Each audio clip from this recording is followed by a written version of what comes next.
Alright, ladies and gentlemen, welcome to another episode of, well, it's the first episode actually, of our Slayer King series. So, yeah, so basically, Ungrim, you know, was the Slayer King, the undisputed Slayer King, until we got Malachi.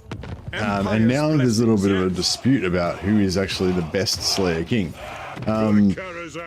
So Malachi doesn't have any global bonuses to Slayers. However, he starts off with Gotrek, who is a Slayer, and a pretty important one, and Felix, which is a pretty good starting thing. Also, in Ungrim's personal skill line, he gets, I think, 10% upkeep reduction for all Slayers. So, in terms of, like, faction bonuses, he doesn't get anything special, but if you confederate him, or if you start off as Malachi, then all of your Slayers everywhere will be cheaper. Now, Ungrim... I am the Slayer King. Ungrim gets recruitment cost reduction for Slayers, global, so that's pretty cool. And he gets 25% upkeep reduction in his own army for Slayers. So, so I think if you put a Slayer Lord in charge of the army, I think they can get 10 or 15% reduction, maybe. But Ungrim gets more, so his personal army would be cheaper. Plus, you can get a follower that gives you cheaper Slayers as well. And he gets plus 10% speed for all infantry units. So yeah, so one of the Slayer's weaknesses is, you know, getting shot and not being in combat. So he kind of reduces that by just making all infantry faster. So that's pretty cool.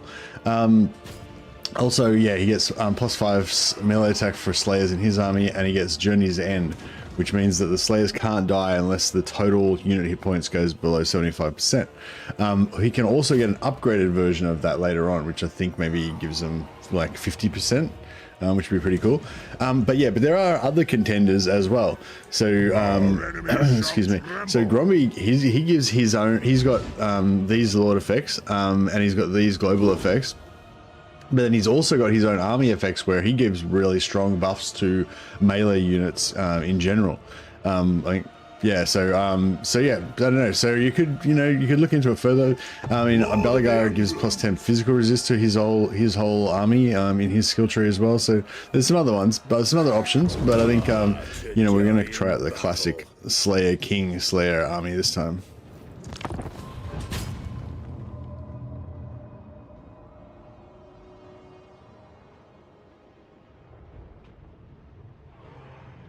But yeah, in terms of style and panache, the Slayer King definitely has the most Slayerness, I'd say, out of that list.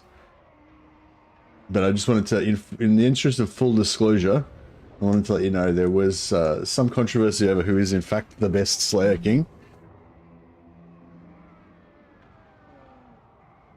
Ungrim is the undisputed Slayer King. Nice. Hey, Dean. The font made you want to listen to Slayer? Oh yeah, that was not unintentional.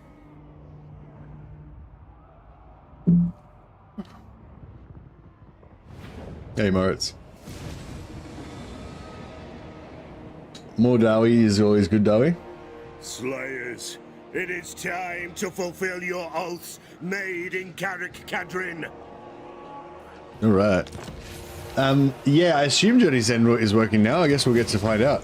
I mean, it was fixed prior to this patch, so I assume it's still fixed. It'd be unfortunate if it wasn't. So yeah, so we've got the, if you haven't played Dowie in the new 5.0 patch, we've got this Age of Reckoning. So basically it sort of tallies up all of the grudges in your nearby area, and then it gives you a total of how many grudges you need to settle in order to, well, get not these lower two, so like where the Dowie are not unhappy with you, sort of thing. And then if you manage to get 50% of your grudges done, then they'll be kind of, you get a moderate bonus all the way up to Nollengrum, which is the main bonus. So for me, I don't really care too much about the negatives or these lower tier things. It's just all about really whether you get Nollengrum or not, because if you get Nollengrum, you get 50 plus 50 growth, plus you get upkeep reduction for your grudge settlers, and you get a free army. And the free army is quite good actually for helping you hit, excuse me, helping you hit your grudge target for next time as well. Now, yeah, now I was thinking Ungrim's probably going to be one that's going to be pretty hard to actually manage his Age of Reckoning, because he's kind of surrounded.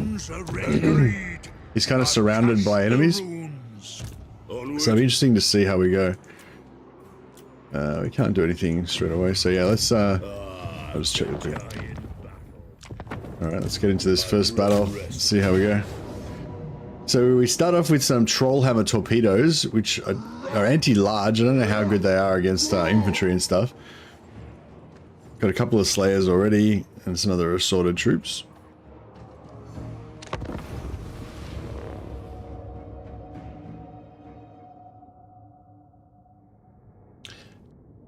Backspace is to stop movement from halfway through.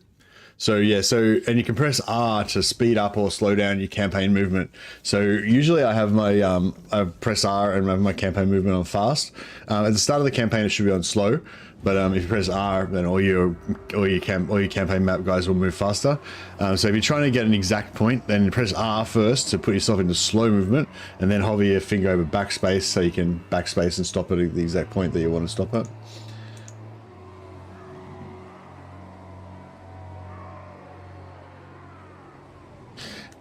Yeah, I'm really looking forward to having a full Doomseeker army, or like, I don't know, a combination of Doomseekers and other things. Alright, so these guys have actually got a range of 170 now on the Iron Drakes. So that's pretty cool. I wonder if we should try and shoot these Wolf Riders.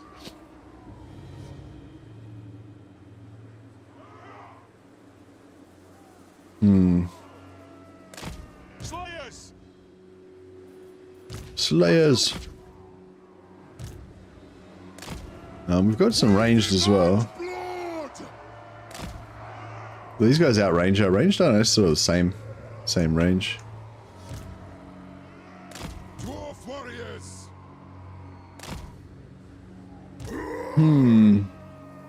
He's just roaring. I like it. All right. I guess we should try to kill those Wolf Riders first.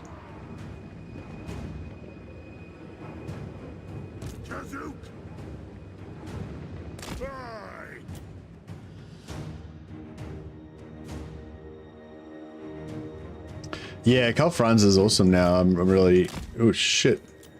It just moved just as they were coming in. Just wasted my free shots that I otherwise would have gotten.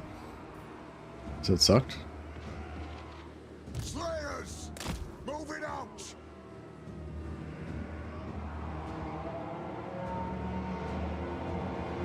The clans unite. Move up. Pump those dwarf legs. Slayers. Iron Drakes! Reach fast! Attack! Rune Smith! Drain them! Understood, Lord! Yes! Fire on the foe! Cause you can't, cause you can't, ha! Hey! No! Fight! Kill him! Killers! Nothing can stop us! Right, Slayers should take out those guys pretty quick. Go! Go! How are we going? I don't know if we should keep them in there. Maybe it's not a good idea. Definitely shouldn't keep this Rune Smith in there. We demand blood! Nothing can stop us! Iron Drakes! Understood, Lord! Yes, Lord! Bring them down! Hey, Cloak Monkey. Iron Drakes! Yeah, these Orc Lords always wreck me in the early game. I think I would, in retrospect, I think I would have rather taken the damage on my Dwarf Warriors and just let Ungram and this guy just not take damage.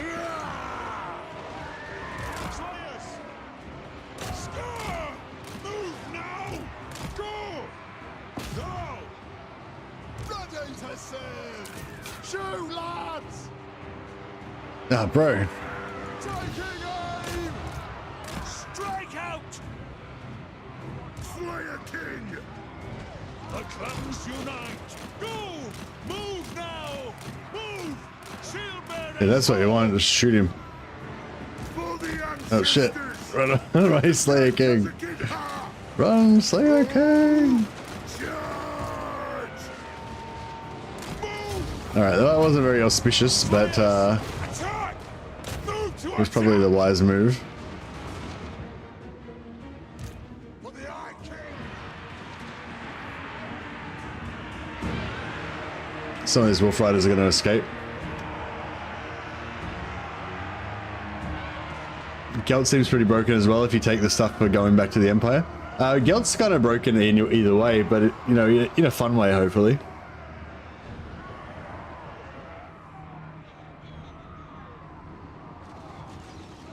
Targets, Lord! Quarrelers! Pick your targets well! Nothing! The runes glow! Obey me!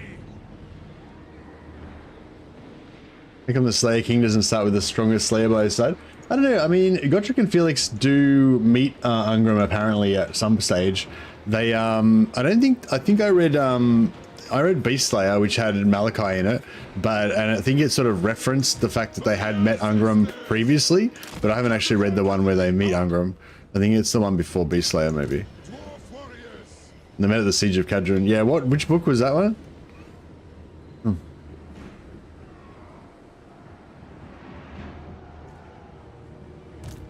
Attack the I'm just making sure we get maximum slaying. Honor is at stake!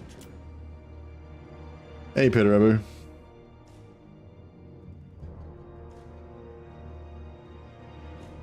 Road of Skulls. Oh.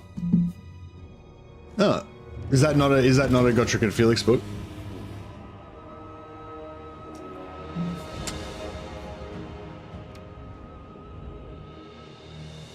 Oh. I thought they were all called something Slayer. And I thought they met prior to Beast Slayer. But maybe they didn't.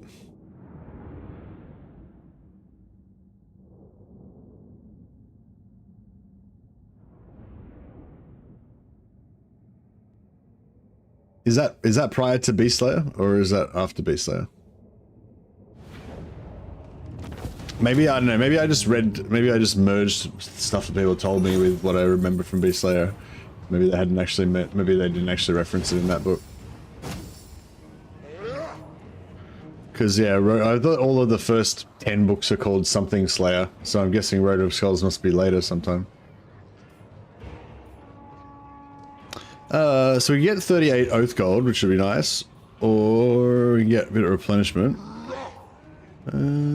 Or we could get control and income buff and unit experience. Yeah, they took the growth out of Gorog, but you do get really high growth from the dwarf buildings now, so I guess it doesn't make that much of a big deal.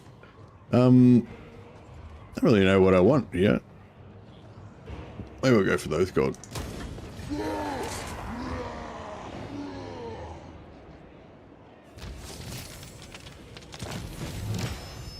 Mission successful. All right. Oh yeah. In me seeks death. So do we don't get the Rune of Spite anymore, do we? I don't even know if we ever did actually. I know some of the other ones do.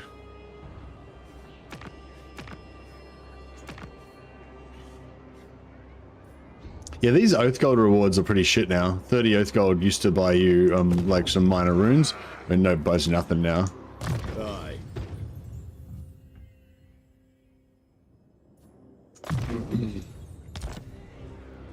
To war. Alright, how many grudges have we got solved now? 181 out of 3,000, alright. I grow So, restless.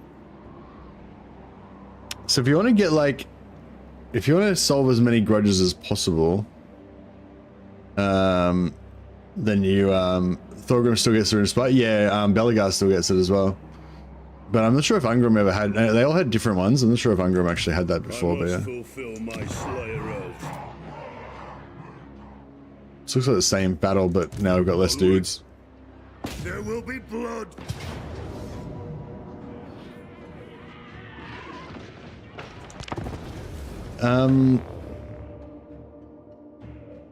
honestly think getting Oath Gold is easier now because of the trading post building. Yeah, getting Oath Gold is easier, but you need like 10 times as much now. Yeah, you need like 2.5 times as much to get your Rune of Spite, and you need yeah, like 10 times as much to get your you need 10 times as much to get your Rune of Spite. You need 2.5 times as much to get your tankards. Yeah, the expensive things like the tankards didn't really go up. Like they went over more than double in price now, 2.5 times as much. But the things that were the actual runes that used to be really cheap now cost like 10 times as much. But yeah, but no, I mean you do get a lot of stuff. I was sort of thinking. I think that way we did it last time was actually pretty good, but I'm trying to think of somewhere we could do it better this time.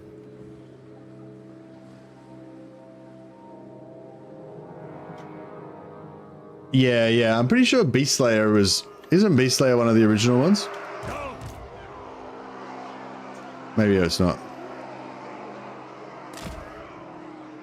Yes, Lord! Slayers! It is a reckoning!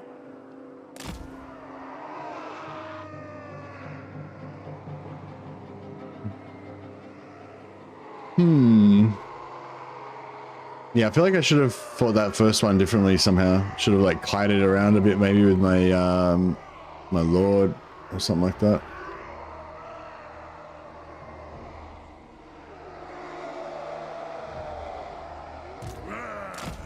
Vengeance! Iron drakes!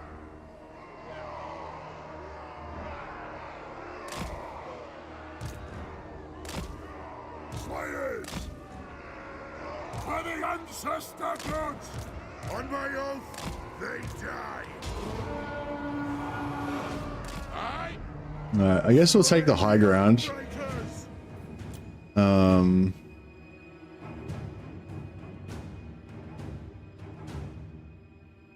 Actually, yeah, if we come around here, that might be the way to go. Oh shit. Keep doing that. Slayers! Range far! Range fast! Move on! Range far! Range fast! Down! Moving out! Move! Yes! Move! Move now! Fulfill our roles and die! Charge! Move now! Don't we attack! My doom approaches! Dwarf warriors! Quarrelers! Pursuit! Ready to start! Obey me! Bring them down! To the Karazhan tour! Yeah, this is all pretty bad. Slayers! Hello, Rune! Strike out! Nothing can stop us! Iron drakes! Warrelers! Go! These orcs aren't worthy! Go! Charge! Oh, we got wow. To the forge! Down! Kazoo! Moving out! For the ancestors!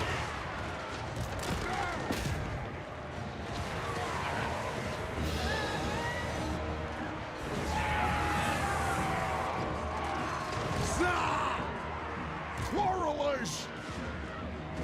Fire on the foe! Strike out! Nothing could stop us! Slayer King! Yeah, it was pretty messy, but Go! we got it done. Killers! Yes! Shoot the Wazax! Attack the air! Hit on! Kazoo! Fire on the foe!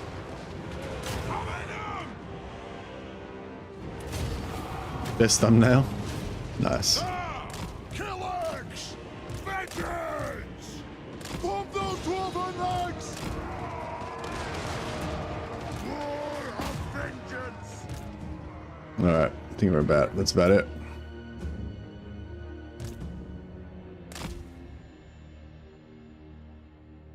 Gotta get our Slayers a bit more experience. Hey, Alpha.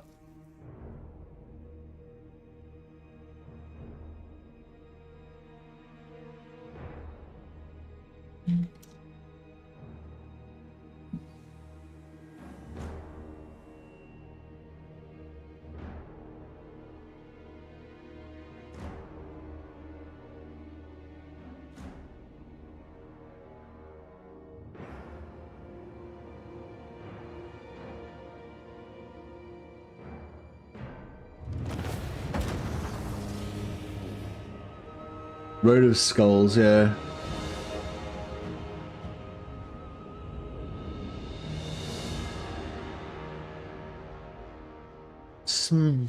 So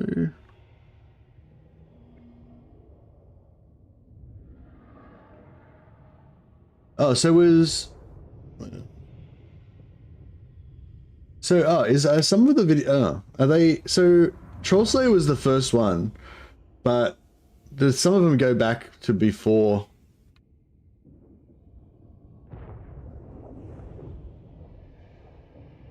Wait up, somebody say, oh fuck, I'm confused as shit now. So is the time, so they're not all in chronological order, they're all mixed up. Yeah, I'm confused now. Trollslayer short stories, Skaven Slayer was the first proper novel. Oh, okay. Skaven Slayer is pretty funny.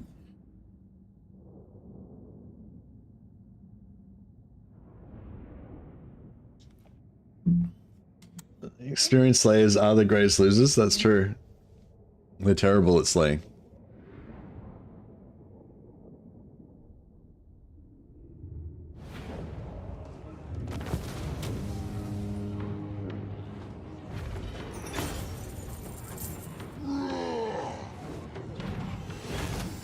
Hey Crodon, yeah, I made a video exactly about that, actually, how to deal with the grudge problem. You to manage any.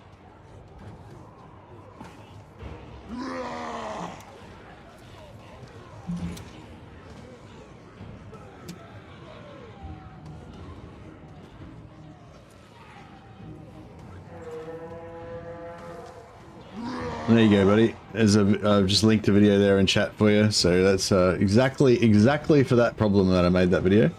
But real quick, yeah, if you the number one way to manage the grudge, the Age of Reckoning or the grudge bugs is just ignore the Age of Reckoning. You can just ignore it, just take the penalties and just not worry about it, and just yeah. The dwarves are really powerful now, and they have really good growth, really good replenishment. So they're just like, yeah, you'll probably notice the dwarves in general are just way stronger now than they were before. So yeah, the Age of Reckoning thing it's definitely got some bugs in it, which hopefully they're going to fix up soon. But in the meantime, you can just kind of ignore it. It's near impossible to confederate them all. Yeah, actually, I was going to talk about that as well. Probably the easiest way to confederate them all in the long term is to just kill them all, like kill all of the dwarf factions, and that way they can't get any grudges, and that way you win the grudge match. But yeah, if you want to confederate all, I think 5 of them. Oh yeah, so if you sack, we get 44 Oath Gold. And then there's still 71 grudges left on there, so we can get a little bit more grudges. So it's a little way of sneakily getting a few extra grudges. Well, actually, I'm not sure if you actually do get extra grudges or not, because it might just be that you get less grudges solved in the first place. Actually, so you probably just get the same amount of grudges, not sure, but you get Oath Gold by sacking it, which you don't get Oath Gold if you just occupy, and you don't really lose too much because the building's still there and everything, but you could Kill all the dwarfs. No, I'm not doing that. I don't really. Yeah, I'm not really going to try to confederate all the dwarfs. One thing I was thinking about doing maybe is trying to confederate maybe trying to confederate Malachi so we can get the that global upkeep reduction for Slayers. And maybe we should try and confederate Ungram and confederate Malachi first, and then confederate Grombrindle, and then yeah, because it goes up by 15,000 each time. So basically, I don't know if they're going to change it later, but yeah, the way it is at the moment is if you want to confederate anybody, you got to get however many grudges they've got. So at the start of the game, everyone's on 0 plus 15,000, which is not too bad. Like at the start, it seems like a lot because your target's only 3,000, but like later in the game, your targets for your grudges is going to be like 20,000, 30,000, you know. So so you're going to be probably hitting like 10, 15, 20,000 every 10 turns. So basically, I don't know. It's a wildly different amount of grudges from one game to the next, depending on how many you go after and how much vision you have and all that. But yeah, like basically, I guess you're probably going to get around 15,000 grudges every 10 turns. You know, just as a rough. It could be 20 turns. It could be, you know, it's very rough. But just yeah, let's just say for argument's sake, you get about 15,000 grudges every 10 turns. Not in the first 10 turns, because you know, obviously, but it goes up later on. So yeah, so it might take you like, you know, 20 turns to get the first one, then turn 30 for the second one, turn 50 for the third one, turn 60 for the next one, and turn 70 or 80 for the next one. You know what I mean? So that's assuming you do it. Sorry, you won't get them in that order, but like, what am I trying to say? So it's 15,000 for the first one, it's plus 30 for the next one, plus 45, plus 60, and then plus 75 for the last one. So if you don't confederate any of them, and whichever one's winning, whichever one's got the most grudges, you confederate them first. Once you've got 75,000 plus grudges, then you'll get, just say they've got 20,000, then you confederate them when you've got 95,000 you confederate, sorry, when they've got 20,000, you confederate them when you've got 35,000. But the problem is that'll make the next one be 30,000 plus.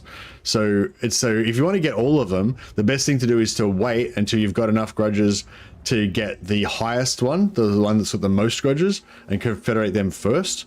Whoever's winning, it's probably going to be Thorgrim or Thorek, usually the ones that are winning, or Ungram maybe.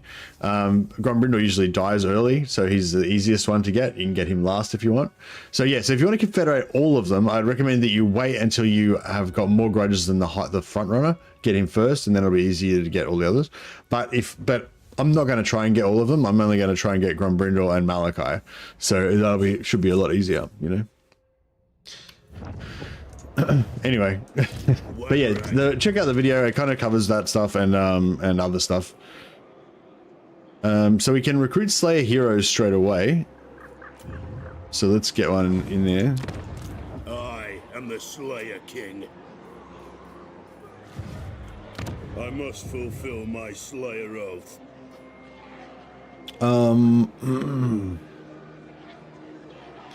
Yeah, construction and research is pretty cool, but I don't know. I feel like for a Slayer, we don't need leadership. I don't think we need cunning either. Really. What would be the best trait for a Slayer? Not sure.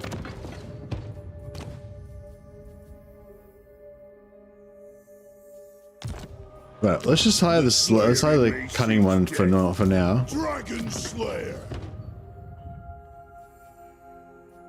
Actually, maybe poison's not bad. Because he doesn't seem to have any contact effects. Yeah, Deathblow is not a contact effect, is it? Disciplined or Grimnir is second best, yeah. Well, I think poison's not a bad one. Because it gives us friendly ambush. But yeah, discipline's probably the best, yeah. Yeah, Valea or Grimnir to make their personal combat skills better. I think if you're going to go for their personal combat skills though, I think taking poison is actually not bad. Yeah, I'm pretty sure they don't get any contact effects, so we're not missing out on anything else. Hey, Mike T. Every time I'm watching a stream, I notice that the channel has grown. Don't forget to get some rest from time to time. Stay safe, brother. Yeah, no worries. Thanks so much, Mike. I appreciate the super chat, man. Yeah, no, I have gotten some rest the last couple of days. I feel like using a poison weapon has to be in violation of the Slayer Oath. Maybe. I don't know. I mean, if you're poisoning trolls or something, I don't think you need to be too moralistic about it. Yeah, let's get some of these new Slayer pirates, some melee units. Slayer pirates are basically just the same as normal Slayers, except for they don't have as much melee strength. So they've got, I think they've got the same... Yeah, they've got the same stats, basically, except for the weapon strength. The normal Slayers have more weapon strength. And anti-large, but they get yeah, 6 shots of their pistols, which is pretty cool.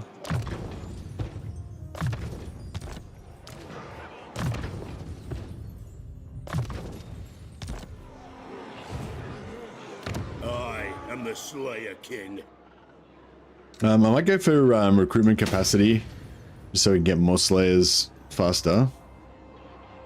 And ooh, I kind of feel like we should get some gyros. I feel like gyrocopters goes well with Slayers because you kind of want something to mess up their backline a little bit. Also, if we get an engineer, then that's going to give us... If we get an engineer, that's going to give us extra movement. And we need an extra lord.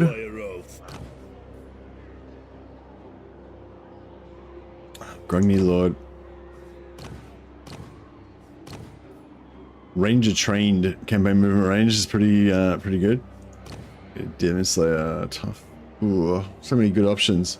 I feel like the Rune Lord, Disciplined Rune Lord, is probably like one I should get. But it's always good to have grungy lords. Lord of Clan Born. I'll get him. If you say so, beardling.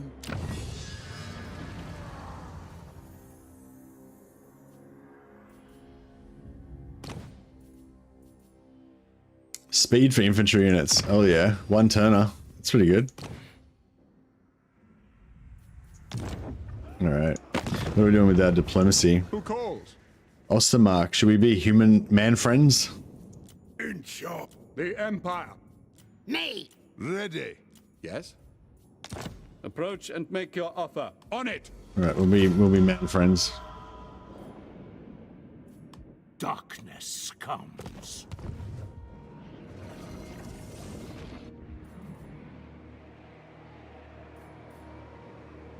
Is there anything else I should be doing? Don't think so. We could sell distant wars and stuff, but we're pretty flush for cash still at the moment until we get broke.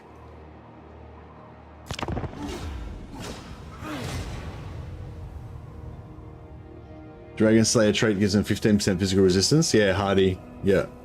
Yeah, that's probably actually, yeah, that's probably the best for a combat one, isn't it? But I think it's good that I like to have at least one guy with poison in my hero squad. A ginger tide is coming, yeah.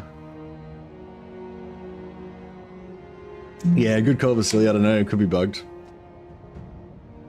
Hey, the hill. Very good, thanks. Is it the hill or the hill? Either way, cool name. Alright, we got speed, extra speed. So we already had 10% speed, now we got 20% extra speed. Maintain 8 of the following Slayers, and we get Garagrim. Oh, okay, so we can unlock Garagrim really fast. All we need to do is recruit 8 Slayers. We've already got 4, so that's pretty good. The hill. Ah, nice. Nice. Plenty to do. Oh, this Dragon Slayer looks cool. Or not. Alright, so... I think that standard kind of wisdom...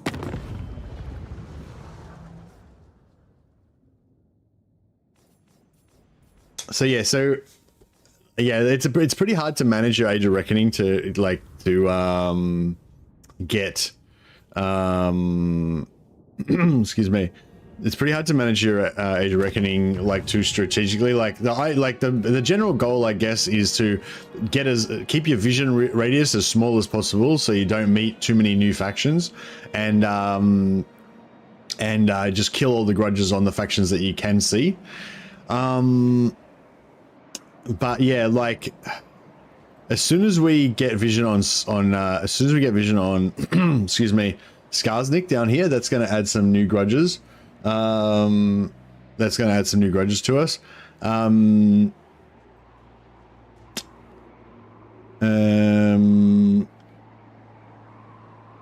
There's some good grudges to be got here. Yeah. You want to expand and grow stronger. You just don't want to get extra vision that's no use to you. So like, just say I want to go after Skarsnik. That's cool because Skarsnik's going to have more grudges for me to kill. That's going to help me get my grudges up. But just say I don't want to expand this direction, then I don't want to like send a scout down here, get vision on Skarsnik. That'll add like, you know, 3,000 grudges to my total that I need to get for next time, and then not attack him. Like that's basically what you want to do, is like you don't want to like meet factions with grudges and then not kill them. Like if you're going to go and discover, like in an ideal world, you can't, like I said, you can't manage it perfectly, but in an ideal world, you don't want to like meet factions with grudges and not kill them. The Slayer in me but you can't do it perfectly. So yeah, it'd be nice to get this 450 grudges right here, but then we're going to meet Skarsnik, so it's like, I sort of feel like if I'm going to go this way, then I want to keep going and get Skarsnik. Whereas we've already got grudges unlocked here, so maybe we should just go after Azog.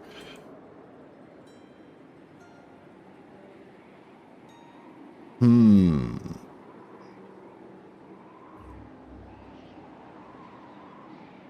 not gonna die standing here. I'll cast the runes.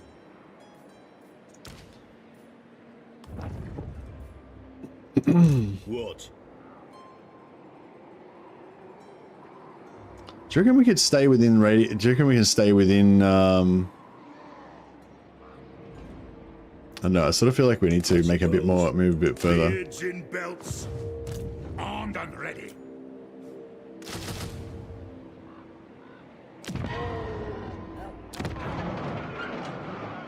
Yes. Yeah, I could recruit another lord, but actually I should have seen how far I could jump. You reckon if I recruit a new lord there, they'd be able to jump to within range? Nah, probably not. So I should add Slayer runesmiths. That would be, I mean, there's, yeah, I mean, that sort of makes sense. My anger burns bright. I don't see why not.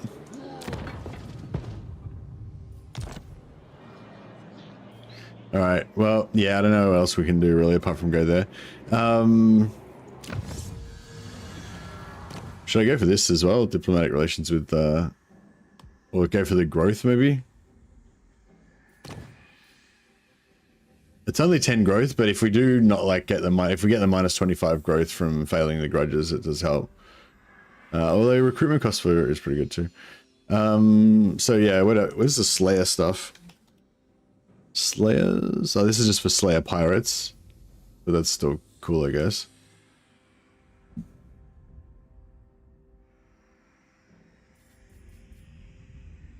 Great weapon infantry.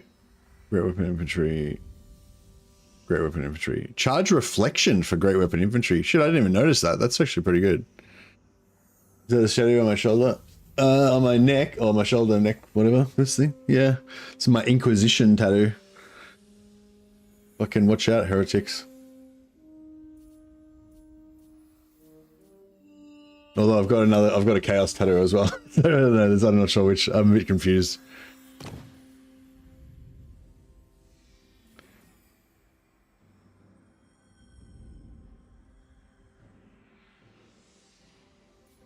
Hey, Fast Wyndham. Yeah, I mean, I think everyone's probably just excited about all of the like big, flashy, awesome things in the tech tree. Oh, it's only 1 point, it's 1 turn, so I might grab it.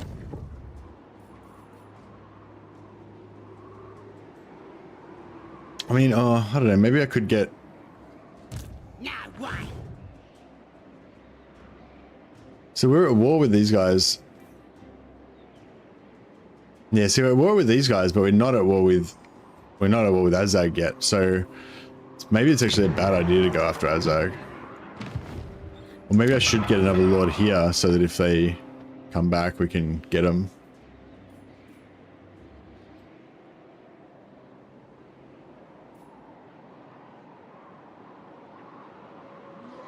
It's wise to get both the Inquisition and Chaos tattoos, depending on who you meet. You can selectively show the tattoo that get away. Just, yeah, that's it.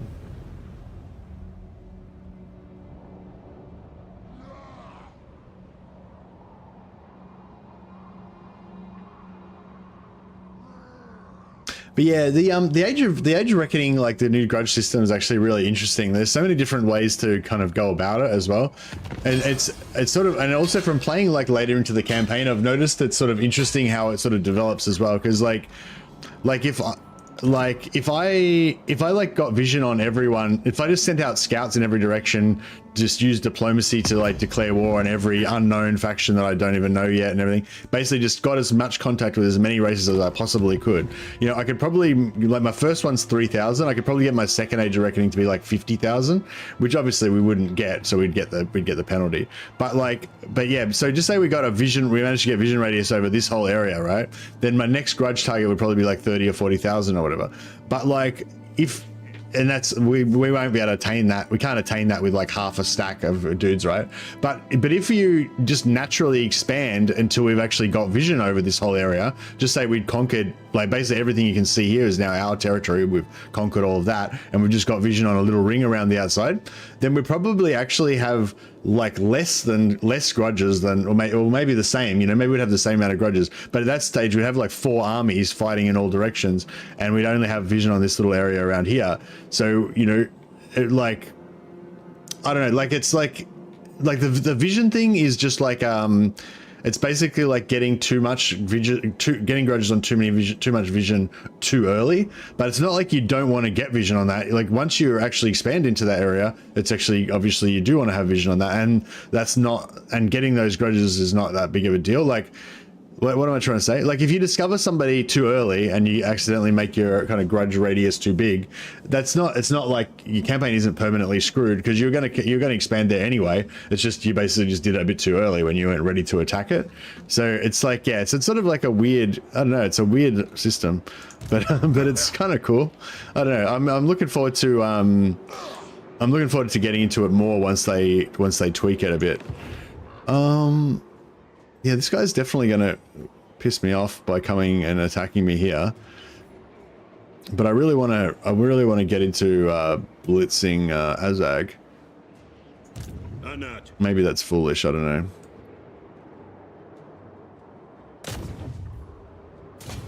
Yeah, the grudge system definitely needs a bit more balancing, for sure. Get on with it. You've done it now. You're gonna feed my hunger. All right, do it. We're doing it. This might be the wrong way to go. We might have to restart. The campaign if this doesn't work out, but we'll see how it goes. It doesn't look good, I gotta say. I hope. Getting out of here. Attack!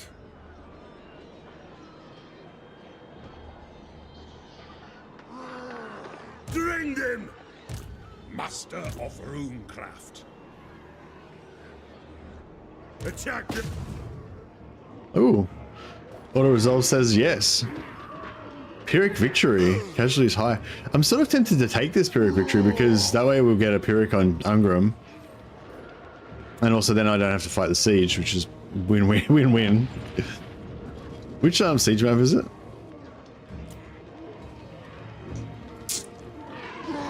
I don't know, should we take it? Kind of thinking about it.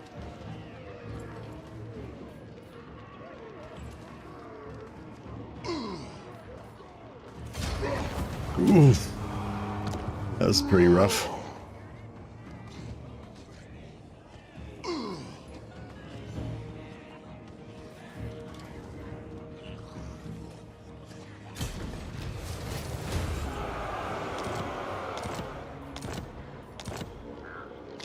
Nice. Yeah, so Ungram, where is Ungram? I guess Ungram's like, where does Ungram starts there, and he's starting enemies there. So he's probably around here, right? So it's probably going to take him 2 turns to get back here. So sort of, I don't know, I'm not sure whether I should like wait here for Ungram.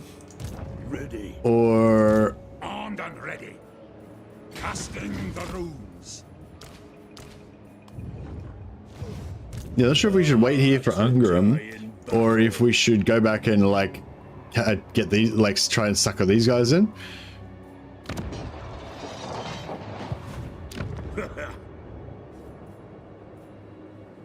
I am the Slayer King. Oh, maybe we should get some lasting charges. Might be good. Have you 100% Age of Reckoning yet? Yeah. Yeah, like, yeah, 100%. I have 100% of heaps of them. I think in my Malachi campaign, I got my first one, which was like 3,000. I got my second one, which was like 6,000. I got my third one that was like 10,000. I might be getting it a bit wrong, but yeah, got my third one, which was like 10,000 or 12,000 or something. Then I got one that was 20,000, which I succeeded in. Then I had one that was 24,000 that I think I failed in. And then my next one went down to 9,800 because I'd wiped out so many grudges. And I think I was still, I'm not sure if I finished that one yet. I might still be trying to do that one. It is time. But yeah, trying to win your first couple is probably like the most important. Yes. But yeah, but in other campaigns, like I did the first one and then I managed to blow out my vision radius so that my second target was like 30,000 or whatever, 20,000 or whatever, and I couldn't get it at all. But yeah. Rune Lord. But yeah, no, I've managed to get Nollengrom a fair few times. Hopefully we'll get it this time as well. Oh, I don't know. We're a bit behind schedule, aren't we? If we kept going this way if we kept going this way and get Azag, we'll probably get it. If we don't get Azag, then we might not get it.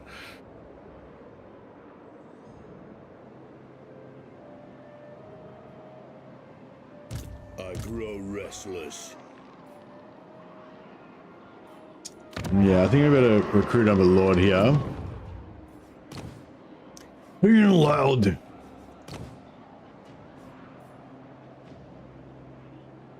That's 15% speed own army is actually pretty good. I feel like. Although discipline is also really good. Hardy's really good. Like all these traits are really good. God damn it.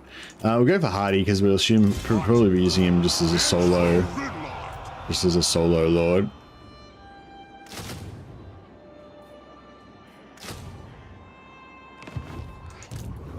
We didn't get our I think there's a follower that you can get that gives you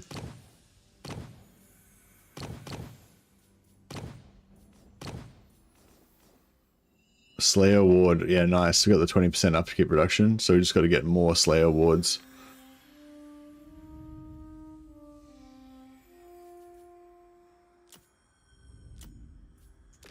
How cool is the Dragon Slayer? He looks cool.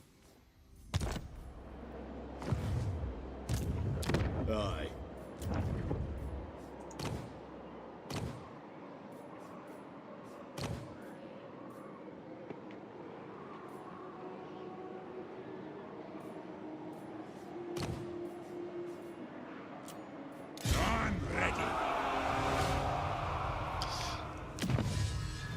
All right. Yeah, I'm kind of thinking about getting them, maybe just going for the growth, because like I said, it's only 3 turns, and then if we do fail our Age of Reckoning, then that 10 plus 10 growth will kind of counteract it. One rag. Alright, we've finally got some Wrath and Ruins kicking. I'll probably go with sharp weapons. I mean, I do like scouting for the extra magic item drop chance, but I'm all about sharpened weapons these days, I think. Getting that extra damage.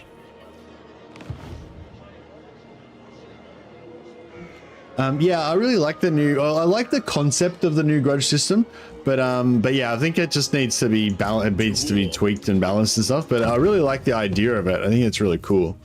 But it doesn't really force you. Like you can just ignore it if you want, Sarah. Like if you just look at the actual negatives and stuff, it's like not really that bad. You can. I mean, ideally you want to like not lose, but you know, but yeah, you don't have to win it all the time. But yeah, but if you do win it, it's good. Another one thing I think about it as well is if you're like, if you're like, just say I'm here, and if I can get if it's just about the thing's just about to end, and I just need to get 50%, so I need to get 1500 in order to get to here, so I won't get this little negative. Like I might try and do that so I don't get that little negative for the next turn, or I might save the grudges so that I can actually get more grudges in the next one, because I want to get Nollengrom. Like it's more important that I get Nollengrom next cycle than it is that I take a little penalty this cycle, like because the Nollengrom bonus is like the bonus for 100%ing it is way more than like everything else, you know. But when it calculates the target for the next Age of Reckoning, if you leave grudges on the table that you haven't killed that you could have, your next target will be higher. So it's sort of a weird, yeah, I don't know. I like, for me, I reckon that's really cool. Like I love all those little interactions and different ways of going about it and everything. But I guess a lot of people would just not want to deal with any of that. Hey, Joshin just subscribed on Prime. Thanks a lot, buddy. That's much appreciated. Joshin07. I must fulfill my Slayer oath. But it's currently a bit broken at the moment, so your experience with it will probably vary. Like some campaigns with some lords you might find are really good, and you're like nailing the grudges all the time. Other campaigns with other lords you might find you know it's impossible to ever hit it or whatever. So you know. But mostly I think, yeah, just generally just make sure you try not to get too much vision too early until you're ready to actually attack.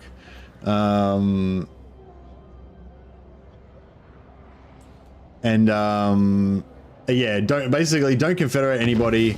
Don't confederate any minor factions, especially. Don't do any quest battles unless you've already discovered the quest battle location. So like if I get a quest battle and it shows up and the quest battle location's here, that's fine because I've already got vision on that. But if I get a quest battle and it shows up and the quest battle location is here, then you don't want to do that early because you'll get vision on all these factions, you know? If you just wait like 15 turns or whatever, you'll probably have gotten vision on the Empire and shit anyway, so then it'll be fine. You can just do it, but don't do it as soon as you get it. But some of the factions are sort of screwed, like with like if you want to do Grombrindal's quest battles, like all his quest battles are in the old world, even though he's over in Dark Elf land, so you'll get extra grudges if you do that, you know. Yeah, they're coming for us. So yeah, I don't know, like I think I sort of think maybe the best thing to do would be to race around this way and try and take out Azag, and then keep going around and then come back and let them take this and then keep coming back and take him out. But yeah, I'm not sure. I am the Slayer King.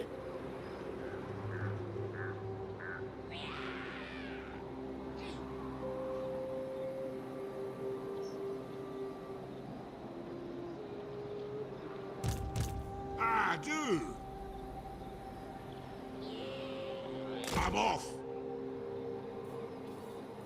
It's as good as done.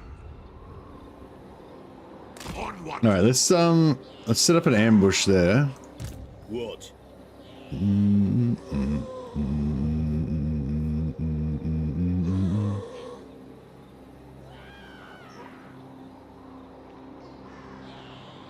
Moving. All right.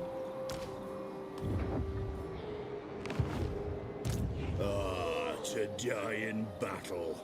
Got then. Can I help you? Garagrin Iron Fist. Oh, he's got 20 units. All right. It is time. I'll just take one unit back. Put Garagrim in this army. Get to work. No complaining. Onward. Lord of Clan Morgrim. I'm off. All right. Hopefully they're gonna be like, yeah, cool. We can kill these dudes. No problem.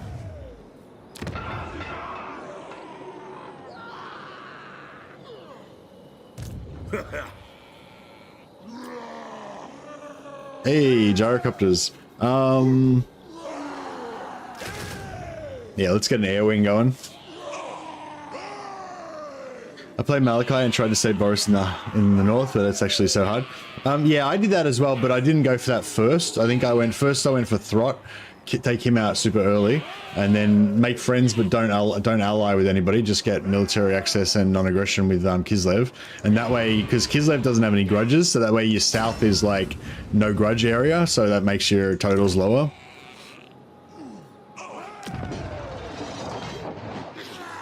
And then I went back and ravaged Norska for a bit. Yeah, so he's probably going to take that back, but then that'll actually give us some more grudges to get, which is kind of cool. And then, yeah, we can go after him. And I'm a bit worried about this whole situation, but it is what it is. I'm just going to raise another lord here, which is going to cost us, but... What the hell?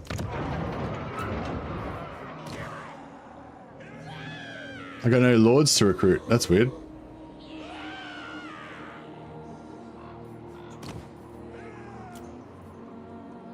Let us begin. Summon me if you dare.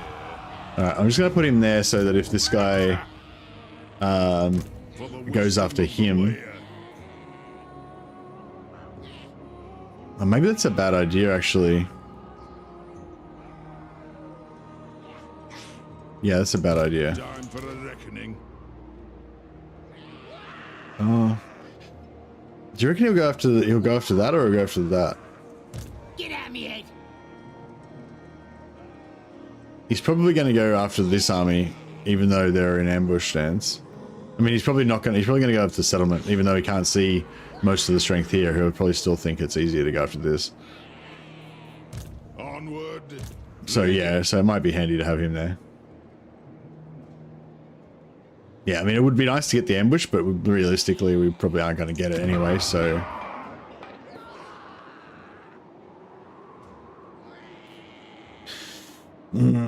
Yeah, I probably should have just recruited a lord back here, maybe, and done it. We'll see how we go. That might work. But yeah, if he takes this, that's kind of okay, because we get more grudges from that. If Azag takes that, again, that's kind of okay because we get more grudges from that. And it also means he's wasting time instead of expanding out here. Oh no, he took...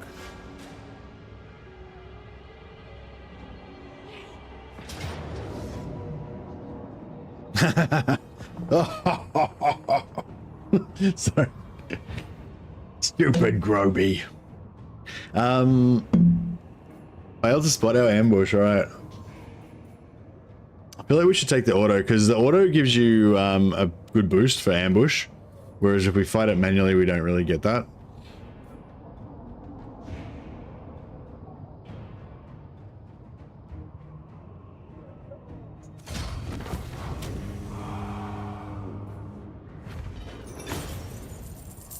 Oh man, this is a hard one as well. The Oath Gold, that's 121 Oath Gold is quite good. But 9% replenishment is quite good too. And now I've got to take the Oath Gold because I'm greedy. It's the dwarf thing to do. Be sure to put your Oath Gold to good use, my lord. The Forge allows you to craft unique and powerful equipment or mighty runes to bestow upon your most favored warriors. See, if we can just put off meeting Skarsnik until after the Age of Reckoning, then it'd be good if you could actually see a total of how many grudges was on each faction as well.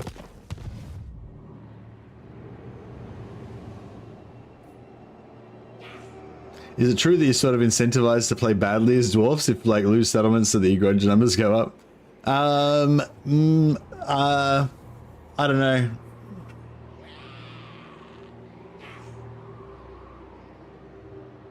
You can, I mean, you can get more grudges from doing that, which is what I'm hoping might happen here. Which what I was hoping was happen here, but it's not like that's the best way to play. Like that's a way to play. It's like doing sack cities. Like if you want to turtle and not expand and stuff, then sack citying and stuff like that is like something that you can do instead. But it's probably not better. You know what I mean?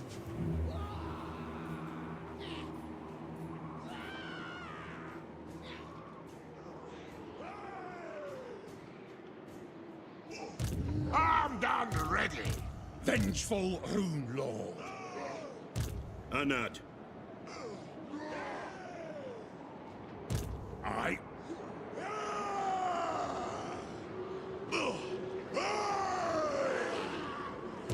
Yes.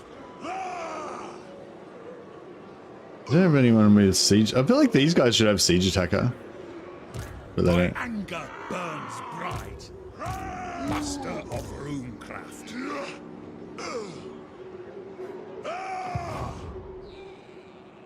Hey, Whiskey Falcons, how you going, buddy? Welcome, welcome. I feel like we need to take this, but if I do, I'm gonna get vision on. I'm gonna get vision on Scar's neck. Oh, well, actually, we've kind of put him back a little bit. Maybe we should go with the original plan and just rush around that way.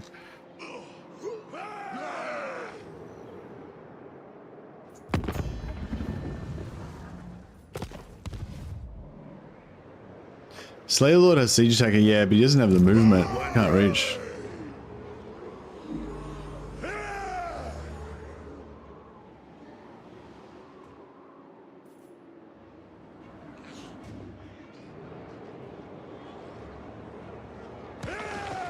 I suppose so.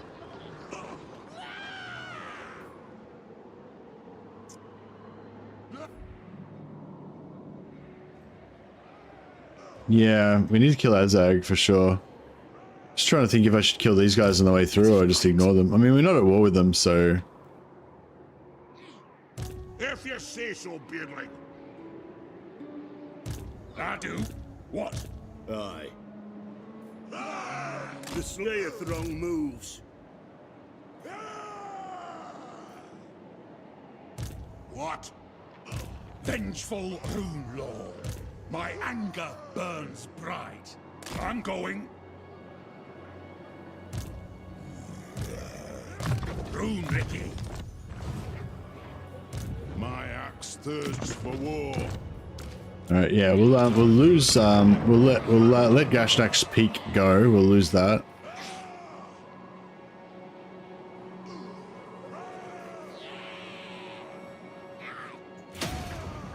Master of runecraft.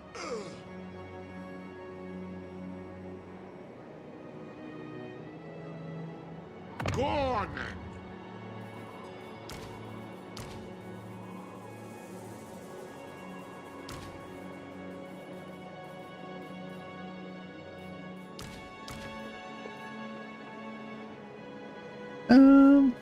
What else do we want to take out? I feel like we should keep some of this long range stuff.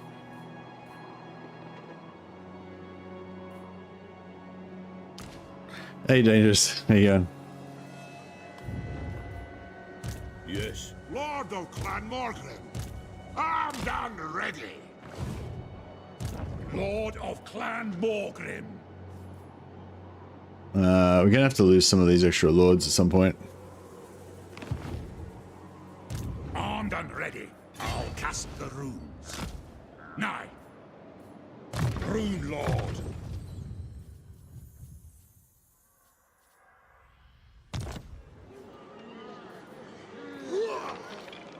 If you say so, Beardling. On my way. Vengeful Rune Lord. I hope iron build.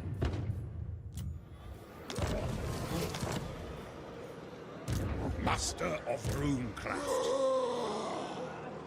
The Slayer in me seeks death. Aye, I'll move.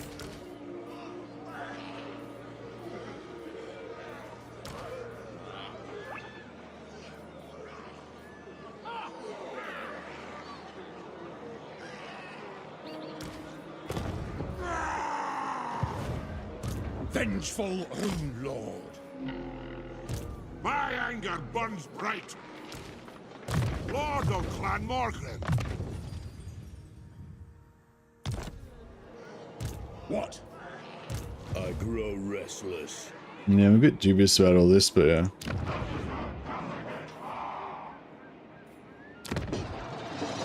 Should I put my engineer out this side or out that side? I probably should have recruited him last turn instead of now. I guess this side, maybe.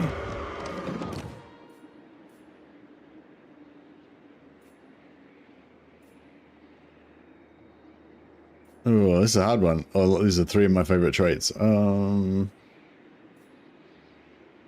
I guess physical resistance is pretty good. Armor and melee defense is pretty good too.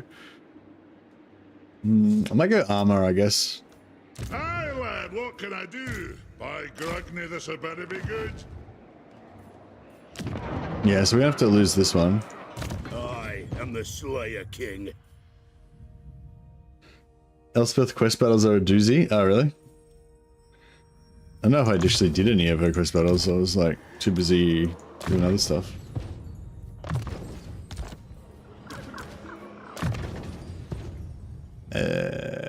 He doesn't really need replenishment because this other guy's got a replenishment already. But at some point, we'll probably switch it around.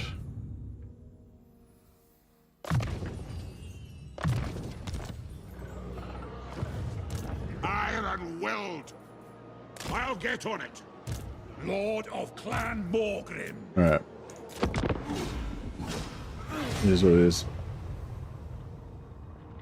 You use laser beam cheese.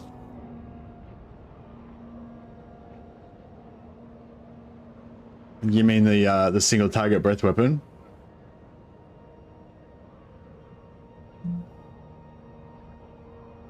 Ah, Whiskey Falcon just subscribed on Twitch. Thanks a lot, Whiskey Falcons. You're a legend. Appreciate it.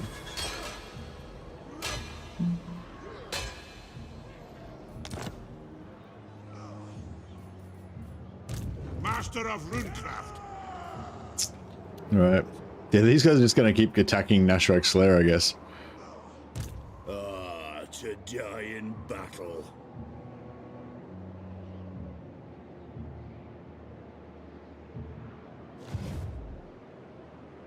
Casting the runes.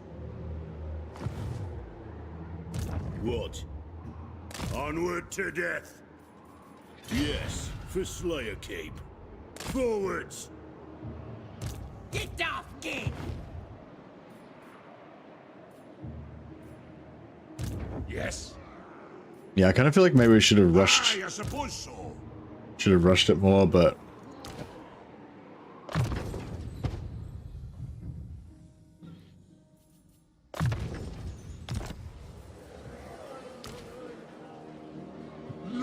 Journeying. Be inspired by a slayer, Darwy.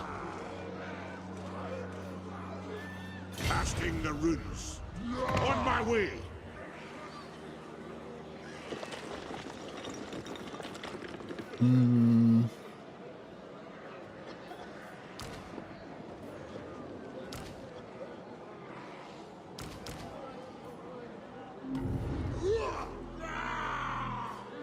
What do you want?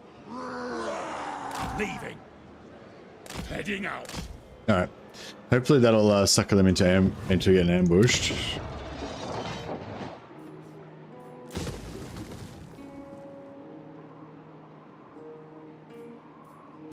Hi, lad. What can I do?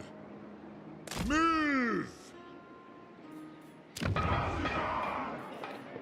Yeah, this is the first time I played Ungrown Tony, so yeah, still figuring it out. Is that enough? It's enough gyros for now. I don't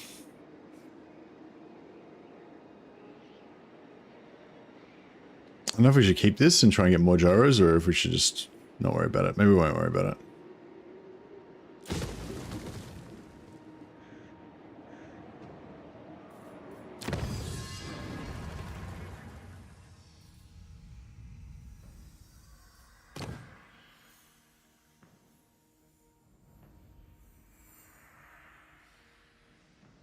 Yeah, I saw that. Yeah, Legend revived Epidemius at his start location, yeah.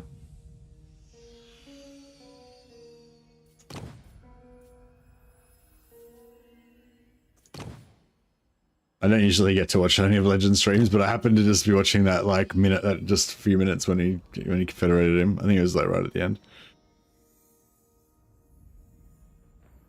Don't know what I want to go for next. I kind of want to get the Slayer stuff, upkeep production for the Slayers. We got a 250 blockage here though. Or we could get the first 7 points for Corollas.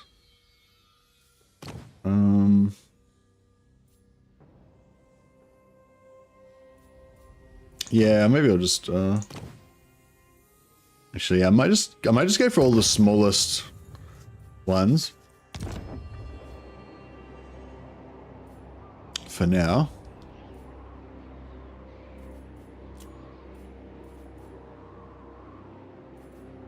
Man, I want these Doomseekers. I don't really get why Giant Slayers are so high tier.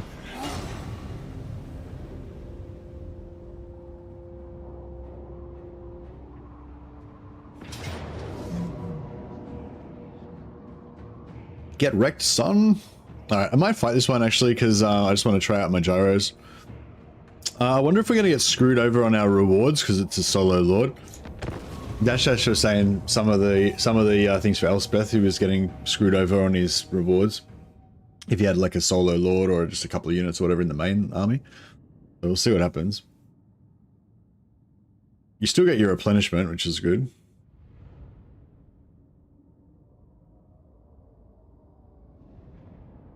Wait until see the breath icon generation. Oh right, yeah, cancel, yeah. The breath cheese. Yeah, thanks Undead Mongoose. I actually forgot about that. Yeah, I hadn't thought to use it in connection with Elspeth's breath weapon.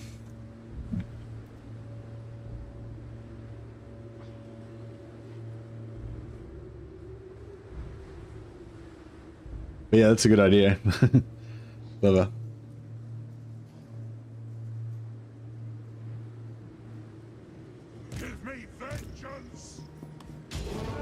Alright, I'll just let them come on as fast as they can so we can... Oh shit, they're coming for us already. Bro, why you do me like that?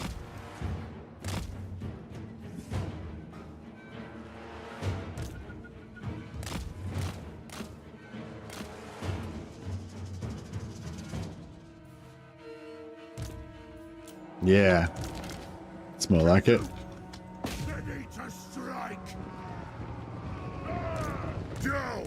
Draken Drengi! Slayers! We are relentless!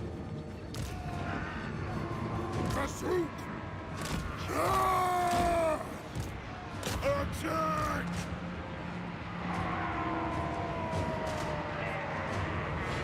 Plow through!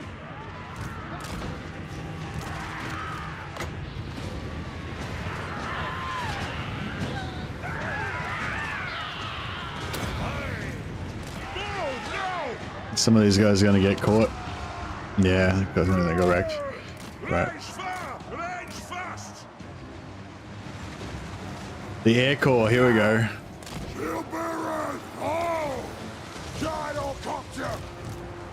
For the ancestors! Take them down! Gyrocopter!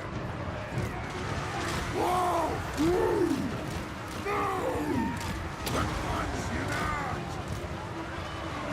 Let the vengeance begin! Yes! Slay 'em! Going full tilt! I am ready!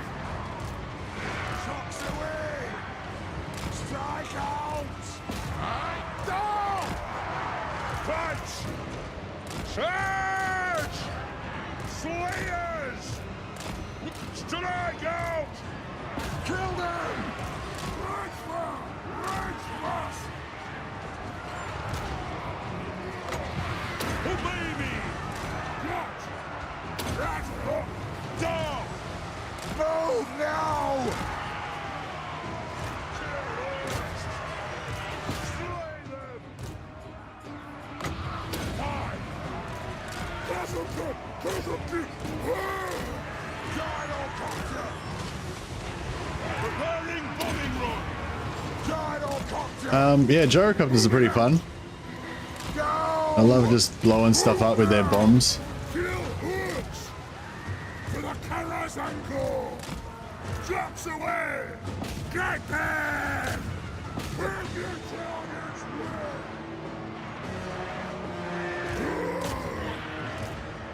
Nothing can stop us! Yes! Yes! Slayers! Stay out!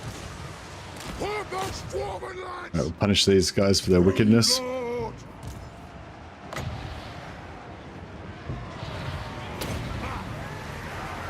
Slayer Prince! Take to the earth! Move now! Slayers! Yes! Vengeance! These guys have firewall moving. Yeah, Slayers have firewall moving like Free Company, which is pretty cool. Shall come! Didn't really get to use Garagrim's abilities. It was a bit of a calamity, this battle, really, because of the way that we came on your side and we were all meshed up with the enemies, but Ready to oh strike! well, it is what it is. Slay the Oathbreakers! Slayers! Move! Will do! Nothing can stop us! Fire on the foe! They accidentally messed up Outriders. Oh yeah, a little trick with Outriders that I figured out. If you want to shoot infantry, the Outriders generally do, like, they completely miss all the time when they're shooting at stuff. If you want to shoot infantry, get up on a hill and shoot down at them, and then you'll actually miss, you'll actually hit with all your shots, because the Outriders tend to just shoot a little bit high. So if you go on the high ground, then basically, you know, when they're front, like if they're in ranks like that, like if you're here, they'll shoot high and just miss, everything will miss. Whereas if you're up higher and they shoot at the front rank, they miss the front rank, but they just hit the other ranks. So yeah, if you're using Outriders, well, yeah, just probably don't use Outriders, I guess. But I like to still have one unit of Outriders, because the one unit was still good for killing single entities. And then, yeah, if you just want to use it on infantry, you just got to position it all the time to be on high ground. It's pretty annoying, but hopefully they'll fix it soon. Strike out! Master of Rune! I was wondering if there was any other trick to it, like maybe if you it's, these guys won't get destroyed because they then, you know, this is only the first battle. Charge! Very well. Yes. Yeah, they won't get destroyed, so I'm trying to like get as much damage as we can on them. Charge! Oh! Kazoo! Shoot! No faffing about. Runes of smiting upon them.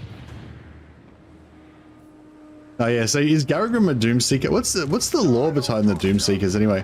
Is there a special story about the Doomseekers, or are they just badass slayers, or do they have like a special kind of, I don't know, special story about why they're Doomseekers and not normal? You can actually run down units with Slayer Pirates. Yeah, the Slayer Pirates are good. They're like Free Company, because you can run them down and your Slayer Pirates also shoot them in the back at the same time, so you're gonna get the double win-win sort of thing. But yeah, gyros are even better for running stuff down. Get him! Vengeance! Move off!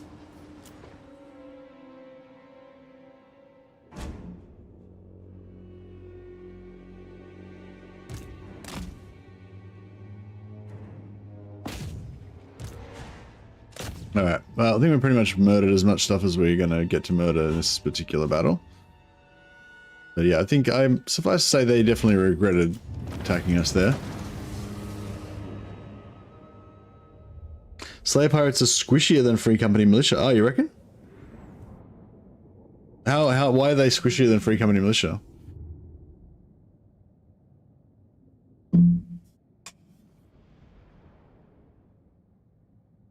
Doomseekers are basically goblin fanatics of the Slayers. Their goal is to kill as many enemies as they could before dying, unlike normal Slayers who seek the strongest enemy they can before dying. Ah, okay, nice. Do you get more bonuses if you finish off enemies? You get experience for your troops. It depends on what faction that you're playing. So if you want to go for, and it depends what options you're taking. So if you want to do replenishment, then yeah, you get more replenishment for the more kills that you get. So you see this, enemies captured, 4,398. So when you go to replenish your troops, you basically get 30 hit points 30 hit points worth of replenishment for each captured enemy. So each of my dudes has about 60 hit points, 60 to 80 hit points. So basically for every 2 of these guys captured, it heals 1 of my guys. So I lost 36 guys.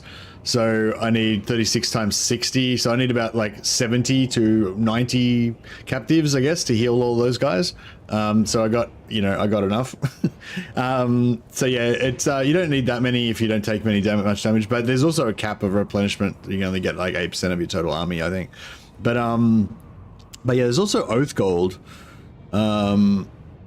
which appears to be based on captives, I would say, because we got a shit ton of it. Yeah, I don't think we would have got 549 Oath Gold from that battle if we didn't run down so many captives. It's interesting. I wonder what the conversion rate is, because 4.39 doesn't seem to convert into Oath Gold 549. Unless it's, maybe it's not, it could be, it might not be captured, it might be kills, it might be damage done, it might be gold value damage, like divided by 10 or something. Yeah, I'm not sure. Anyway, 549 Oath Gold is sick.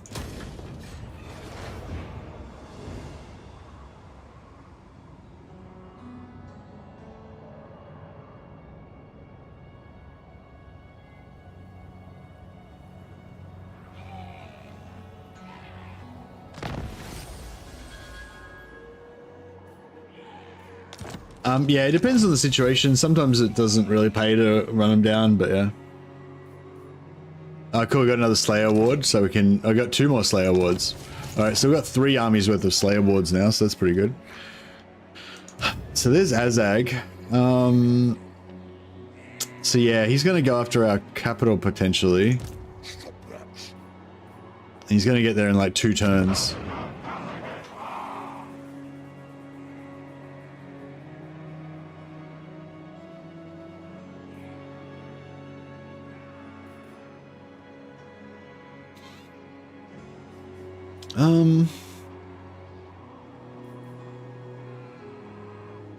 I might just pop a refectory so that I can get a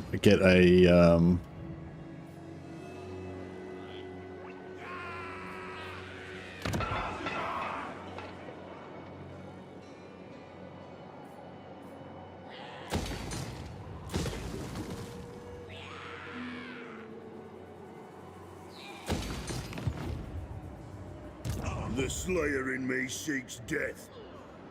Not for all that's safe in the world. 28%. Attack!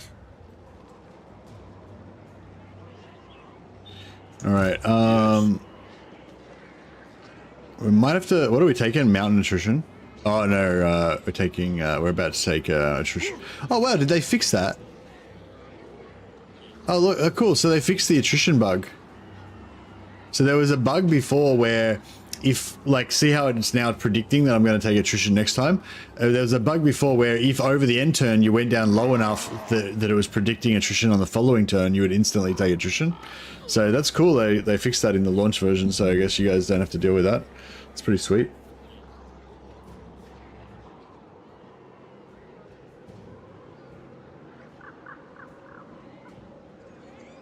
I must fulfill my Slayer oath. Drain them!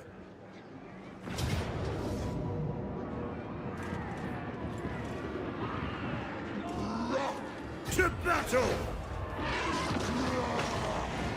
Is this the army that we just defeated? Or is that one? I guess that one's the army we just defeated. Master of Runecraft.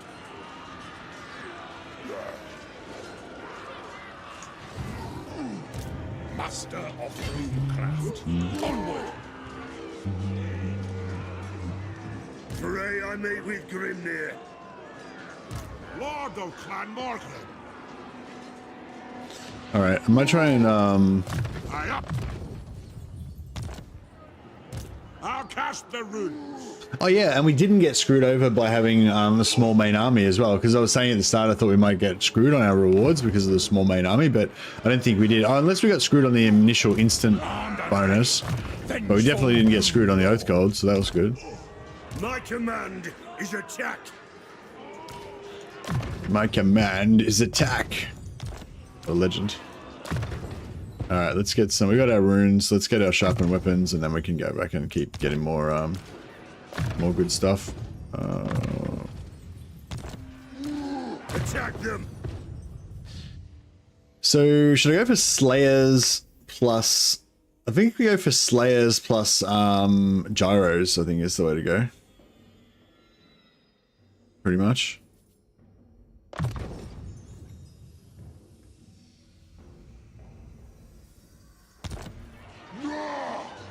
Thought Ungrim was immune to mountain attrition. Guess not.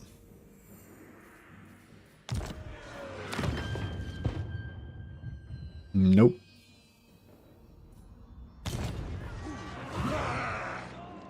I'm done ready. I mean, I don't know. Maybe all dwarfs are immune to malnutrition. I don't know. Anyway, I'm not taking malnutrition. I'm not taking any nutrition yet, but I'm going to take bankruptcy attrition. Does sharpened weapons work like the Norskin thing, where you can stack different ranks of it if you had to have more stats? Don't know. No, I don't think. Actually, no, I don't think it. I think the dwarf one's a weird one where it's like. I think it's like yeah, no, it's not like that. It's like a hero action. So it just takes whichever one you apply last. You know what I mean? So if I have 3 different heroes with all different stuff on, and whichever one I put on last, like 3 different runesmiths, whichever one I put on last is the one that you get. I don't think you can even stack. Yeah, I think you should be able to put all 3 of them. Like you should be able to have one runesmith with like sharpened weapons, one runesmith with you know, whatever. But I don't think you can do that though. I think you'll it just takes them. Well, yeah, I'm not sure. I don't think you can do the 3 different ones, can you? I think it just goes with one runesmith. What? I know, has anyone tested that? I'm pretty sure it has been tested and it is known, but I just can't remember the answer. Lord of Clan Morgrim. My anger burns bright. Die! Rune Ricky. Alright, we'll get an extra battle. We'll kill the stuff that's outside. I think that they both going to get destroyed because that one already retreated and this one just retreated again. So we should be able to let's try and do it again and try and see if we can get like shitloads of captives, and yeah, see if we get a lot of Oath Gold again.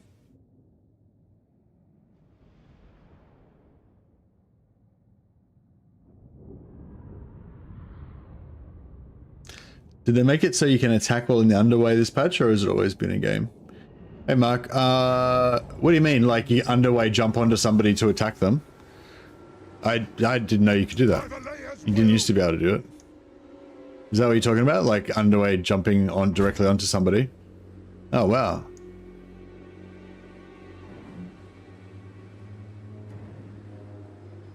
Are you sure? Yes, you're sure you're attacking them and they're not intercepting you?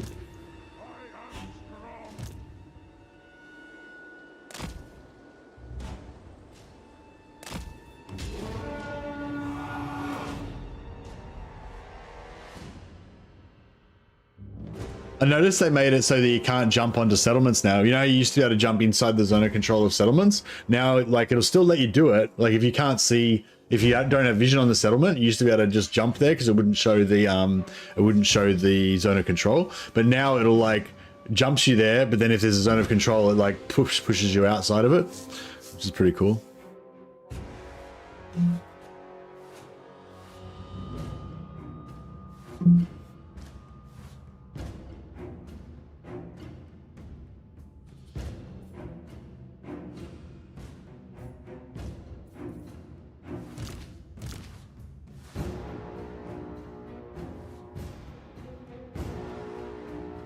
Oh, right. So you can just attack people when you're in underway stance. That's cool. Why is it? It's a bow. Oh, it's a field battle, not an underway stance. Oh, okay. But yeah, they've confirmed it's a bug, have they? You're not meant to be able to attack in underway stance. I feel like you should be able to attack in underway stance. That seems cool to me. But yeah, well, I guess that's not allowed.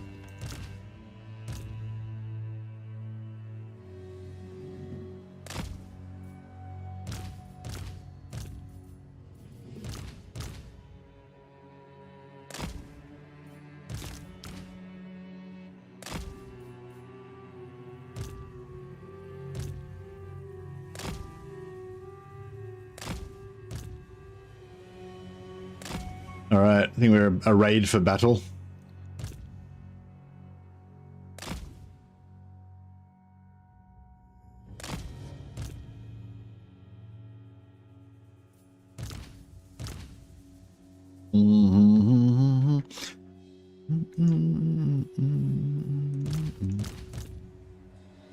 All right, let's take the high ground, Anakin.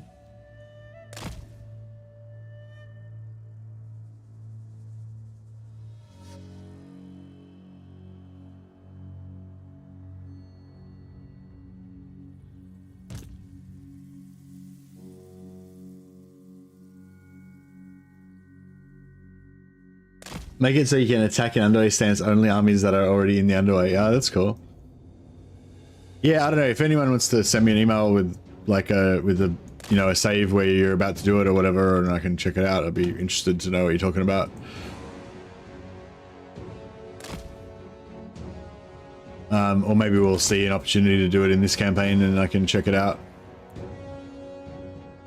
All right. Let's get a bit for, since they seem to be happy to just passively wait until we are ready for them. We'll just move around a bit more. Where's the zone? So there's a map edge here. So probably as soon as we start, we want to like run for that map edge there.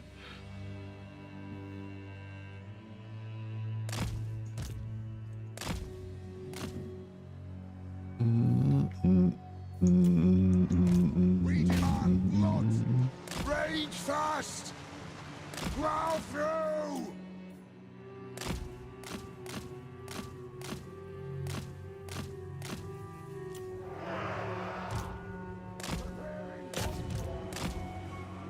Yeah, we'll try and pull them away from the map edge a little bit. The clans unite! Understood, Lord! Nothing can stop us! Move! Charge! Off we go! Move now! Go! Plow through! The Caradan Corps! Grudge! Strike out! Strike out! Right far! Right fast! Gyrocopter! Let the vengeance begin! Gyrocopter! There we go. All right, so these ones are routed, so we'll shoot them. Get moving! And every captive we get, hopefully, is going to give us more, Move! more gyros, more oath gold. The runes glow! Gyrocopter! I know! Move now! Runes of spellbreaking! Nothing can stop us! Plow through! Go! Full the Slayer oaths, yeah. Ready! I am ready! I'm ready! Fight! Now let's see if we can just drill this Lord super quick. Get in for it now! Hey! What? Rune Ricky! Doom shall come! Dragon Slayer! No, do we kill those dudes? Yeah.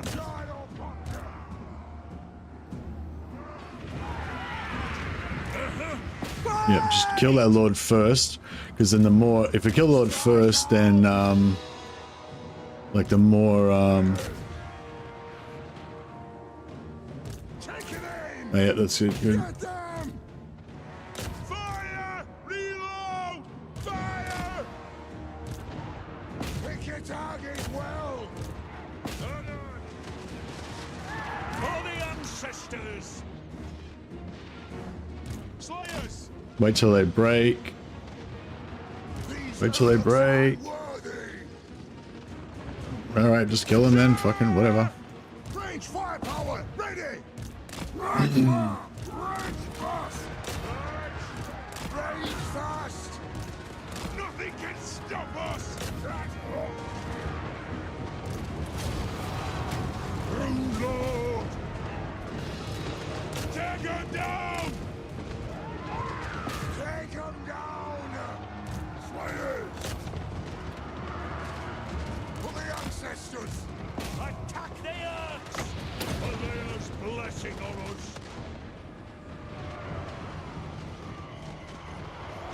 Fly! Slayers! No! Unbending! Lord of Clan Morgrim! I will do it! Move now! Shocks away! Charge! For the ancestor Dutch! Dino Copter! Take to the air! Fucking. Yes, Lord! Dutch! Ah, that's fine. All through! Alright, we'll just murder every single dude. Let none escape. And hopefully we'll get a lot of oath gold again this time. Ready! I will do it! What? Move! Move now! Anu! Good evening. Yeah, I'm pretty sure Marienburg does count as a Empire faction for Imperial Authority. Because when you take out their settlements, you don't get any more, I don't think. Yeah, it's weird. Empire, yeah, I'm pretty sure Empire does count for Imperial Authority, but they don't count for, they're not one of the elector counts, which is pretty interesting. But yeah, that's weird. I wonder what would happen. I wonder if, like, just say Gelt somehow came back, or Volkmar or someone came back to the Empire, like when you were not playing as them. I wonder if they would count as Empire. Like, I assume they would count as an Empire faction, but they would, even if they took over the elector count, I guess they wouldn't, like, yeah, do you know what I mean? Like, would they get their chain over their face if they were the, if they occupied it? Because they can't, like, they don't have the elector count interface, so they can't actually occupy the elector count slots, you know, like Karl Franz can.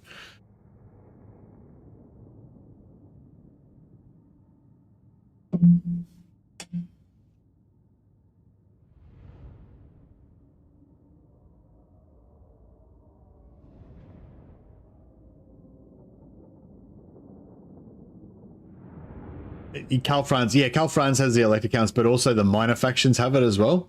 Like the, you know, like Hochland is the elector count of Hochland, but even if Volkmar takes over the, like Hochland, he can't become the elector count of Hochland. Like, I mean, he can, like, he will have, his face will be there if he conquers it, but he won't, like, actually, you won't be able, he won't have the chains across it, like, you won't be able to elector count him. Yeah, 187 is still pretty good from that. It looks like about the same.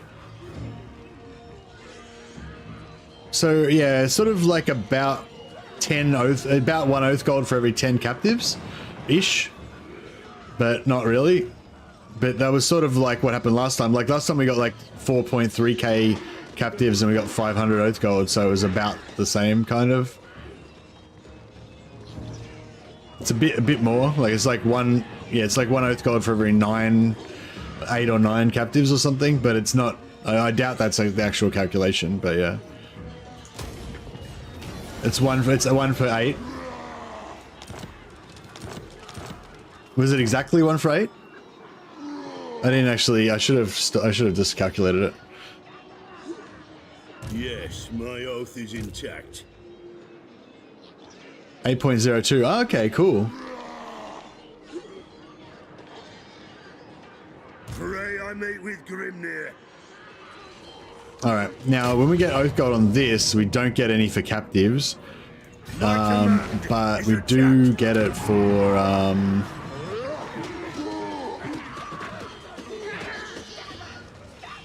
We do get it for sacking.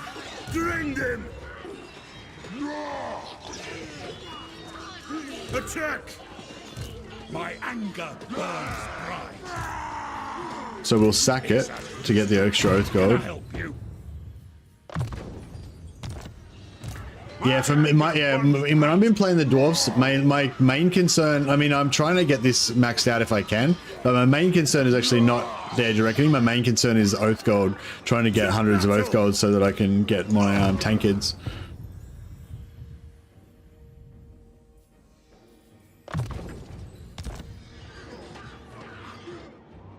So yeah, we're gonna get 2 tankids after this. Oh, maybe should I get 2 tankids or get 1 tankard and Rune of Spite? I feel like we don't really need the Rune of Spite. I'll get it eventually, but I might get like 4 tankids first. Could be the way to go. Hi, lad. What can I do? 42%. Let's do it. He did it. Suck it.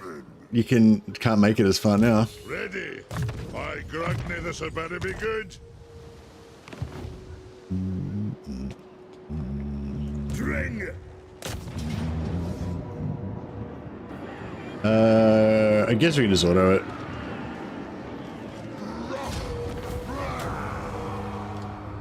Not bad.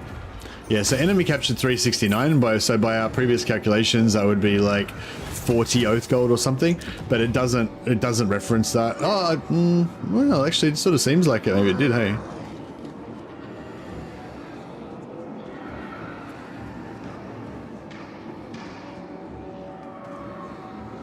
Doesn't actually say anything about getting it from the battles. I think that this might be penalized because he recently sacked it. Maybe. Like I think normally if we sacked a level 2 settlement, I reckon we get more oath gold than that. Maybe like 100 or 150 or something. I'm not sure.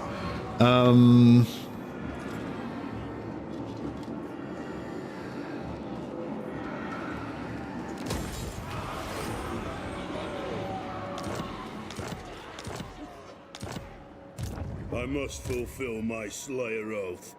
Rune Ricky. What do you want? What do you want?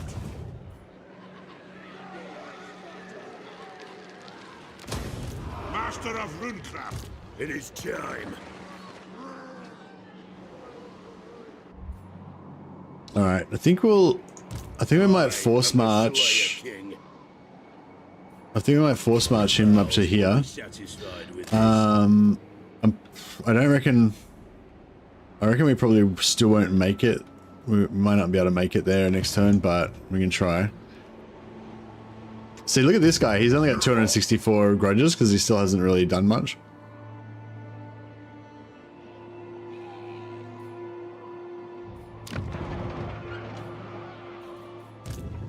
Iron Weld.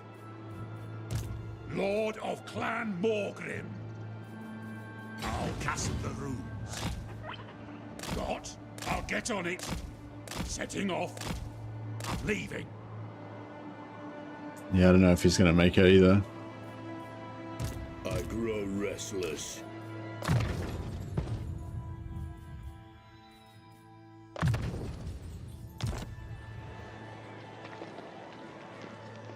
Tamarkan chieftain battles are locked for me despite each reaching committed. Do the chieftains need to be in Tamarkan's army? Oh, yeah, I don't know, actually. Yeah, so Bebesek says, hey guys, I think Livestream is the best place to ask as fastest. Tamarkan chieftain battles are locked for me despite reaching committed. Do the chieftains need to be in Tamarkan's army? Yeah, I'm not sure, Bebesek. But yeah, I mean, yeah, sounds like something might be worth trying.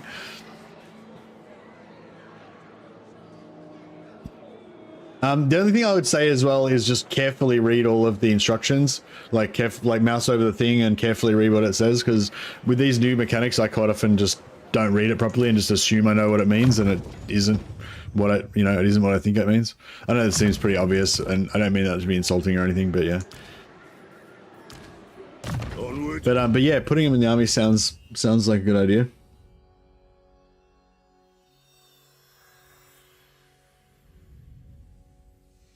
Yeah, do you just mouse over the battle thing and everything? Doesn't say anything. you know, about it? Like, does it say anything about it, or?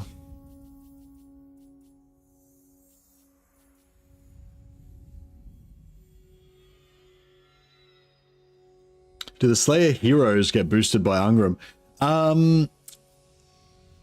He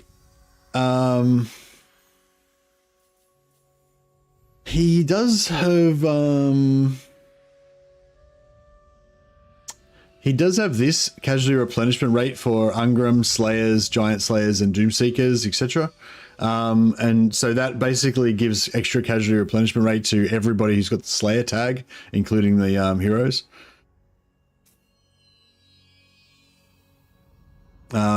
He gives these boosts to everyone who's in his army, regardless of whether they're a hero or whatever.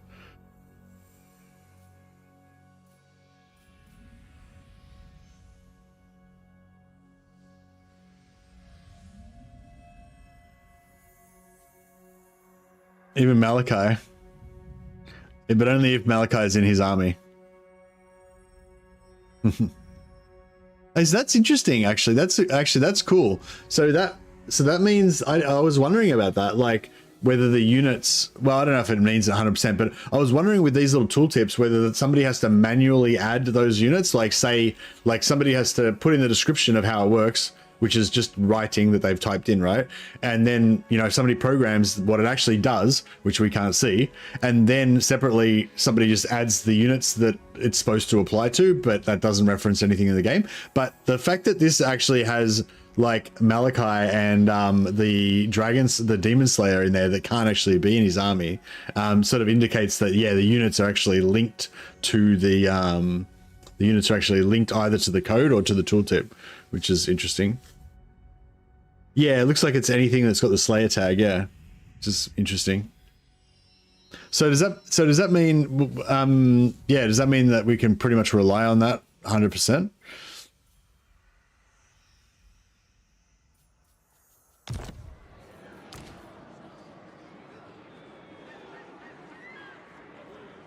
It's actually a fun way to test RQ if you programmed a custom unit correctly. Yes.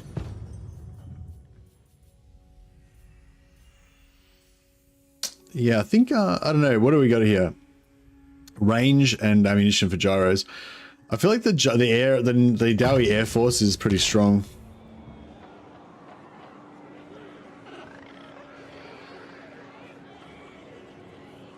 Yeah, I noticed a few of the Nurgle heroes have Lord's Army on them. Yeah, that's pretty lame. We get rid of this dwarf. Aye. I don't know if I want these miners either.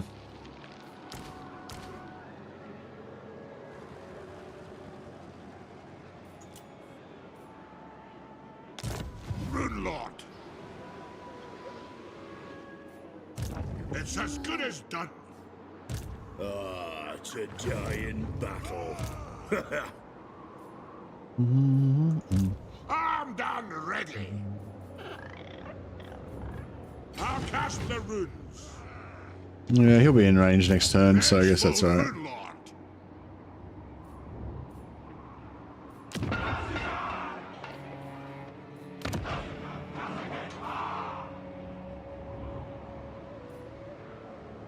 So yeah, we're going to get to see how many grudges we get when these guys attack this in a second.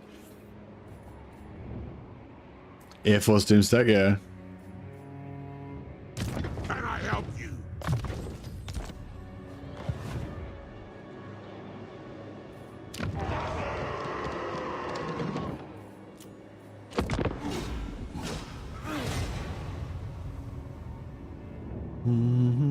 I hope we catch up with Azag before the end of our Age of Reckoning. Oh, he's coming back. He wants some. He wants a bit.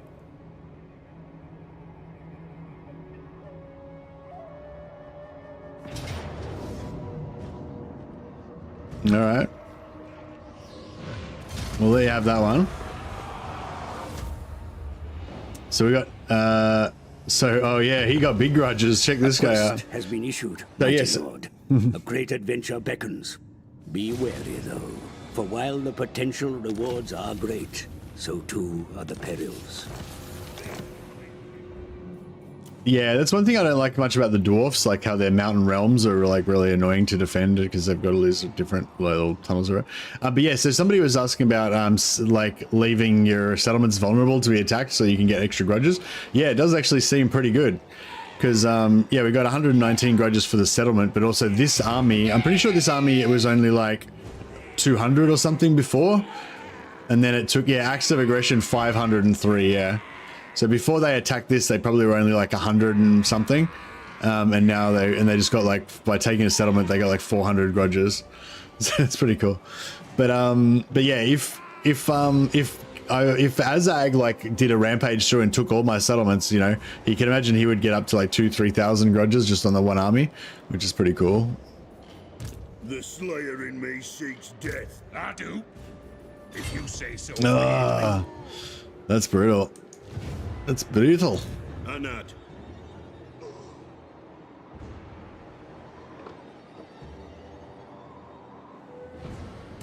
Rune Lord. I must fulfill my Slayer oath. Master of Runecraft. No, I can't attack anything underway.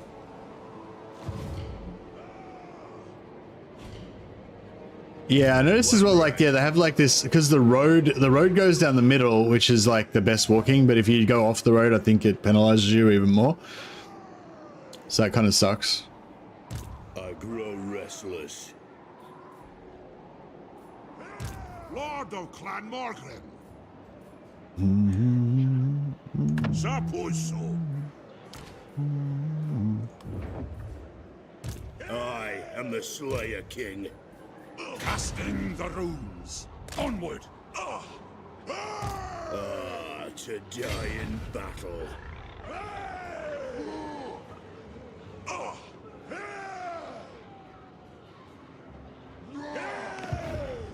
Armed and ready. The Slayer in me seeks death. So where's the circle's there, I think. So if we put him like there, Beards in belts. hopefully he'll be outside of the range. Rune Lord. On my way. Aye up. If you say so, Beardling. Aye, I suppose so.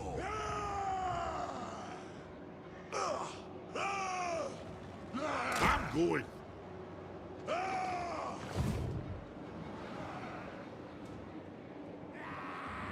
Yeah. Monsters Abound was saying he was doing that, just setting up like grudge farms, like letting them come in and attack you and stuff. But yeah, and that if you're really worried about trying to hit Nollingrom all the time, then you can do that sort of stuff. But like it's if it's what am I trying to say? Oh, if I was you, I would like do that stuff probably only do that stuff as an opportunity, as an active opportunity type thing. Like just I happened to have my army nearby and I saw he was going to take this, and then instead of defending it, I might just move nearby and go in ambush stance rather than putting my army inside it, because if I put my army inside it, he probably just won't attack, you know. So I might just as an active opportunity kind of thing, I might, if I was nearby, I might do the ambush and then let him attack first to get the grudges, you know what I mean? But I wouldn't most of the time I probably wouldn't like actively try and set up grudge farms for it, because you don't necessarily get like that much advantage out of it. Like, what am I trying to say? Like an arm, like you've got grudges and everything, but just don't get too obsessed with grudges. Like grudges, you know, they're not gold and they're not oath gold, you know, like getting infinity grudges doesn't give you infinity gold or anything. Like, and this army cost me 3,000 gold a turn, so I need this army to be getting me more money, getting me more grudges, getting me more oath gold and stuff. So you can make some money and some oath gold from killing enemy armies and sitting in ambush, but you know what I mean? I'm not necessarily sure it would be the best way to go about your campaign in the long term.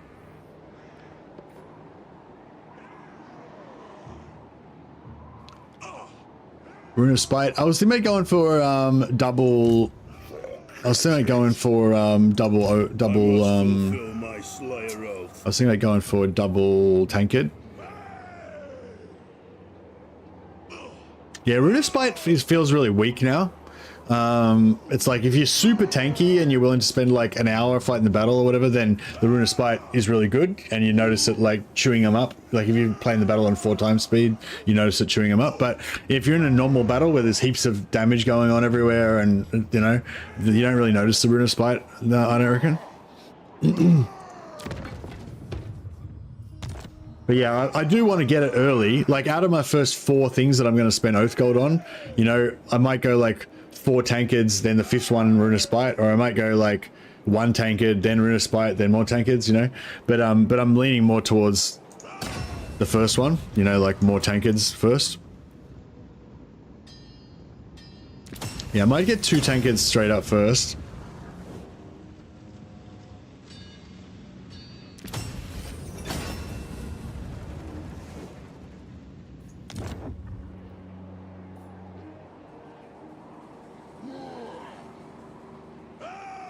You can stack the, yeah, for sure. The Runespite stack with the Nemesis Crown? Yeah, it should do. They're different effects. Hey, Wolfspaul.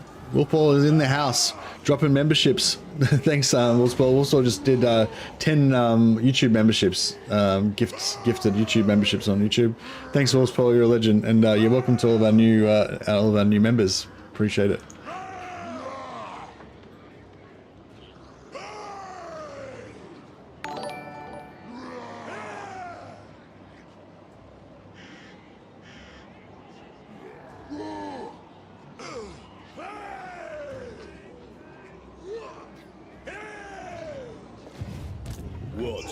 All right. I don't know. What should I do with these tankards? Should I give one to him or should I give one to him? Maybe I'll give one to him. Yeah, I might give the 2 tankards to the 2 Slayers at the moment because they're probably the weakest.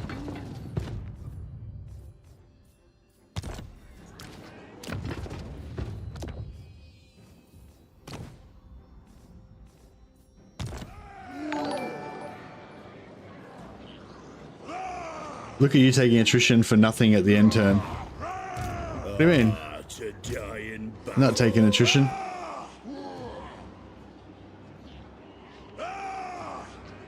Burbasex has just come back. Just to clear things out, scoured through Legends Tamarkan stream. The chieftain does have to be in Tamarkan's army. You see it in the pop-up screen once you select the battle. Okay. Thanks a lot. Thanks a lot for confirming that, Burbasex. Appreciate it. Sorry we couldn't help you out, but thanks for sharing that with the community. You're a good total war scientist. I approve of this message. All right, we need money. Yeah, so these dickheads have come and given us vision on them, which is going to give us vision on. Well, we're giving vision on all of their grudges, but they don't actually have any grudges. So, yeah, so that's good. So it's not going to hurt us, but if we declare war on their enemies, then we'll get vision on their enemies, which will give us more attrition. Bankruptcy attrition is broken, so you take attrition over the intern. Yeah, I thought so, but I didn't. I didn't before. Yeah, I did that. Yeah, I was just talking about that last turn because the same thing happened last turn. Last turn I was I ended, like, I didn't take attrition, but then over the end turn I was like taking attrition. I would have taken attrition, you know what I mean? Unless it was because maybe it was because my armies were in a settlement or something. I thought it was fixed because I didn't take attrition last turn. You can only select the battle if that chieftain is in Tamarkan's army, so to learn the conditions have to already be fulfilled. Yeah, that's lame.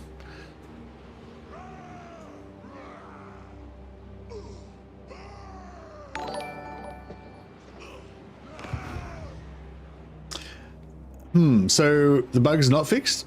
So have you guys had the bankruptcy attrition bug since launch day? I suppose you guys have, otherwise you wouldn't have noticed it. Like, you guys who were talking about the bankruptcy attrition. Yeah, no, I'm pretty sure I have. I'm pretty sure I had it yesterday, yeah. Yeah, so why didn't I get it before? I must have been, maybe I had Ungram. Why didn't we take attrition? Maybe I was in camp stance or something.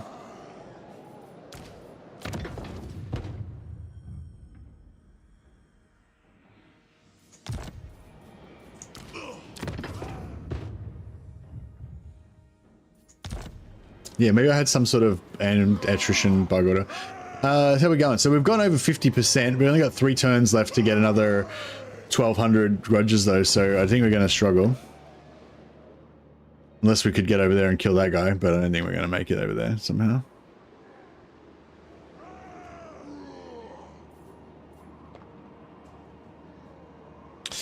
Yeah, I need to be able to cover the attrition. All right, Bow to me. What? Lord of all. Instrument of the divine. Leader of I can take trade with these guys. I fear you will leave this conversation disappointed. I understand this. Kislev's chosen.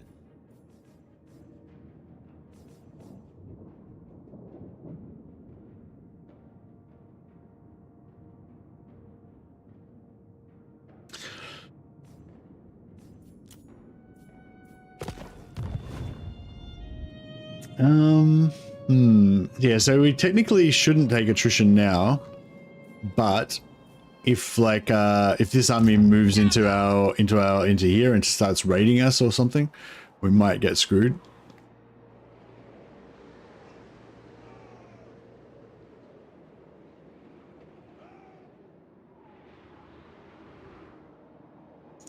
Ready. We've got a bunch of Slayer wards. I don't really want to waste any. I'll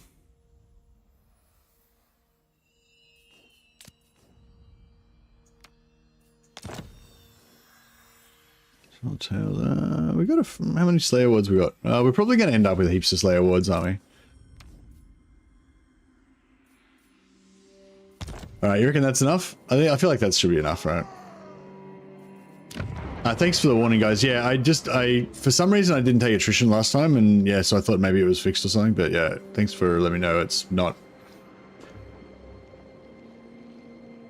The easiest lord to confederate if you just want to confederate one lord is Grumbrindle usually, because he usually dies, so he doesn't get hardly any grudges.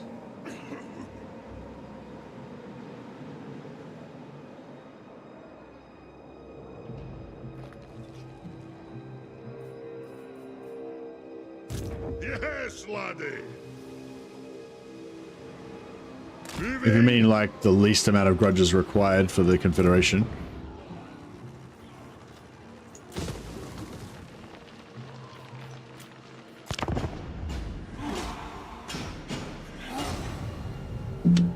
Thorek is a bit bad because if you confederate Thorek, you'll get vision on a whole bunch of new factions that are surrounding him, so your total grudges will go up. Okay, underway interception. We're not going to intercept with this solo lord. Thank you, Azag, for the offer. Oh, Helmet Discord. I hope we steal that off him later.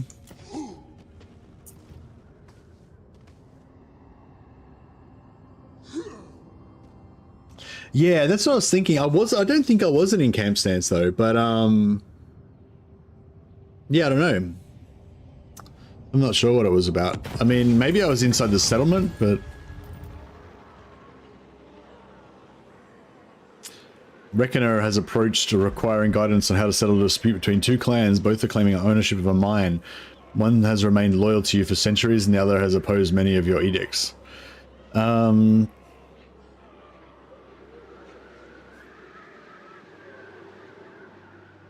don't think I have any mines, so may as well give it to them. What would Grindy do? WWG? WWGD?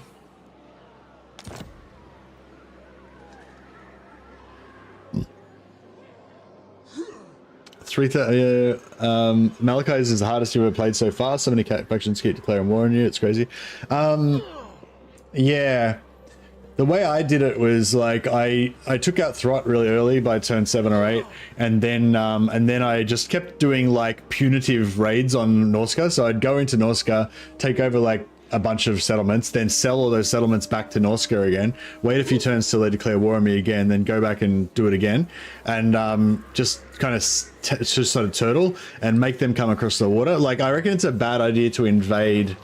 Like, don't try and invade the Chaos Wastes, because like, yeah, like it's a disadvantage to go across the water, and if you make them come across the water at you, it's really easy to see them coming and like gank their armies and stuff.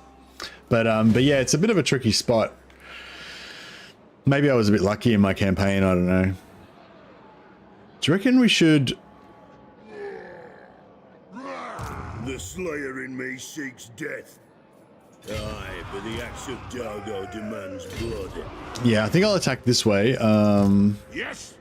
That way if he retreats, he's still going to be the way to the direction we want to go.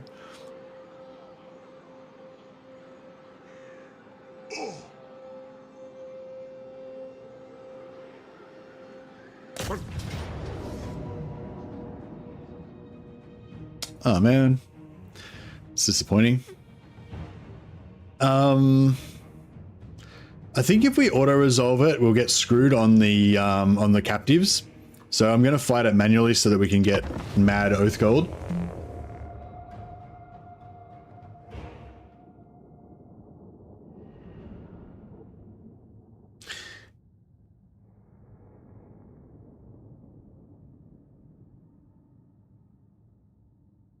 Yeah, maybe in camp stance might have been what it was.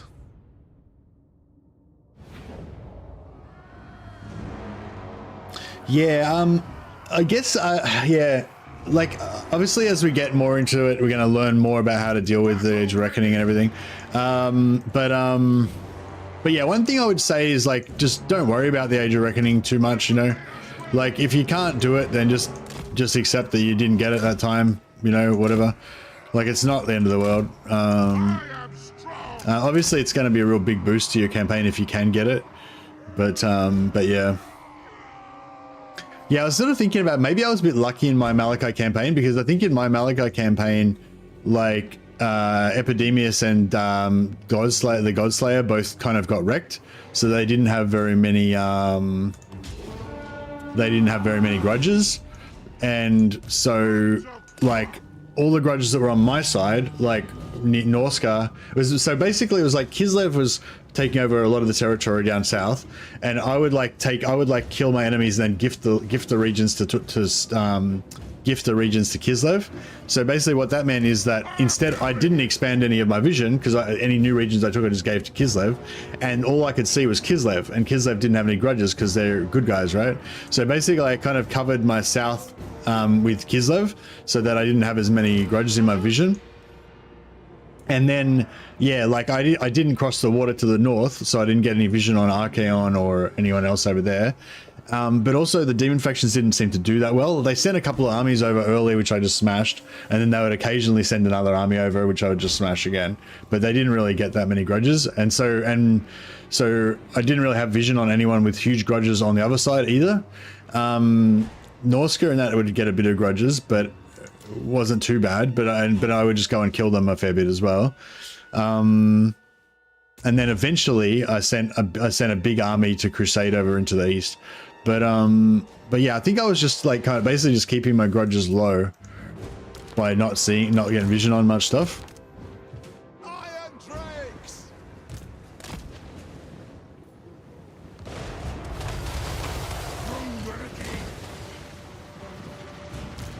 Dino Copter! Charge! Find your targets! Move! Yes! Move now! For the ancestors! Defiant and unbowed! Nothing can stop us! Sorry, just trying to concentrate a little bit here. For the ancestors! On the way! Doom driven! Strike out! Yes! Yes! It is a reckoning! Dino Copter! For the Talisman Core! The clans unite! War All right. and vengeance! Iron will! It'll get done! Slayers! Well, these Slayers aren't going to do too well against those trolls, I don't think. Take to the air! Move! The axe of Dargo first! It is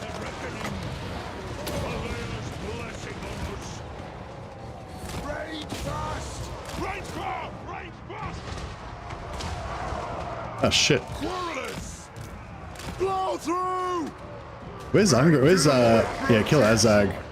Once we get Azag dead, then we'll get more captives, which will be good. Nothing can stop us!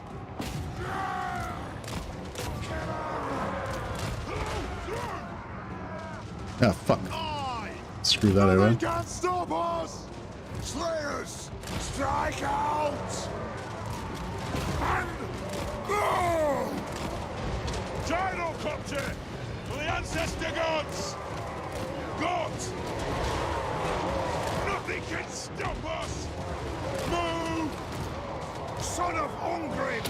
Oh, he's gonna do his whirly gig in there. That's pretty cool.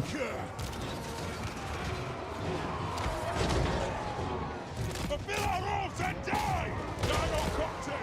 Charge! Shoot! Treasure!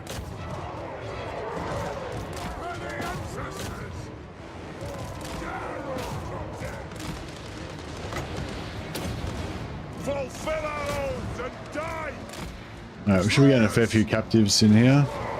Hopefully. Those guys are still not routed. Slayers! Alright, let none survive. We can't let anyone, let none escape. Move now! Like a shot! I am the Slayer King! Get after him, my bros. My dwarfs. We demand blood! Fire! Reload fire! Strike out! These roots are moving! Boy! Move now!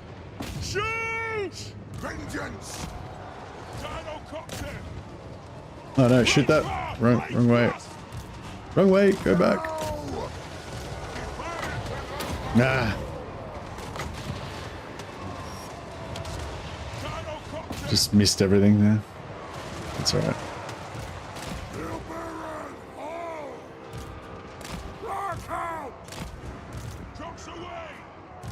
Charge!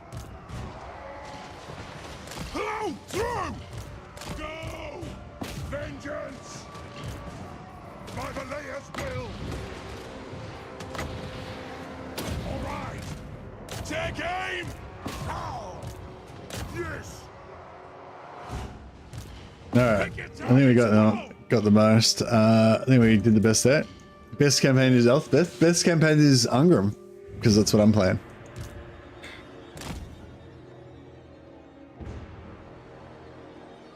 Alright, I reckon we got a fair few captives out of that. Let's see how we go. Plot twist, they annihilated the trolls. The Slayer pirates.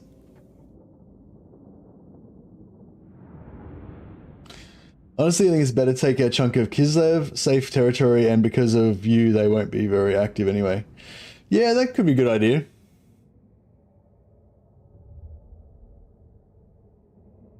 Yeah, taking a chunk of Kislev could be good. What I did was just kind of like, oh yeah, no, I wasn't really playing. I wasn't really playing for, yeah, actually, yeah, that's probably a good idea, yeah.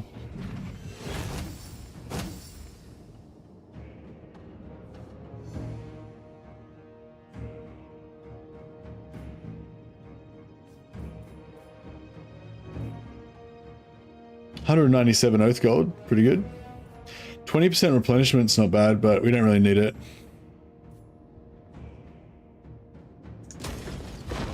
I'll just farm that oath gold. But yeah, really, oath gold is what I'm all about, really. Even more than the grudges. Grudges are cool though. Stop spamming symbols? What the fuck? Sorry, Wolfspaul, let me fix that up.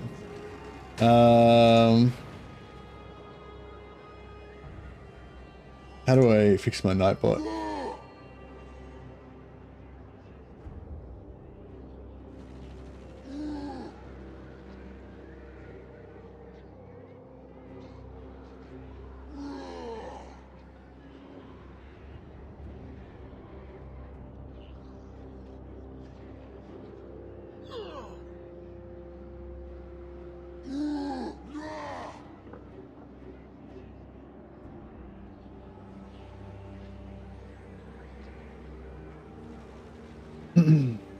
How do you do Nightbot? Spam protection? Excess symbols. Okay. So disable excess symbols. Repetitions. Repeat words or phrases.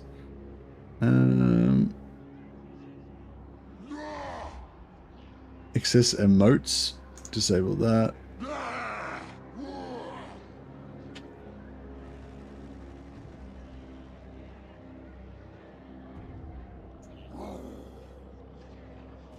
I'm just turning off everything basically.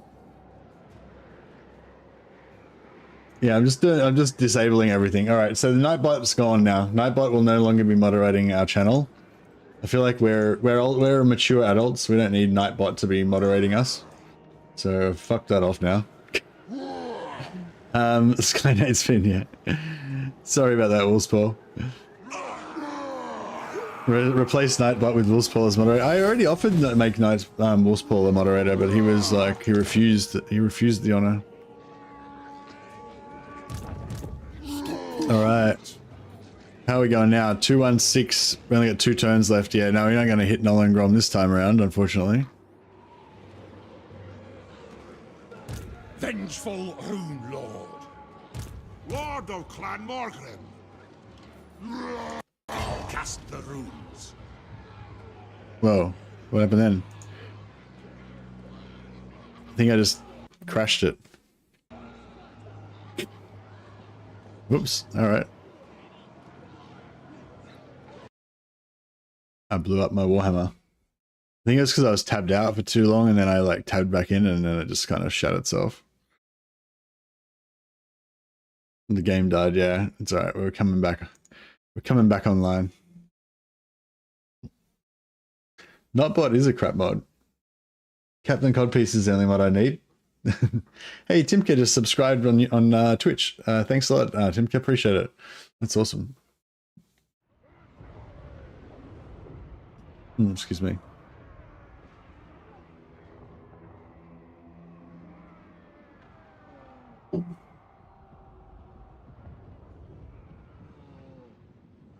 Yeah, we have good moderators. We have a good community as well. I think like no, there's very rarely much stress in our chat. Hey, every now and again, yeah. If anyone even has an argument in our chat or anything, like I get all like PTSD, like parents are fighting and shit. It freaks and stresses me out because we hardly ever get even any aggro or anything in chat, which is really cool.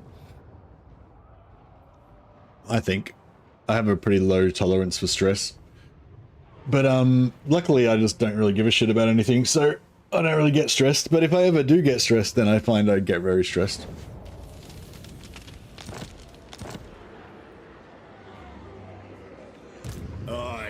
Okay, let's try that again. Maybe this time it will let me actually do it without getting without crashing.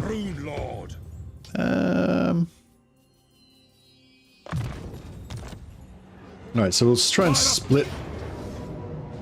We'll try and split these guys with a I must fulfill my Slayer oath. What? Got. The Slayer in me seeks death. Is he gonna run? Possibly. Alright. Yeah, I'm just gonna keep farming this just gonna keep farming these captives so I can just get heaps of oath gold early. Start some chaos if I want. No thanks. Oh, is that you, Tim, on Twitch? Nice. Low tolerance for stress that you play Blood Bowl and Mordheim. Yeah, but that's like, I don't know, that doesn't really stress me out. I think the main things that stress me out is like, I don't know, I guess like, I don't know. Yeah, I don't know. I don't really like, I don't really, yeah, I don't really care about much stuff, so I don't really get stressed about things that often, you know? Like all the things I care about are pretty much all set, you know? Like my wife and like playing Warhammer, you know, like that's already sorted, so, you know, there's nothing else that can really bother me too much. But yeah. missiles.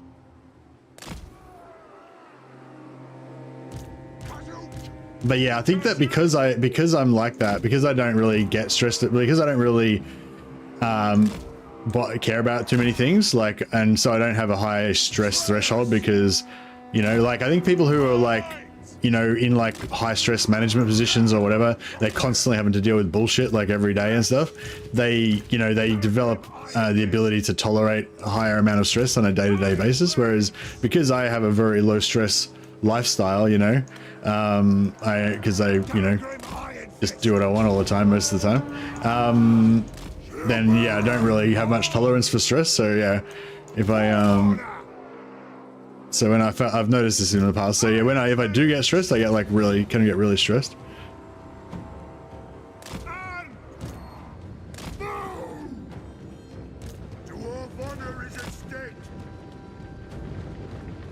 But yeah, I don't really have very good stress coping mechanisms. The best thing I came up with for stress was that oh shit, screwed up my thing. Best thing I came up for extreme stress is that that anger beats other emotions. So if you're suffering from like high stress because you're afraid of something, or you're ashamed of something, or you're humiliated or embarrassed or whatever, like generally if you get angry enough, that will make those other things go away. And then you won't feel as stressed. But you will be stressed, but you won't like feel bad as much, and you'll be able to function. I'm pretty sure that's what anger is for. Like, that's the whole point of anger. It's like when you're paralyzed by other shit, like fear or whatever, then you just get angry enough, then that will allow you to still act again. Where's Rat? We need to like, probably don't listen to me, by the way. Obviously have no idea what I'm talking about. But yeah, this has been my strategy in the past.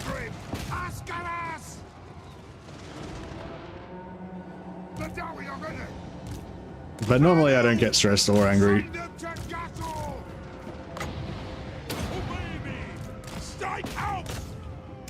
We don't have any fear bomb sort of stuff, unfortunately.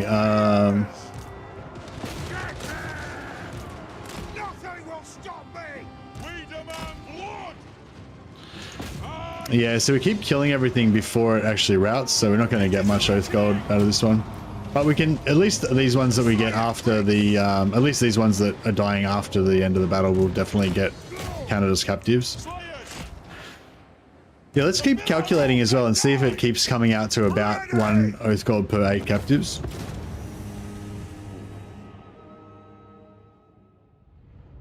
I do the anger thing, but I wouldn't recommend it. Yeah, that's pretty much it. That's my thing as well, yeah. I wouldn't necessarily recommend it, but that's the best thing I could come up with. Ban people if you get stressed. Yeah, that's it. Too many lore inaccurate steam tanks, so it's just a stressful for Mercy. Yeah, for sure. Appeasing your harem, stressing you out. Yeah.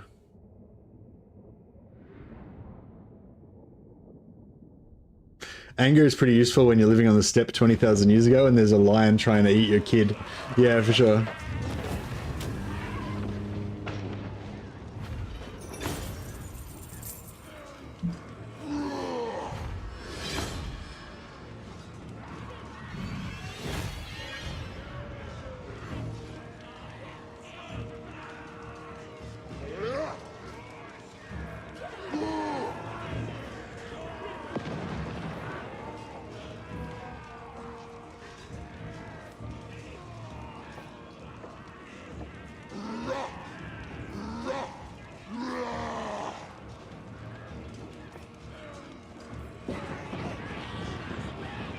Um, 24 Oath Gold is not very much, but yeah, this is what I was sort of saying before. So for Oath Gold, oh yeah, so what's 192 divided by 8? I'm not even going to try to do maths because I'm streaming at the moment. 24 seems pretty on point. It's like, yeah, one Oath Gold per 8 captives roughly. That's interesting. so yeah, so if you get low captives like this, it's obviously it's not that good for Oath Gold, although 24 is still a solid chunk. But yeah, like I was saying, for replenishment, every captive gives you 30 hit points of replenishment, and since we haven't lost that many dudes, that's actually enough to probably cap out our replenishment. That's probably 8%. Like that little yellow bit that's showing up there is probably 8% of the total health of that unit, because I think 8% is the cap. Actually, no, sorry, it's not 8% of that unit. It's 8% of the total. Yeah, it's 8% of the total health of the army.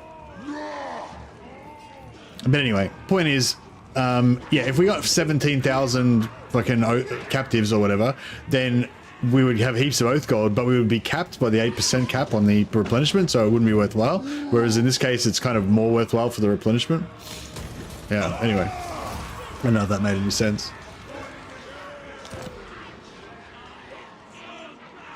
Anger's pretty useful when you have the Hulk inside of you as well. Yeah, I know.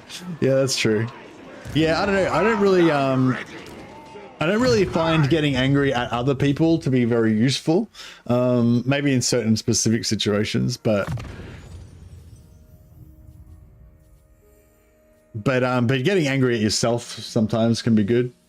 I'm not sure if that's good in the long term either, but in the short term, it's like, yeah, I find it's just if you need to move and you're not moving because you're paralyzed by other emotions, then I find, yeah, anger can be one to get you moving.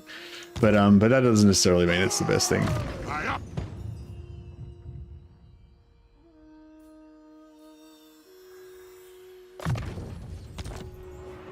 Tom Gribben!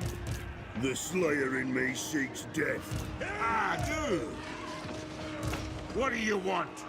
Run, Ricky. I'm going. Short term, that's got in the book. Yeah. Short. All right. Yeah, we'll just auto this one. And where's my yeah, see, I reckon we should get more Oath Gold than that for sacking it, but yeah, I reckon it's because it's been occupied recently or whatever. Yeah, I reckon we'd probably get 50 or something but normally, but we're being penalized because it's been sacked recently. Maybe, I don't know. That's kind of just my theory on it.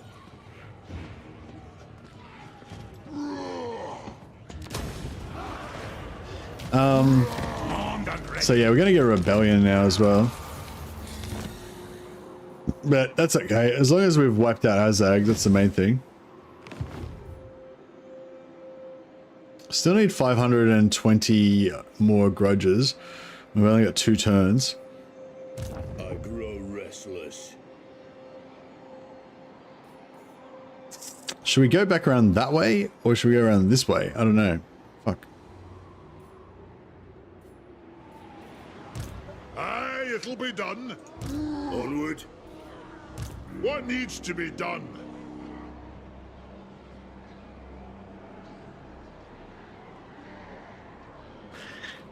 Maybe team push you over to the dark side. Yeah, for sure.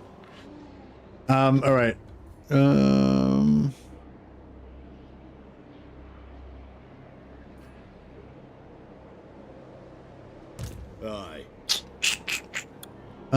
Fuck. I hate, like, I'm paralyzed. I'm paralyzed by indecision. I don't know whether to go left or right. I have to get angry. Yeah. But yeah, fuck. I don't know. Which way do you reckon they're gonna go? I mean, I guess if we go this way, even if we don't catch them, at least we get a rebellion. So maybe that's the way to go. Grease those axles. Yes. Yeah. All right. So if I go there, Got then. you're gonna be able to jump that. We should be able to jump that. I don't know. I might just go there just so we're 100%. We can 100% jump it. Vengeful Rune Lord. Vengeful Rune Lord. Ah, to die in battle. We'll respec these guys out. Save a little bit of gold.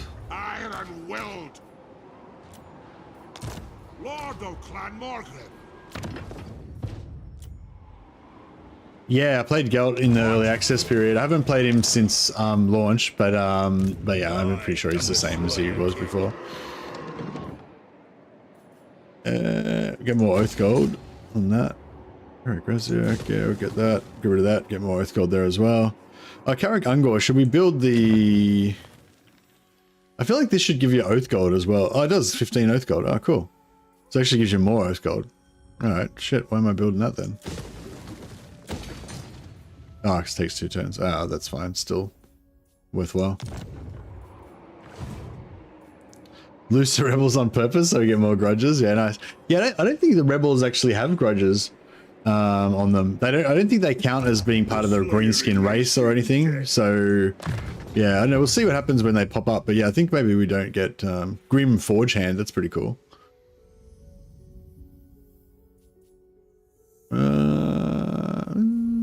Speed or Strider or Weapon String. I feel like you got to go for the big numbers, right? Just because of the sexiness factor.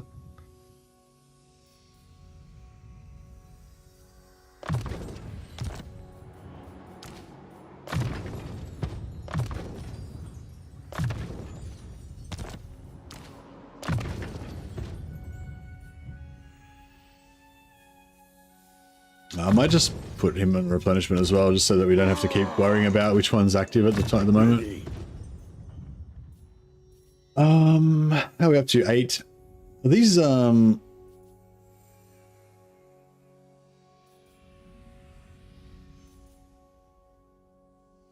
actually, yeah, let's just get that going. Get our Slayer boosts up.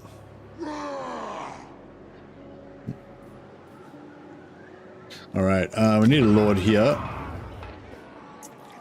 How long is he? Oh, 1 turn. Alright,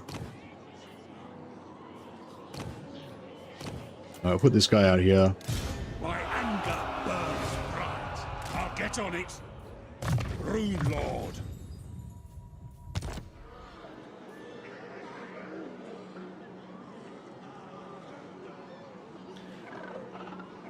Yeah, you can use. Yeah, you need to get 20. Yeah, you need to get over 25% to get this one. So yeah, you can usually get that. Yeah. The mage stack is very unique, to say the least. Yeah. I made a video about Gelt's mage stack as well, and also yeah, and also played a stream of him. Yeah, he's pretty fun, pretty cool. It's funny, like I just want I don't know, like I keep on playing the different factions, but I keep I can't settle on one because I just want to play them all so much. Like I want to play all the dwarfs and all the Empire factions kind of over and over again, and all at the same time. Like yeah, like I think Kalfran's is probably my favorite overall campaign, but Elspeth has got some really cool stuff that's really fun that I want to try out now as well. But then I also want to play Kalfran's, but then I also want to play Gelt because he's awesome. And then Malachi's got all the crazy new stuff, so I want to try that out. But then you know, Ungrim's like the classic dwarf slayer, but then I also want to play Thorgrim because he's like the OG classic dwarf. Then I want to play Bella. You know, it's like yeah, I'm like constant. I'm really in a bit of a tizzy at the moment about just loving the shit out of this game. Do not shame your ancestors, says Ortas. Nice one, Ortas. Thanks for the super chat, man. You're a legend. But yeah, I'm in a bit of a tizzy at the moment because I kind of just want to play everything. I could pop a Lord here, but I might just leave her for now. I'll just hope that he comes this way. Growth. We got Oath Gold. I think we'll go Growth. Just get a little bit extra growth. When do we get a Karl Franz live stream? Oh, I've already done like 3 Karl Franz live streams. So I think I've already started 3 different Karl Franz campaigns, I think. Or maybe 2, yeah. But yeah, probably very soon. You want to play Dwarfs, but you have a Vampire Counts campaign to finish? Ah, really? You're not going to restart your Vampire Counts in the new patch?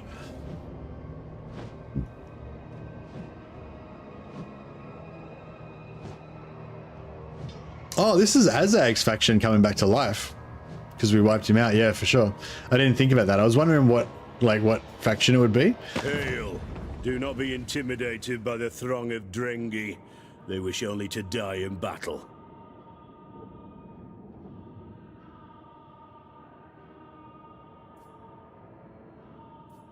Military access. Yeah, I mean they want to give me some money. I'm happy to oblige.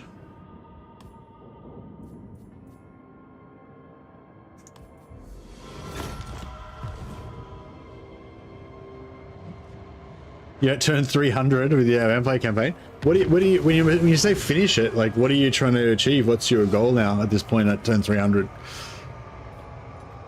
Are you trying to do a full map completion or something, or? I grow restless. I was watching Yes, for Slayer King. oh yeah, so grudges, yeah, no grudges. Yeah, they got no grudges on them. Yeah, I think they don't actually count as a faction until they actually take the settlement. So yeah, you can't really farm grudges from rebels, but you can farm oath gold from rebels. Anat. All right, so all right, we need to jump over to here. My Slayer oath prevents me. Not in this life or the next. Lord of Clan Borgrim. Well, how many turns we got left? We got 1 turn left. Master of Runecraft. Iron-willed. All right, I'll try and get some more oath gold out of this. Full map is the plan, but settle for killing everything. Okay.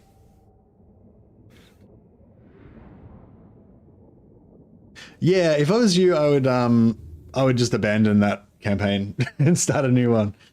But that's up to you. It's just, I mean, yeah, I guess I tend to, yeah, I'm like what you were saying, Captain Codpiece. I tend to like do a lot of restarts and stuff because I'm kind of always getting excited about new ideas for different campaigns and stuff. Which does mean that you miss out on some, like, I don't know, well, I'd say like you get the most enjoyment out of the start of campaigns, I feel like, and then so if you just want to get, it's the same with a lot of things. It's somebody, I remember same I can't remember what it's called, but same thing with like martial arts and stuff as well. It's like when you first start learning a martial art, you learn so much stuff, and you're like have this like, you know, super high curve of learning, and like if you go and do a grappling class or something, you know, you straight away just learn some fundamentals of grappling, and your ability to grapple like shoots up like super fast, you know. But then like, you know, after a certain point, like you actually have to get better. It's not just about like knowing a few things, like you actually have to practice and train and get better and stuff. So it's like it flattens out a lot, you know.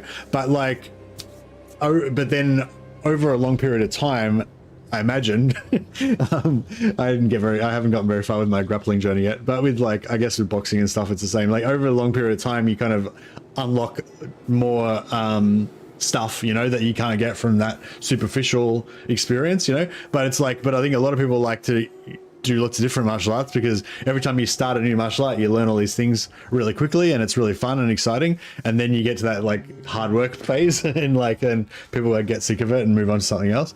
But like you don't get it. You get like a different type of advancement and satisfaction or whatever later on. But yeah, I think it's the same with campaigns, even though it's a weird thing to compare. But it's the same thing with campaigns. Like you get more fun out of the first 20-30 turns of each campaign. So if you just want like maximum fun and nothing else, then just restarting campaigns and just quitting them after 30 turns. But if you like play the campaigns longer, then you get like other stuff, you get more out of it, kind of, I guess. But it's not the same level of dopamine hits that you get out of new campaigns.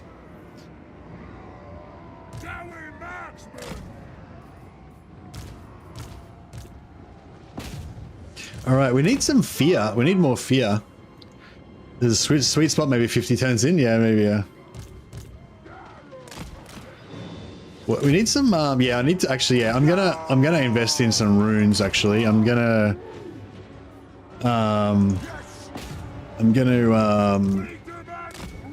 Everyone shoot that.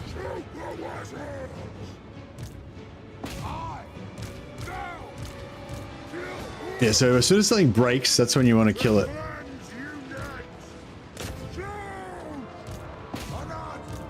Just hold them in place for a second. Yeah, I see what you mean. Oh, no, that was... Oh, bro, they had loons.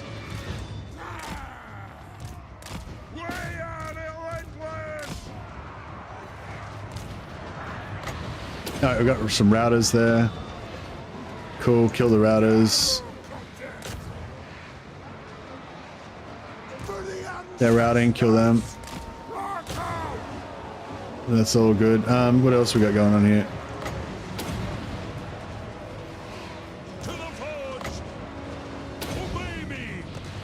Oh shit, I mean melee attacks with my...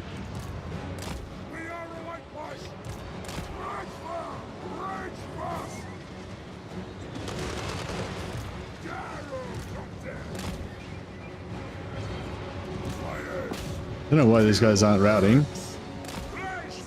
Trying to... There we go. Go after them.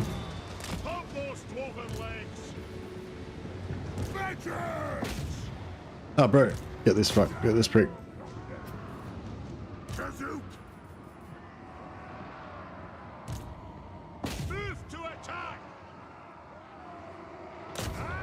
No, don't worry about it. Alright. Yeah, they should get them. That's fine. How are we going over here? Yeah, catch them. Kill them. Get me them captives. Slaughter this brick. Slaughter the foe. Speed.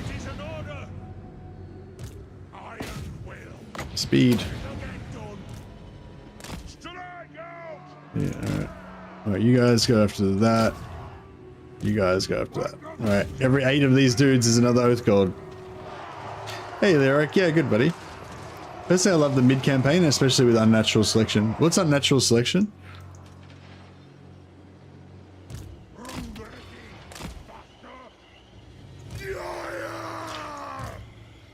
But yeah, like I've had a few campaigns sort of recently where I've actually enjoyed the mid campaign. Like, yeah, when you're getting, yeah, that 50 to 80 sort of period. Depends what you call it. Different people call different things, the mid and late and whatever. But yeah, when you sort of get to the point where you're enjoying the fact that you've got 10 barrackses so that you can globally recruit like your main units in one turn, and you know, and you're, I don't know, like you're upgrading entire provinces in like as a set and stuff. Like you know, you're going around doing like you're kind of like mass production strategies for things as you're conquering stuff. And why is my bombs? Did I put? Are they on the ground? Maybe they're on the ground. Yeah. If you're stuck in melee, I think you can't bomb. There we go.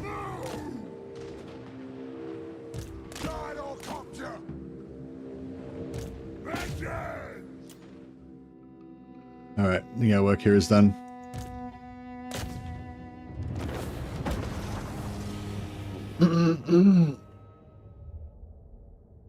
New teams in Blood Bowl, they don't get good till like 1200 TV. Some of them, yeah.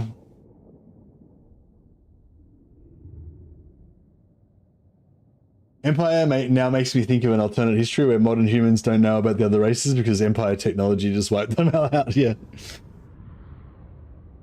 I paused my ogre campaign to try Elspeth. Oh, nice.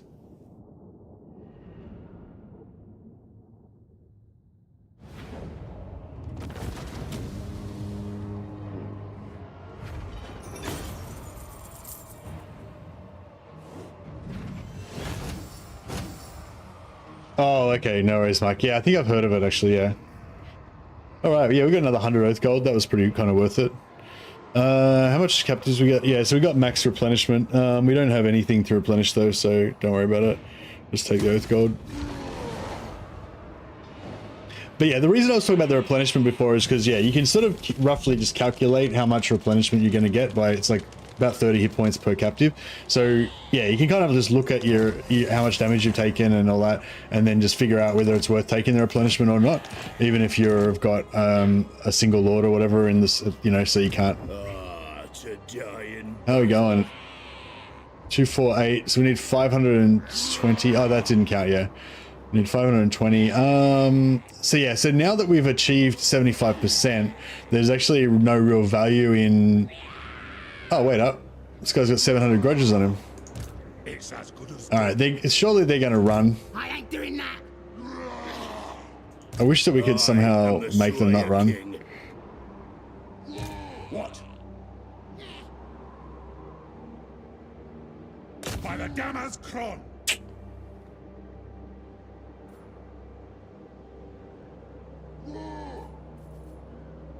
cast the runes. On my way. Heading out. Yes, lad. Shit.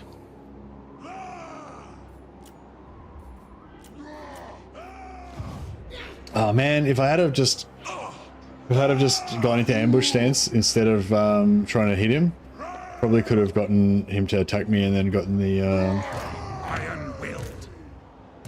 like how close is it? Like I just need like 1% more movement. I do.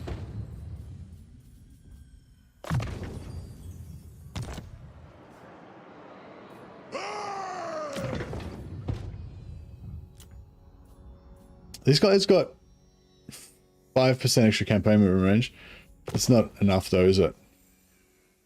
No.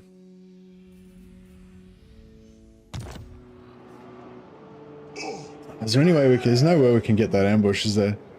Yeah. Oh well, you can, yeah, we almost made it. If we could have somehow gotten a fight with this guy, we would have just pipped it, and then we would have got the extra Grudge army, and yeah, it would have been really good. The Grudge army would have been kind of cool, because then we could have attacked somebody. Okay, so you can see that the vampires are not got very many grudges, which is good, because in my other campaign, the vampires had a high amount of grudges.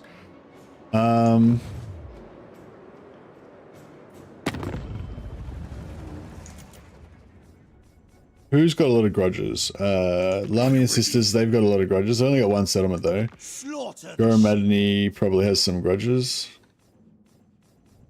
Sylvania doesn't really. Crap. He might have some. These guys have a fair few. Red Eye have a fair few.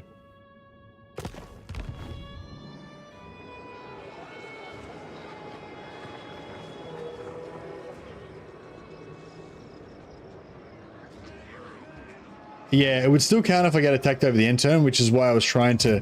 If I could get this ambush guy to transfer his units into this army, then I'd be able to get the...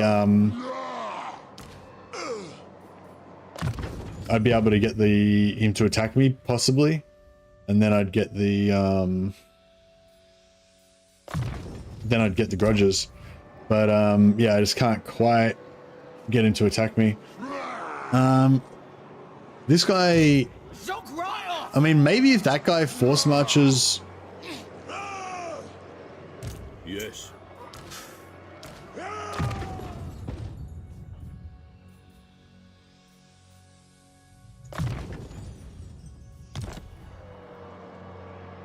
Put the Solo Lord in the force march. Yeah, maybe.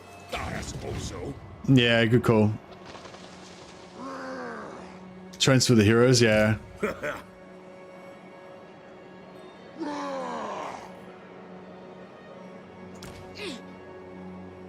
Although, if he does get me and kills my heroes, that would suck. Grease those axles. Oh, no. Yeah, shit. Vengeful Rune Lord. Rune Lord.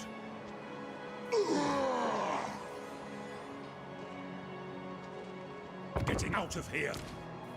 Yeah, no, transferring the heroes doesn't work now that I'm not in force. No, I'm not in ambush stance anymore.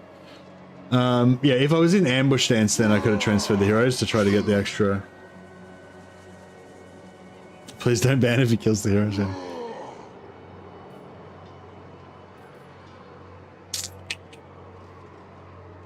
Yeah, I just guess we'll just yeah. What? I'm going. Master of Runecraft. Now why? My anger burns bright. Get out of me head. What do you want?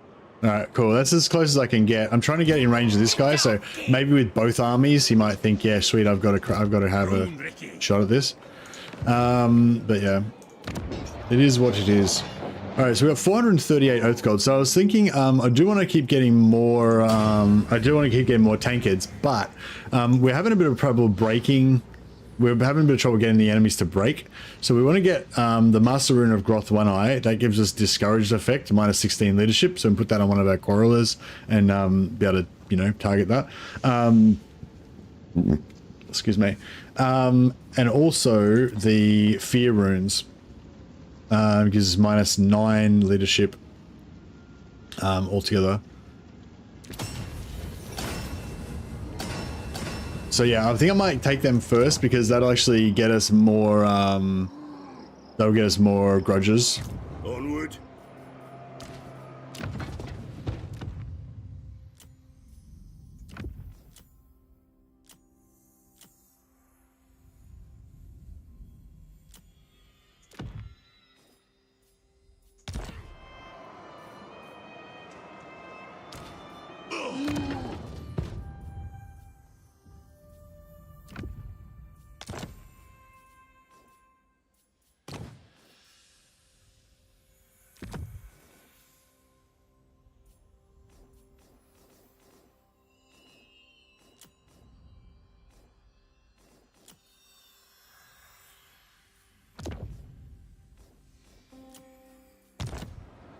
All right.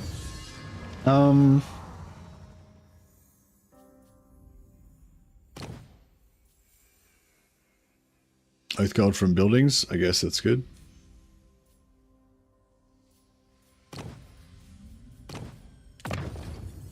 All right, let's see how we go. Love when the goblins break the fourth wall and say, "Get out of my head." Yeah, that's pretty cool.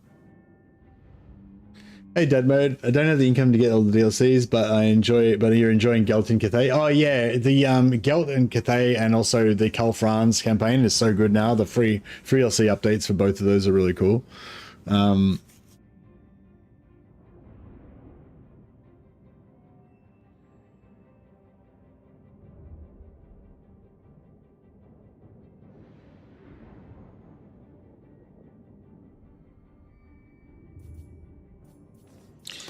Yeah, so It yes? What? Kislev's chosen. we can take a non-aggression with the Robsman clan. Yeah, I guess that's fine. Let us discuss strategies for victory. Gotta like scam it where we can. Grongny Lords? Yeah, Grongny Lords are good.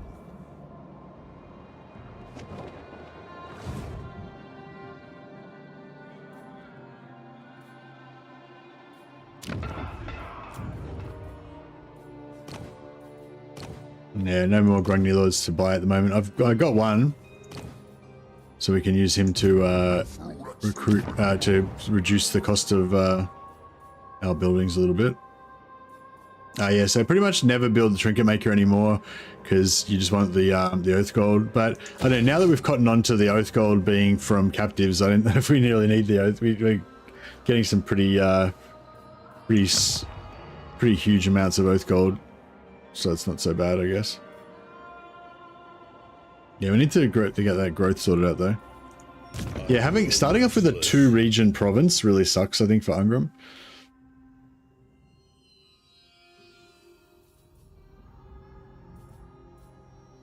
I might start saving his points now so we can get some of his unique stuff. What's he get? Slayers, not that big of a deal. Not that big of a deal. Bonus versus large for Slayers, I guess, is pretty cool. Melee attack against demons and stuff, it's pretty cool. Oh yeah, I wouldn't mind going after Tamakan this run and trying to farm some Tamakan for the dwarfs. Yeah, that casualty replenishment's pretty good. And the hit points. Yeah, that's what we want. Journey's End upgraded. Alright, cool. We'll save our points for that.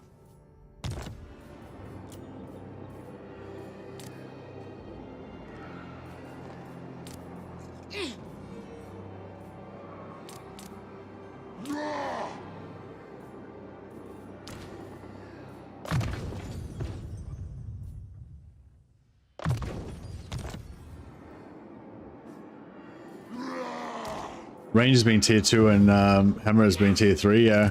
To war. I think you get tier 2 Iron Drakes now, which is pretty cool as well. I don't know if I should... So what are we going to do? Oh yeah, so what I was going to say is also, because it's the last turn, turn 10, the Age of Reckoning is going to be calculated next turn. So So another thing that you can do is do diplomacy with factions that have higher grudges. But I don't think I'm going to do it this time, but we can keep it in mind for the future. Like, just say there's a faction that's got moderate amount of grudges and you don't want to go declare war on them. So just say, I mean, like Dryka, right? So Dryka's got some grudges, but I'm not going to attack her. I'm going to probably go this way instead or whatever, right? So if I want to get rid of these grudges before this gets calculated, then I could do some diplomacy with her. Like if I traded a region to her and did a non-aggression pact and whatever, then I'd get like, it would probably give me plus 100 or maybe even plus 150 to like negative grudges. So it would strip away grudges, and that's off every single one of her settlements and every single one of her settlements and armies. So, you know, just say she's got 4 regions. Each of her 4 regions, say, have 83 grudges on them, and then maybe she's got 3 armies, like 1 main army and 2 half stacks or something. Her main stack might have like, you know, 200 grudges on it because she's been killing Empire factions and we don't like that or whatever. I don't know. But yeah, just say she's got 1,000 grudges altogether. If I just do that if I just sell her Karak Raziak, then she'd get like 150 plus. So this would, she'd have 83, sorry, she'd have 83 grudges. We'd give her like minus 150 grudges. So this would just be gone. All 4 of her settlements would be gone. And her armies that had not that many grudges would be wiped out as well. So we basically instantly strip 1,000 off our total grudges. So when this calculates next time, instead of being like 7,000, it'll only be 6,000 or whatever, you know.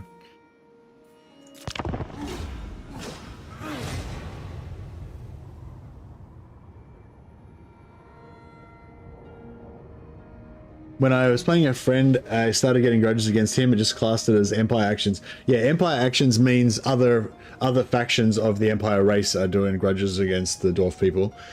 If it was him doing it, it would be faction actions. Faction aggression, acts of aggression or something like that.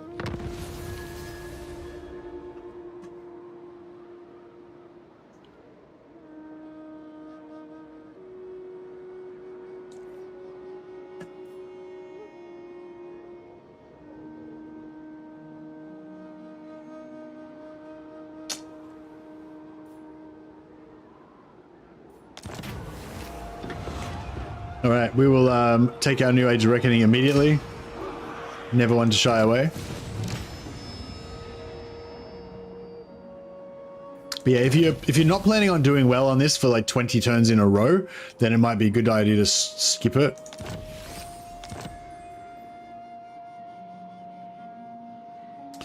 All right, so we need to make some long-term plans here, I guess.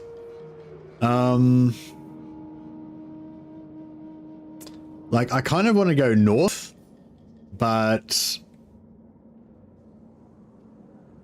you know, maybe we need to go south in order to go north.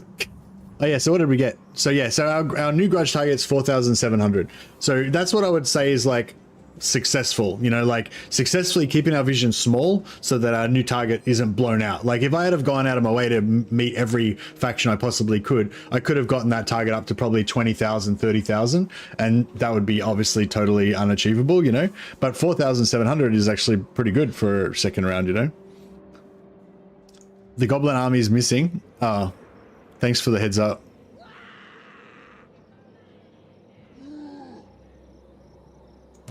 Can I help you?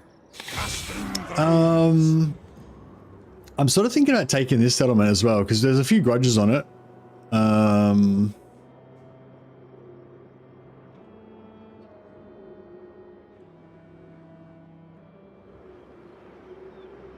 we could take this guy out on the way through, which would be nice.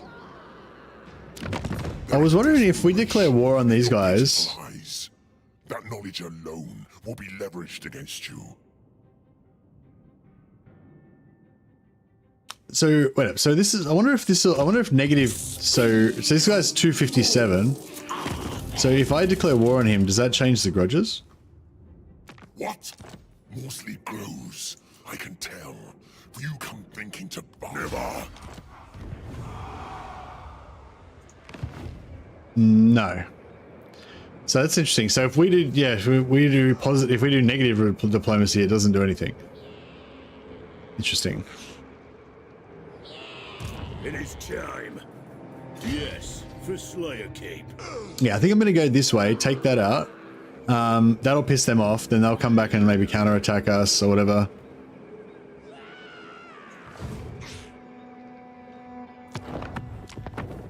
Ready. All right, we'll get, I should have probably recruited another Lord last turn, but I didn't. Foolishly. Yeah, we'll fight this, get more Oath Gold.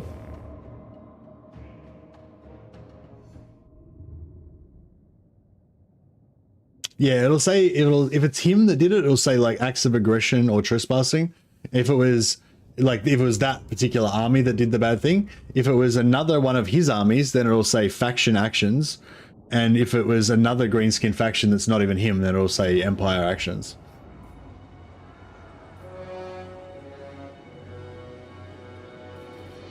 Alright, we've got our fear runes on.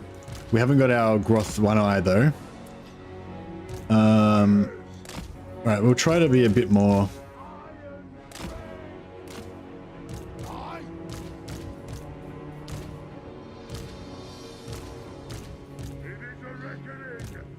I am the Slayer King.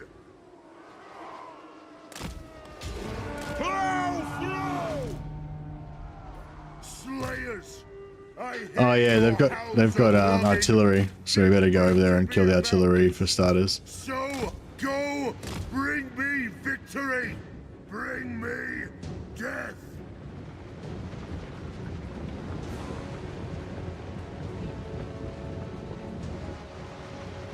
Move! Nothing can stop us! Move now! Tidal copter! Still I go! We got no archers apart from the artillery, Go! so we'll try to Charge! Go! Kill orcs! Strike out! Range far! Range fast! On! Move! Yes! Alright. Now they should rout. Yep, now I kill them. Now that they've routed, this is all kept. Oh, they have got archers. Shit. Alright. Fuck. Sucks. Alright. We'll try and... Charge! Take him down! kill their routers anyway. I got 10 there. That's 2 Oath Gold.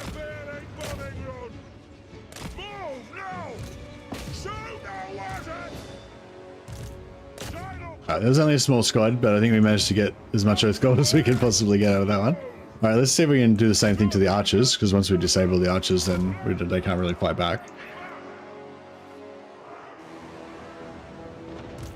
Oh, shooting random dudes there. That's not good, but that's alright.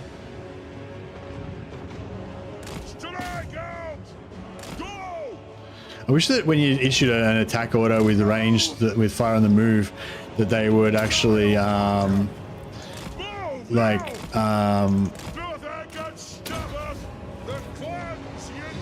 should be routed now. Come on, shoot them, shoot them. Yeah, there we go. Cool. Alright, they're gonna shoot everyone shoot those guys. Alright, we're not getting any captives out of that because they're all dead. Oh no, we got a few. We got a few. Look at that damage that they took from those pistols. They got shreked. Yeah, the pistol damage seems pretty good on the Slayers. It's armor piercing as well, which is actually, that's a difference between the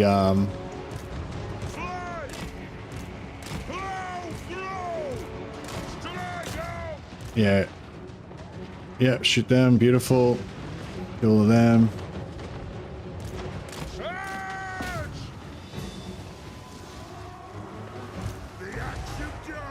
Alright, we'll send these guys after the Lord. If we can kill the Lord, Put those dwarfen legs! Shield bearers! gotta get those captives, bro. What are you doing? I think they have decent melee attack, actually, don't they? 29. Let's see how good they are at chasing, just for future reference. 23. They already killed 5 on the charge. Or maybe they might have shot him. They killed 2. I don't know, they're not that great, are they? That's alright. Take to the air! Take them down! Take them down! Slayers! Skull! Preparing bombing run! Yeah, I don't know. I mean, you don't expect too much from them, do you? Dwarf honor is at stake! Strike out! Slayers!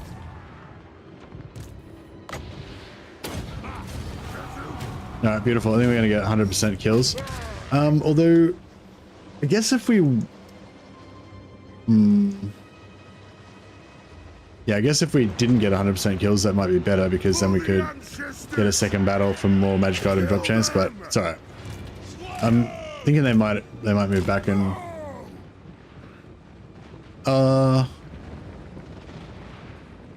29 goblins. Yeah, alright, we'll leave those guys alive.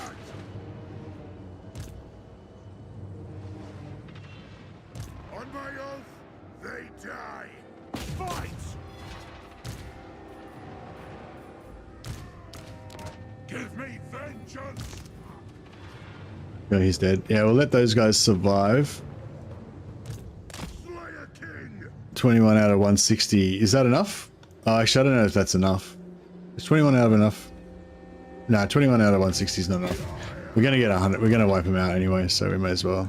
Shoot our wizards!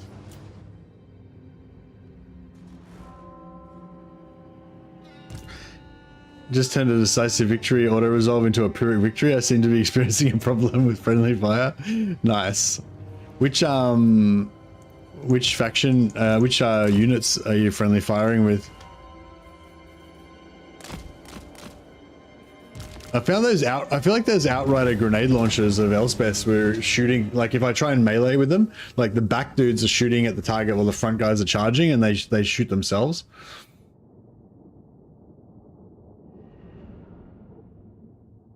Yeah, shotgun cavalry would be cool. Yeah.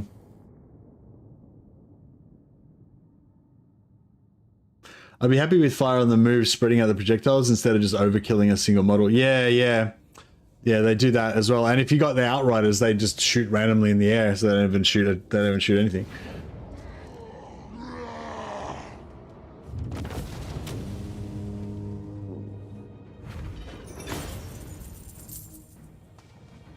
$131 oath gold. That's pretty good out of this shitty little army. We've got replenishment we don't need.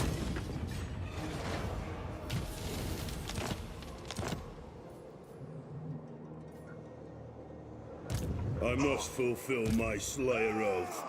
Casting the runes! Casting the runes. Let's get triangulation, get that Slayer pirate shooting damage up higher.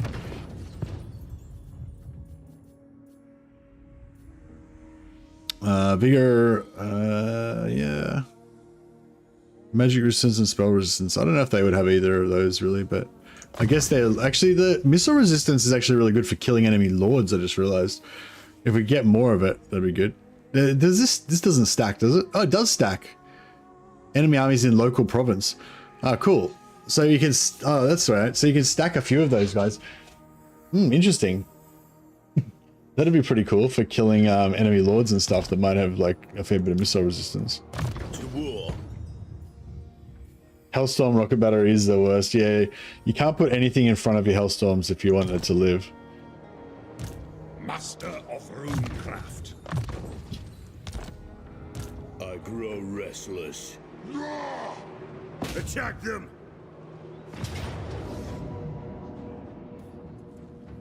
Attack! All right, we'll do a slow. I mean, we'll do a sack on this, I think.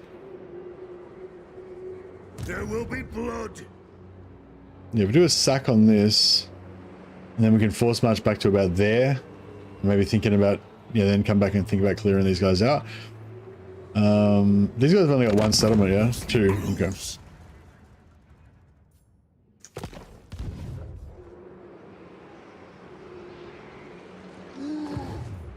Rune, Ricky. Setting off.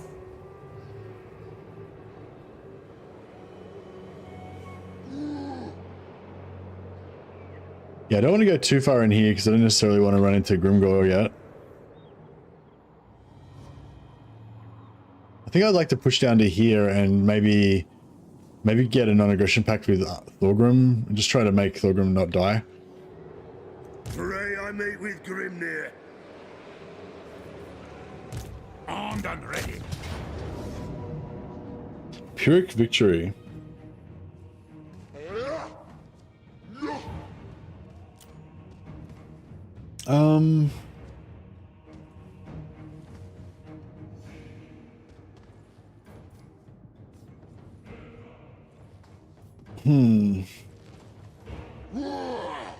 To battle! 279 Oath Gold. Wrong thing.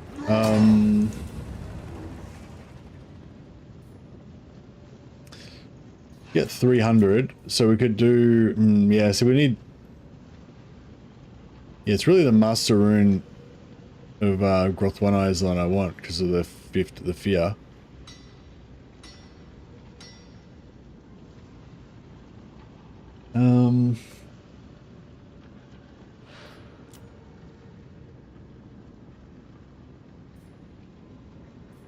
Yeah, it's not really much point. You can't stack 3 of the Groth One Eye. You can't stack 3 different. Can't stack 3 of the same contact effect on people. It's only like, yeah, you can only have one of each type of contact effect. You can stack multiple different contact effects though. Yes. So you can put like burnt, which gives you -8, I think. So by using the flamethrowers or burning head or something, you put -8 there. Then you can have your Groth One Eye thing. Then you can cause fear for another -8. Then you can, you know, shoot missile units for another minus whatever for taking missile fire. Then you can shoot artillery for another minus whatever for taking artillery fire. You can just stack all these different things to give you minus. But yeah, you can't, like having 3 Growth One Eyes won't, all shooting the same target won't do anything. Bring them. I feel like the auto resolve is pretty solid. It's going to be Pyrrhic victory. So we got 676 captives, but I'm pretty sure that doesn't matter.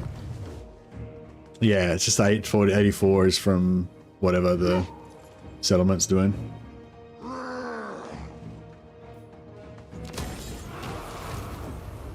Anad.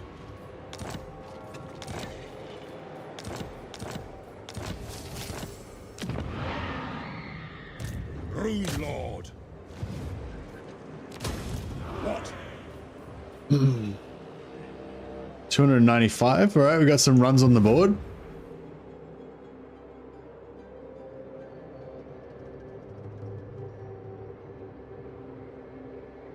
Greenskin actions? Greenskin actions. Like what? So that's weird. So the settlement has got grudges on it because of greenskin actions, even though... Oh, that's weird. What's going on there? So is it like this was a greenskin faction and it had heaps of grudges on it because of greenskin actions, but then these guys killed the settlement, and then that stripped off some of the grudges, but it still left 45 on there? I guess. It's pretty weird. Yes. My vows will be satisfied with this. Yeah, you still belong to the greenskins, so it's still got some residual grudges left from when the greenskins used to own it. I guess is what I'm picking up from that, which is pretty cool. I mean, it's pretty weird, but it's cool. 10,000 oath gold. All right, we're doing well. Oh yeah, how much growth did we get out of that? Plus 25. Oh yeah, plus 25 growth is pretty good.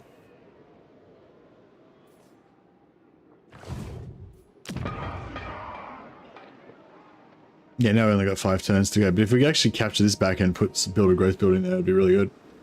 Sacking then occupies gives extra grudges. Yeah, oh, does it? It actually gives extra grudges, does it? Because I know there's some remaining afterwards, but I thought maybe that was just subtracted from what you get initially.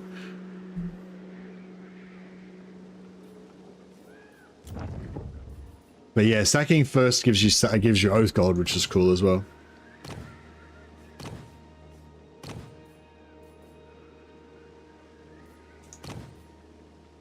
I'm ready. Vengeful Rune Lord. Should we get some more slayers, perhaps? My anger burns bright.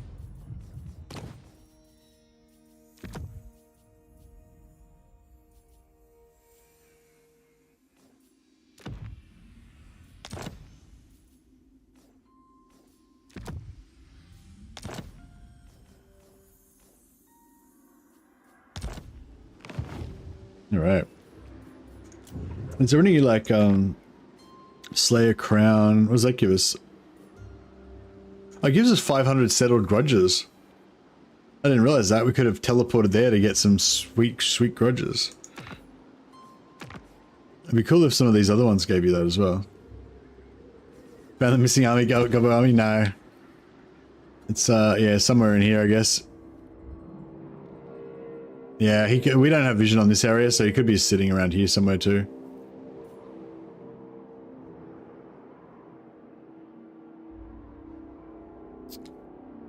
I could pop an overlord here, but I might wait.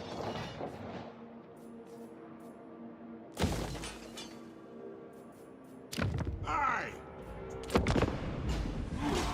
Greetings.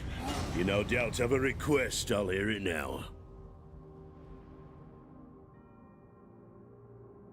See, I kind of want to go north to fight Tamarkan, so I guess maybe we should just go after Grimgor. Maybe we should try to aim to be not discover Grimgor before, like during this period, so that next turn, so the next Age of Reckoning we don't have Grimgor vision, but then try to make it so that we just discover Grimgor like, you know, straight afterwards, and we can actually kill him for some big grudges. That way we might get, so this next one we might not do very well, but the one after that, maybe we can get Nollengrom. Urks, talk fast, for you are my enemy. Alright, I guess we're fighting Vlad. It's a grudgeon.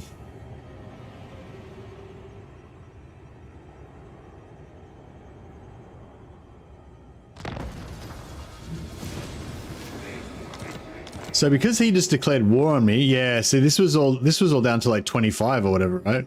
Negative diplomacy 172, yeah, because he just declared war on me. That's cool. So I wonder if we like raid factions. Aye.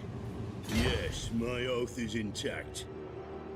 I don't know. I want to jump over here and try to like just be like, "What's up, bitches?" kind of style. But maybe that's a bad idea. Can I help you? Getting out of here. We can scout a little bit.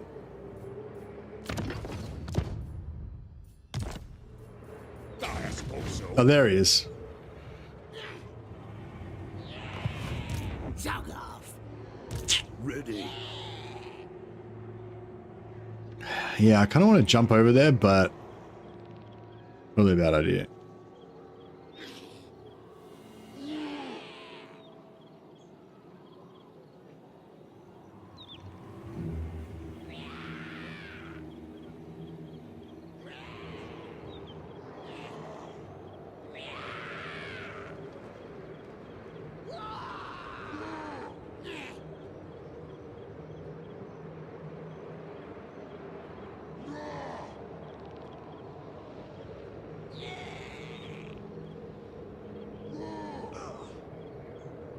No, if we go any camp stance, we won't be able to. Oh yeah. No, it's the same shit. Onward.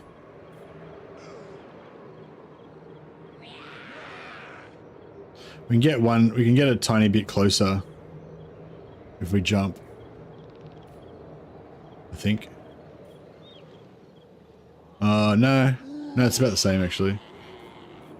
Aye, but the axe of Dargo demands blood. Yeah, no, I might just stay in our region. Forwards. Ambush stance. Yeah, I was thinking about going ambush, Burns bright. but I don't have enough movement.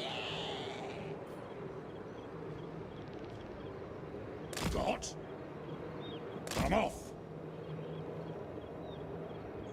Yes, lad. I'll get on it.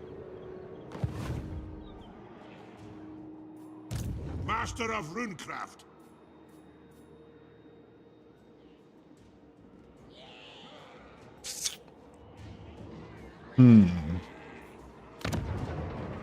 Yeah, fuck, I hate mountains. They suck, don't they?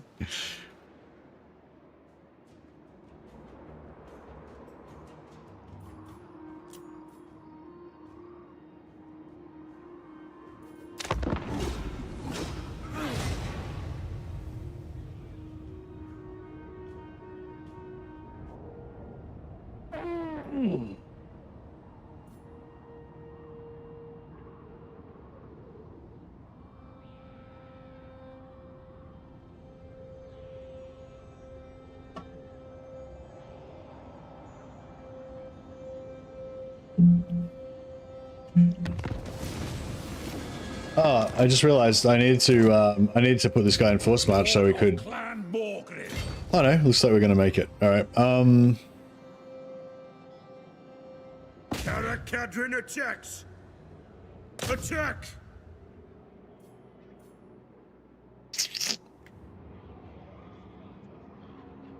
If you say so, beardling.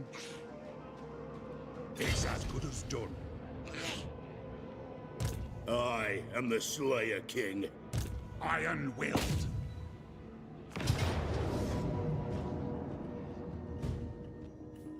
Songni!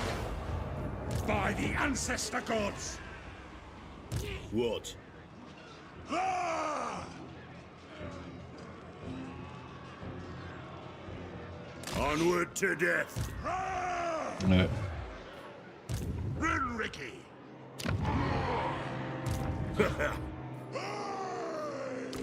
Yeah, we can't get replenishment from the settlement battle, unfortunately.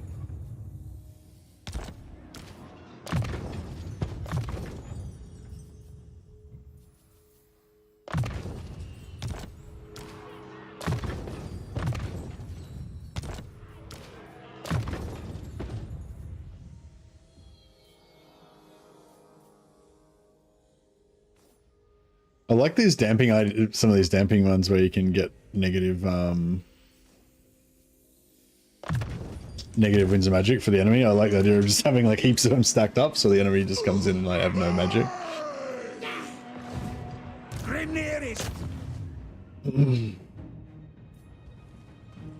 Alright, I'll fight it manually just so we don't take too many casualties. Keep it so we don't have to keep creeping along trying to get replenishment instead of, you know, charging in balls out like a proper dwarf. Can you rename Silver Pinnacle to Kaz Bryn?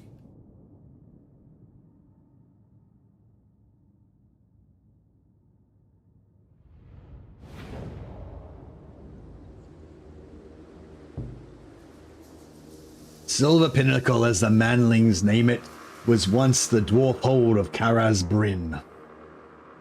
Alright, sounds good. Verified via wiki. Master of runecraft.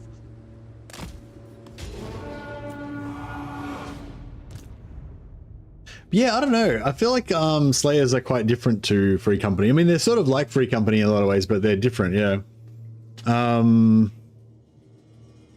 They seem to do really high damage, even though they've only got 6 shots, which is pretty cool, and it is armor piercing.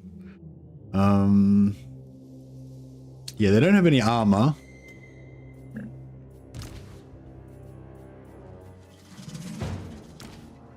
Um, 7.8k health. They probably have. Do they have less health than Free Company as well? I'm not sure. Maybe. Probably.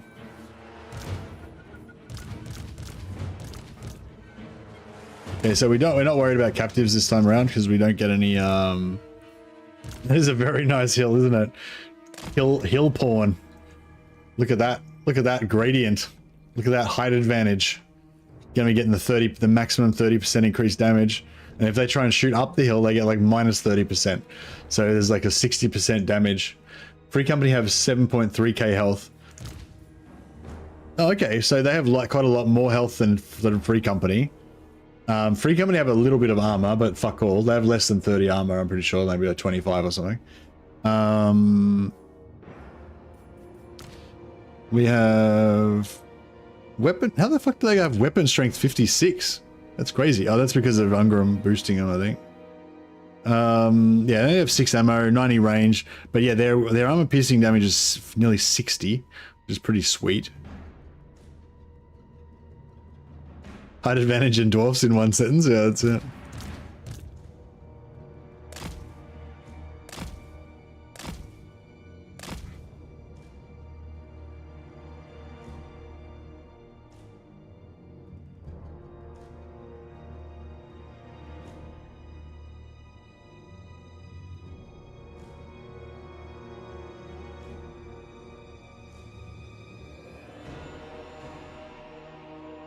Slayers also have 80 models versus Free Company having 120. Yeah, that's a big deal. It means they're a lot more like healable, and they're a lot more likely to not lose entities.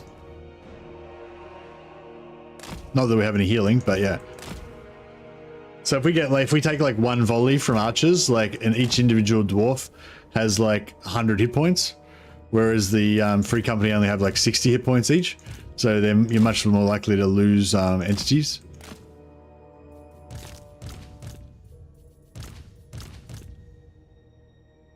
But yeah, they're both, I mean, I really like both units. I really like Slayer Pirates and I really like Free Company, so they're both good. I mean, yeah, I think Slayer Pirates are pretty cool. They're just like a cool, like, kind of mainline unit.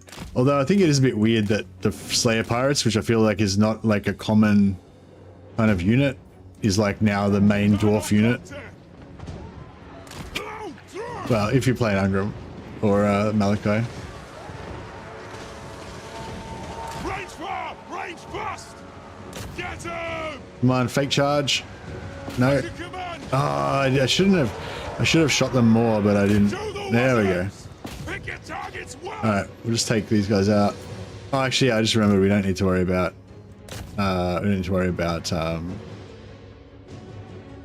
captives. We're just trying to avoid taking casualties. So we'll let the captives go. But we'll shoot the shit out of these guys. Yeah, 3 of them are pretty good at just destroying a unit fairly quickly. That's good. Range fire! Range bust! Move! Yes, Lord! These guys are getting wiped. It's fine.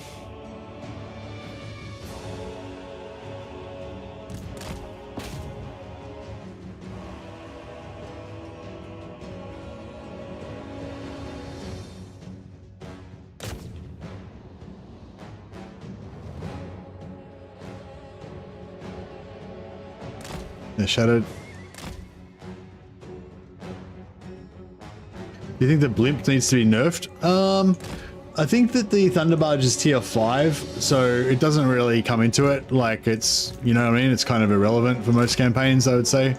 Like, by the time you get to tier 5, you're probably already steamrolling anyway, so, you know, you may as well just have your fun things that help you just vacuum up the map faster.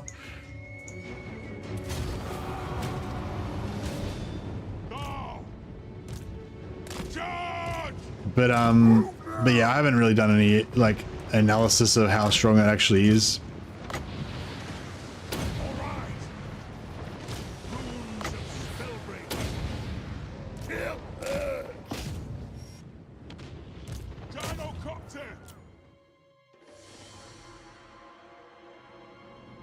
Yeah, it's tier 5, you don't get it till late. If you play as Malachi, you get the Spirit of Grungni on turn 1, which is pretty cool.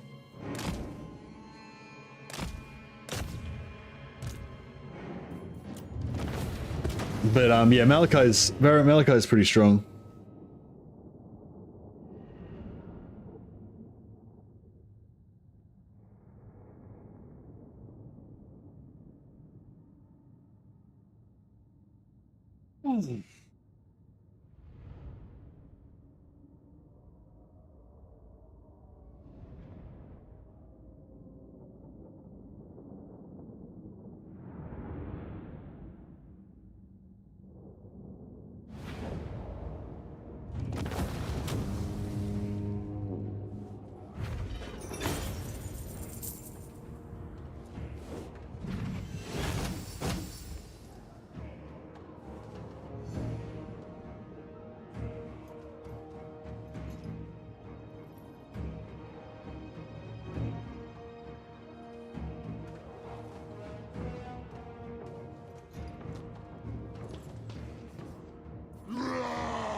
sack for 97 Oath Gold.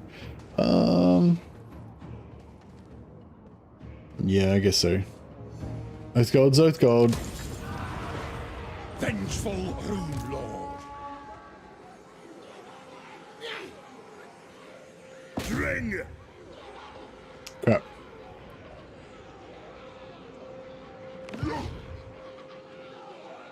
Armed and ready.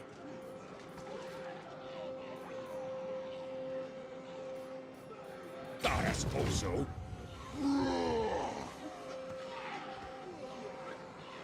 On my way. Alright, I think he's in range. I think he's in the 0 movement range. It's as good as done. I'm off. So we'll...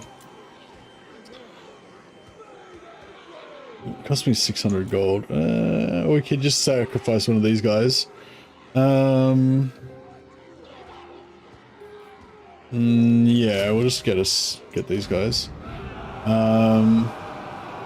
Then we'll just respec this guy. And we'll bring in the sweet Grungny Lord. Lord of Clan Morgrim. By the Forge, Father. Can I help you? Oh, he can actually make it there in one turn. That's pretty Master brutal. of Runecraft. What?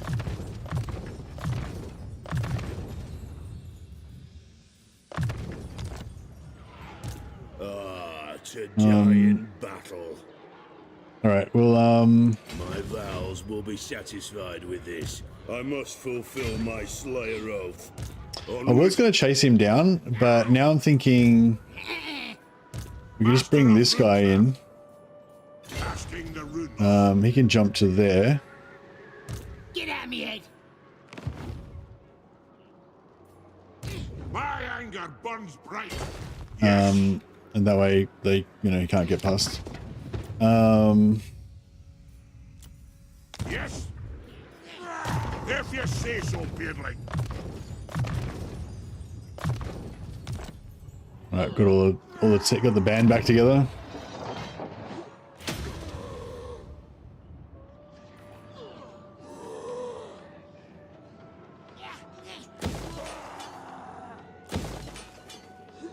Aye.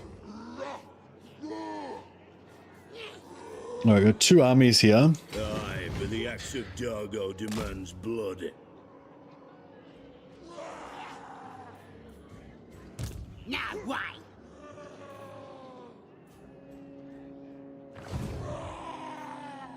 That should get it done. Oh, we're gonna get a rebellion? No. No, we were getting a rebellion? Oh, you mean like in a few turns?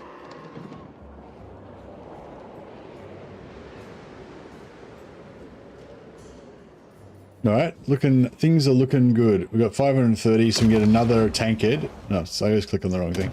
We can get another tank head, or we can get our Groth's One Eye.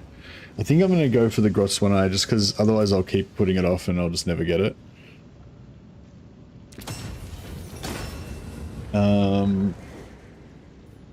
Yeah, we'll grab the Rune of Spite soon.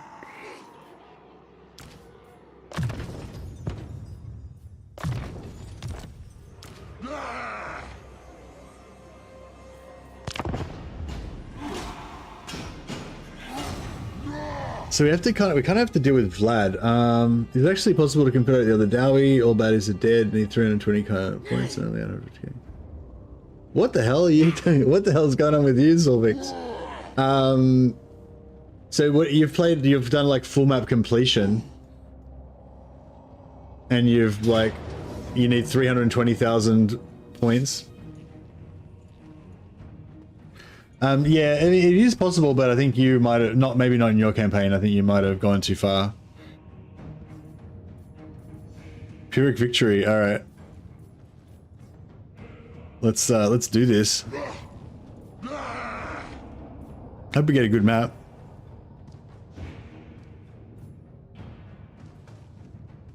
Oh, I didn't put the Groth One Eye on.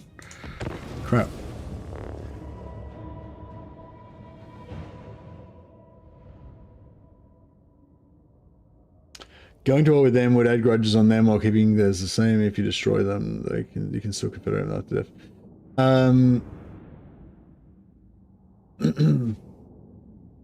Yeah, if you like, the easiest way to confederate all of the dwarfs is to just kill all of the dwarfs as fast as you can, so they can't get many grudges. Or you don't have to kill all of them; just kill like the ones that have the highest, like kill Thorgrim and stuff.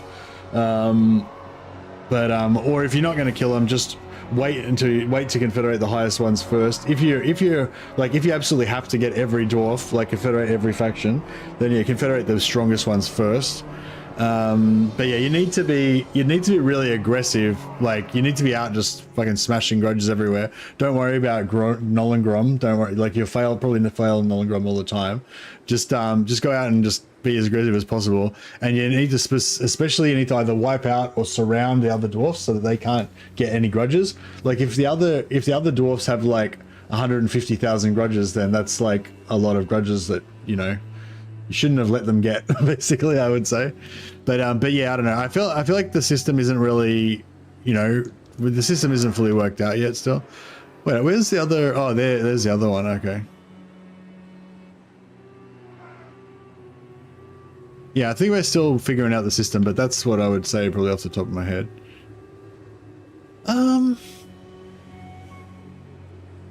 So we can either go for a corner camp up in the corner up here, which I feel like that might be the way to go.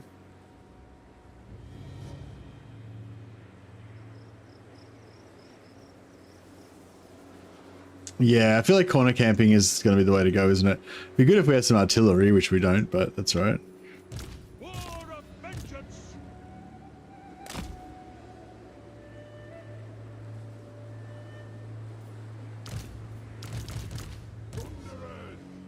Yeah, this is going to be a rough one, I reckon. It's going to be a rough one.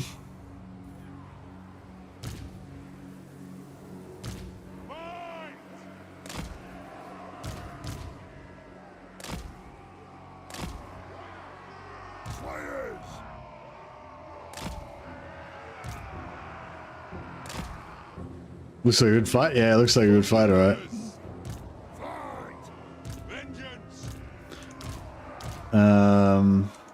Yeah, I think the old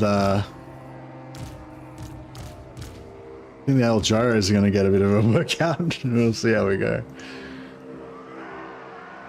Hey Mercy, been playing Malachi campaign since release and been loving it. I took your advice and confederated the highest grudge ones first, and have since had no problems confederating the rest, even with the bug. Your video really helped. Oh, thanks a lot, Beefy Ming. Thanks so much for the feedback on that, and I'm really glad you were able to have a successful run. Like, I think with the grudge bugs, it does make it a bit hard to manage the grudges, but like, yeah, like. Obviously it is possible to have a good campaign with it still. I think you can get a bit screwed over if you're unlucky with vision and stuff, like your vision getting expanded without you meaning it to be or whatever. But, and it can be a bit hard to like reliably be able to hit those grudges all the time. But yeah. But I'm glad to say that I'm glad that you've confirmed it's not like, you know, it's not unwinnable. Alright, how about if we go in and shoot some of these pricks? Actually, no, maybe we'll shoot those pricks. These guys are going to just kill this guy as soon as he comes on the field. Strike out! Come on!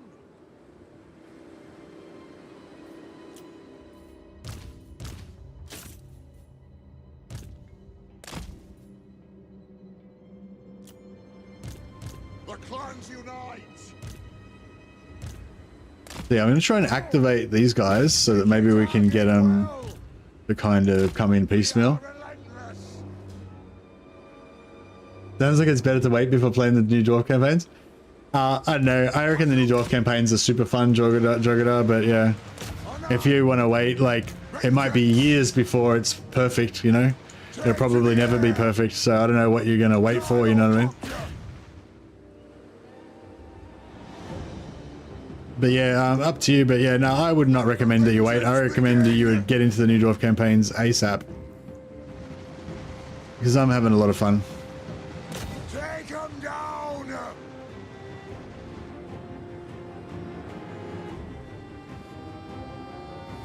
Shocks away! Get him. Get Oh, some bombs down here would be great, wouldn't it? Just wrecking them. Plow through! Gyrocopter! Shoot the Wazax! Strike! Oh, some bombs there would be so good. I wish I had have done that now. Oh, we can still do it. Move now! Off we go! For the ancestors! Runes of spill. Gyrocopter! Yes! Yes! Yes! Yes! Fire on the floor! Rock out! Move now! For the colored anchor! Gyrocopter! For the ancestors! Oh! Nothing can stop us! Preparing body run! Go! Oh, I think I accidentally selected two at once then.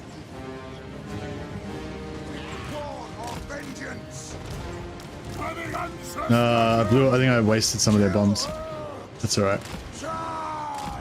We're getting fucked over by their, we're getting screwed by their archers.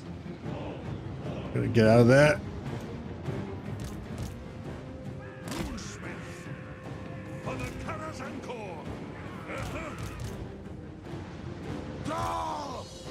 Moving out! Ground!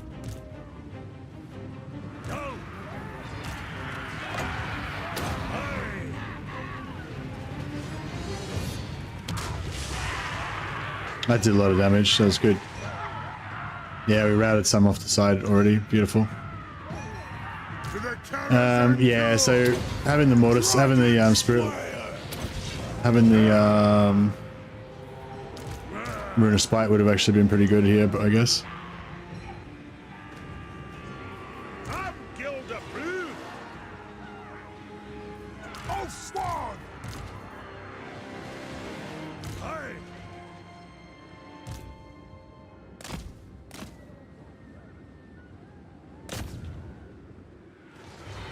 Yeah, we're just routing these guys off the side. That's glorious.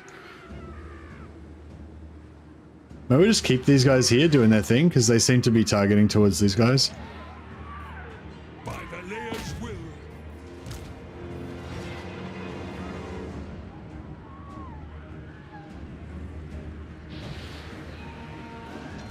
The clans unite.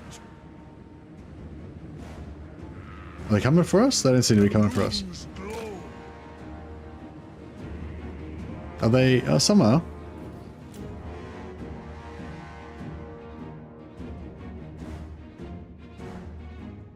Yeah, that's normal, dude. Dude, I'm James. That's normal. When you first start off, you don't have the capacity to get fuck all grudges.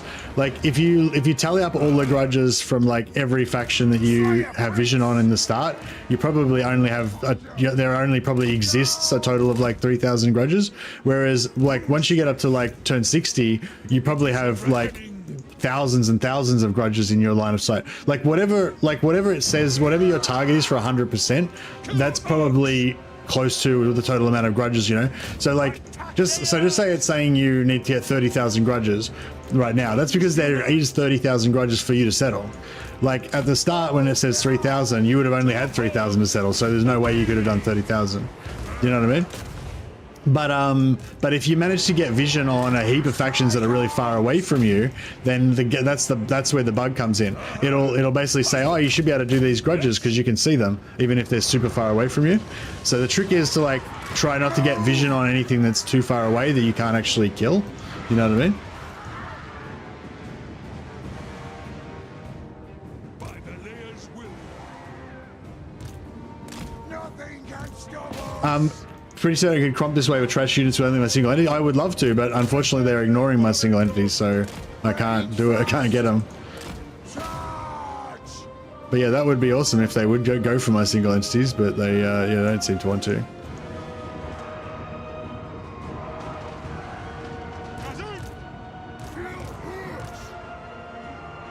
Go! Slayers! Moving out! Move now! Oh, here we go. We're getting some action. Plow through! All right, hold the phone. Oh yeah, this guy's got his whirly thing on. He just went into a mad spin and just killed a bunch of dudes. It's pretty cool.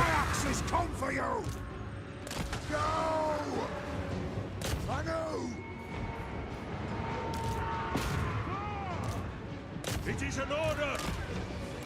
Charge!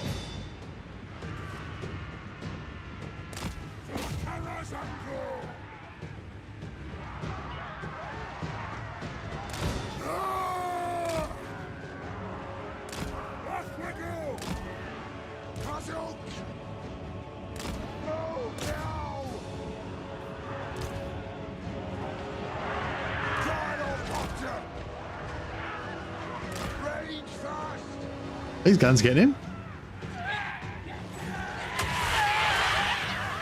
Are they shooting?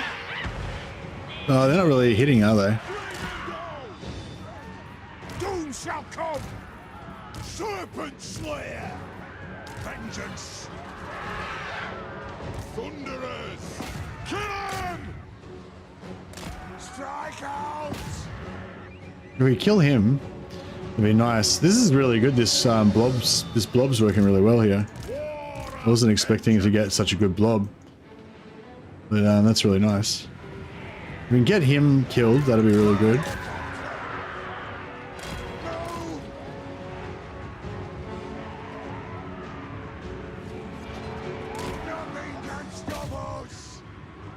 Yeah, we've got Rune right through. We're just waiting for cooldown. But yeah, it's going to be a glorious one. Look how tight that is. Look at them fighting back to back like heroes of old.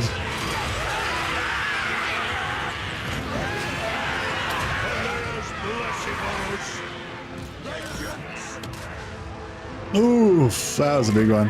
All right, we'll try and get the kill on that.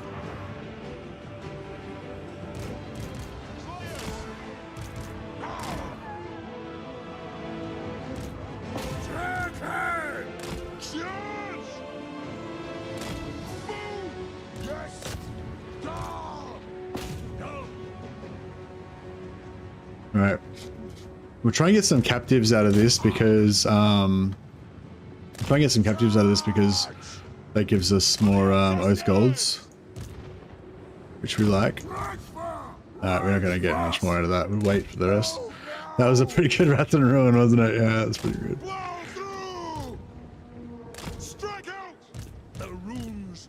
Yeah, I'll try to get these guys to just run over here and just shoot more stuff.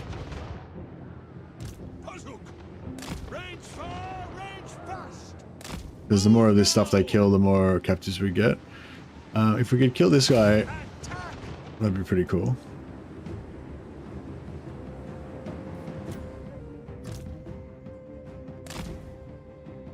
Yeah, this is looking pretty good. This is looking real good. Vengeance! Rage fast!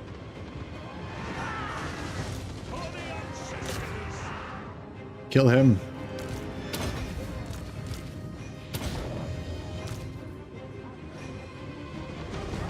Get him. Kill orcs! Plow through! Move now! Alright, yeah, this is looking pretty good. And I think we're going to get a lot of captives out of it as well, hopefully. Oh. Stay away from their archers. Have we lost any entities yet? We haven't lost a gyro yet.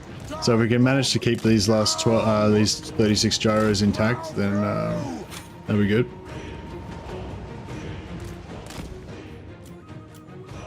Yeah, we want to try and draw them up closer so the Slayer pirates can hunt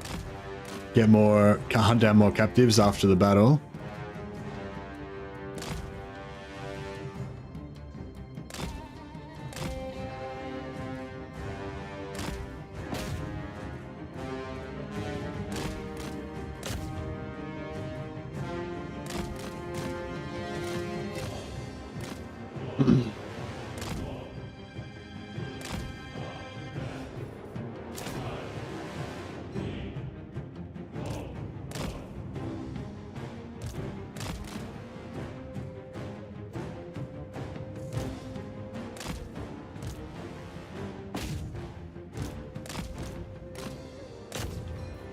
Alright, here we go. Big boom.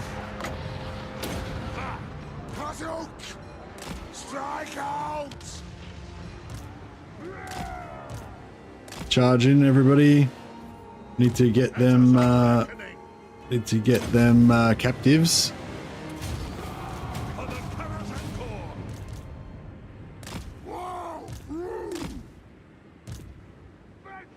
The Slayers should be fast, right? So we should be able to run. Can we run them down or what? Is that not? Take to the air! Slay the oath breakers! Runes of smiting upon them.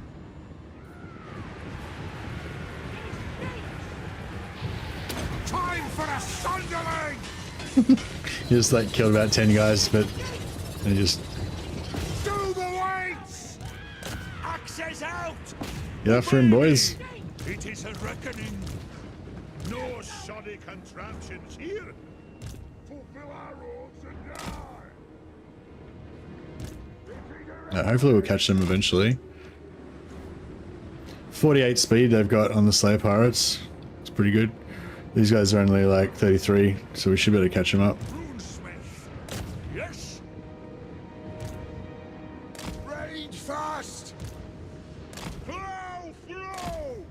I'll try and sheepdog these guys a little bit by going around the sides. Hopefully that'll kind of herd them in the middle a bit and slow them down a bit as well. Vengeance. Scoff.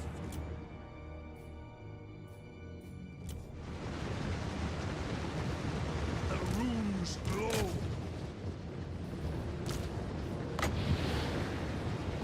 That'll do. Go. Yes. Kill them. Slayers. Yes. Take to the air. Slayers! Yes!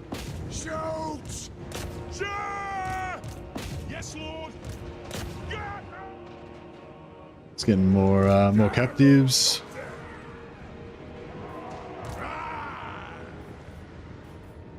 Yes! Kill Hurks! Slayer Pirates look fun. Yeah, I think they're pretty fun. Alright, I think we're pretty good now. May as well just fast forward a bit.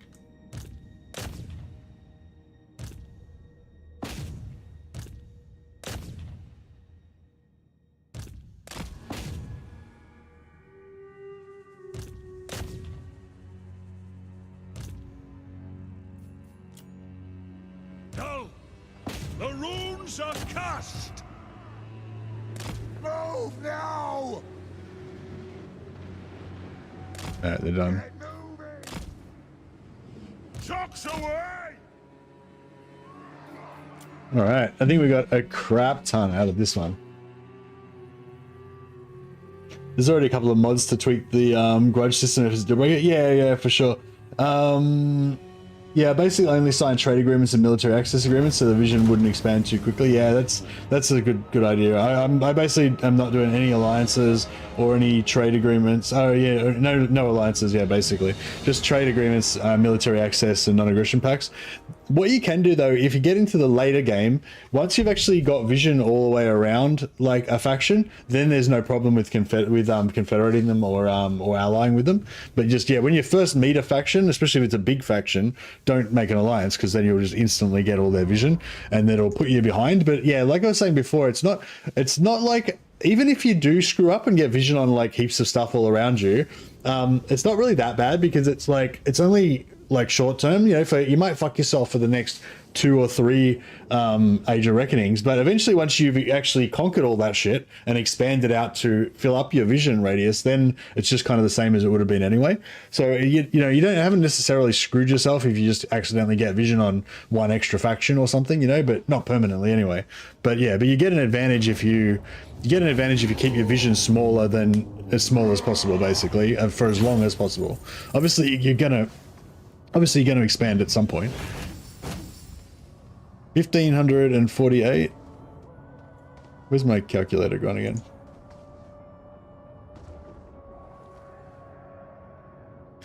$1,548 divided by 8 equals 193. 193. Boom.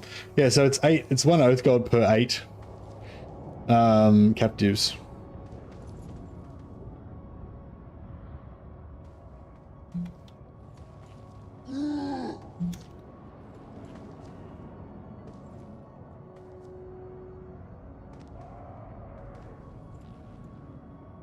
Yeah, 1 oath gold per 8 captives for field battles. But I think for settlements it's, you know, it's like sacking formula, different formula.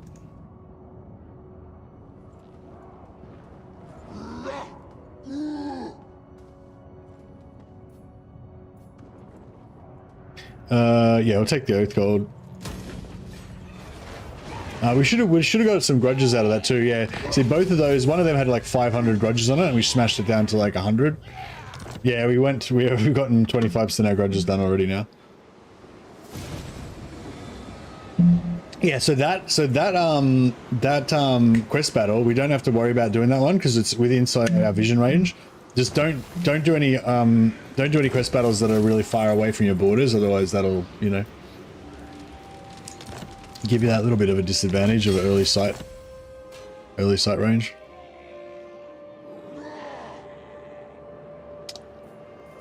So we're doing all right now. We're halfway through our grudges already, and we've still got 7 turns left.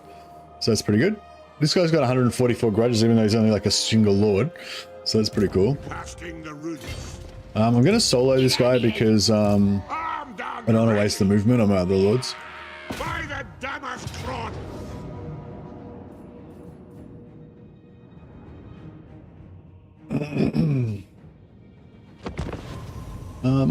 might fight him that way. If he retreats, we can get a second lot of magic item drop chance off him again.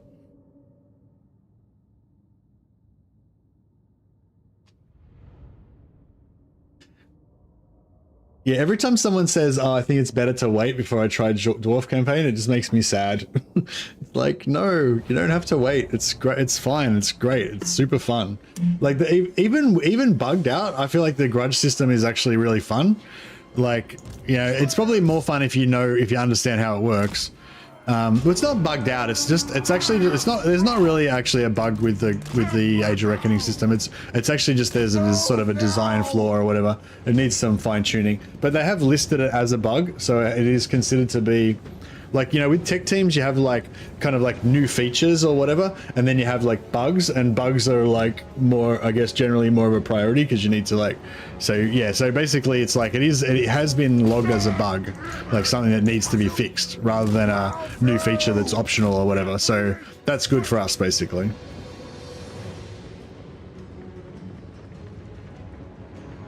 How do we make these guys break without killing them? I don't know. With haste. Hey Mason, you're gonna use my link to buy thrones? Hope it works. I hope it works too. There's yeah, 2 people had some problems with it. Mythic Rare had some problem with it. He said he reckons it was to do with his email address being like full. James had a problem with it, but he's still waiting for a support ticket. But I think heaps of other people bought stuff from there and had no problems. And most of the other creators have used the same link as well. So. Temporary surprise behaviors, yeah. Check out my slayers just violating these guys. Break, you fox. There we go.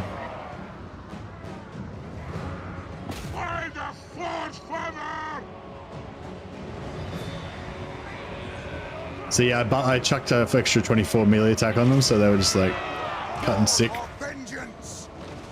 Will do.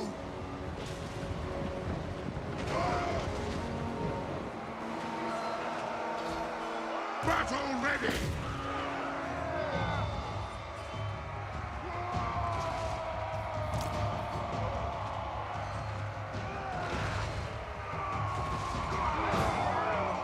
So we'll let him run away. Wait for the end game to come up. Okay. Yeah, so we'll let him run away so we can get a second one. Really don't like how the system discourages you from doing what I expect from dwarves. Names, allying with other dwarves, the Empire, also confederating the dwarves, uniting the realms, discouraged because of vision and blah, blah, blah. Yeah, well that's exactly the problem of it, Killslash. Yeah, that's exactly why it needs to be fixed. But that's like that's not inherent in the system. Like, do you know what I mean? Like that's like a bug that they need to fix basically, you know? So yeah, so I guess that's kind of the main message I'm trying to get across. That like, yes, you should be able to confederate, you should be able to do quest battles, obviously, you should be able to ally. Like, all of those things should be doable, you know.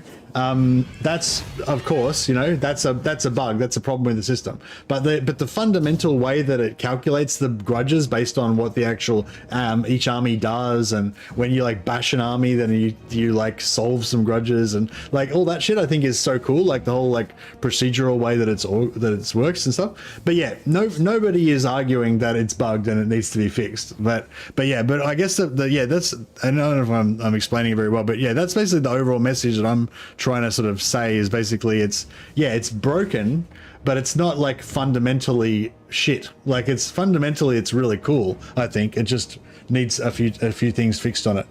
But yeah, they're talking about I haven't decided how they're going to fix it, I don't think yet, but one of the ideas was that instead of calculating all the grudges you can see, it'll only calculate the grudges that are next to your regions, you know, or close to your capital, so that basically it sort of moderates it a little bit. That way the most egregious problems with it, like if you teleport to the other side of the map to do a quest battle and you meet like 10 new factions, like if that won't do anything, those ones will be too far away, so they won't be calculated towards your grudges, you know. So you can imagine how they could fix it and make it work quite well, hopefully.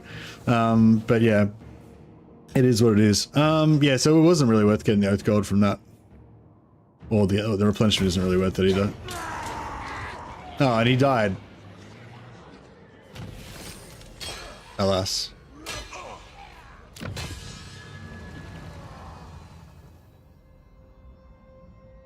You did triumphant campaign, and the same turn, Franz said, "Give me money or we will." Nice.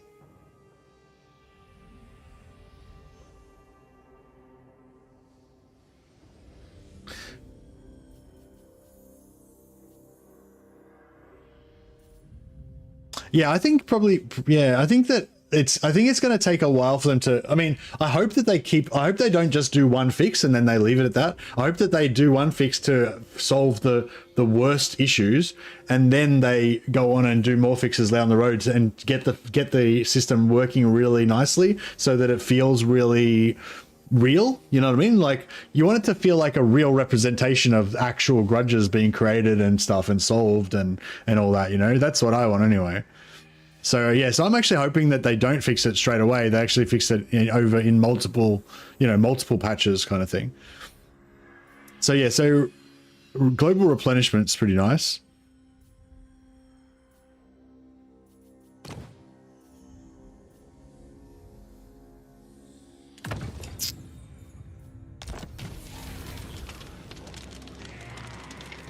Yeah, so what I want is, like, as fast as possible, I want them to fix it so that minor factions don't add grudge total to your Confederation total, because and they've already confirmed that's a bug. It shouldn't be like that. So if you confederate a minor faction, it shouldn't have any effect on the amount of grudges you need to confederate major factions, because you don't use grudges to confederate minor factions. They're separate systems. So I want them to fix that straight away, right, as soon as possible. That's like very straightforward. They just make it so that it doesn't count, you know.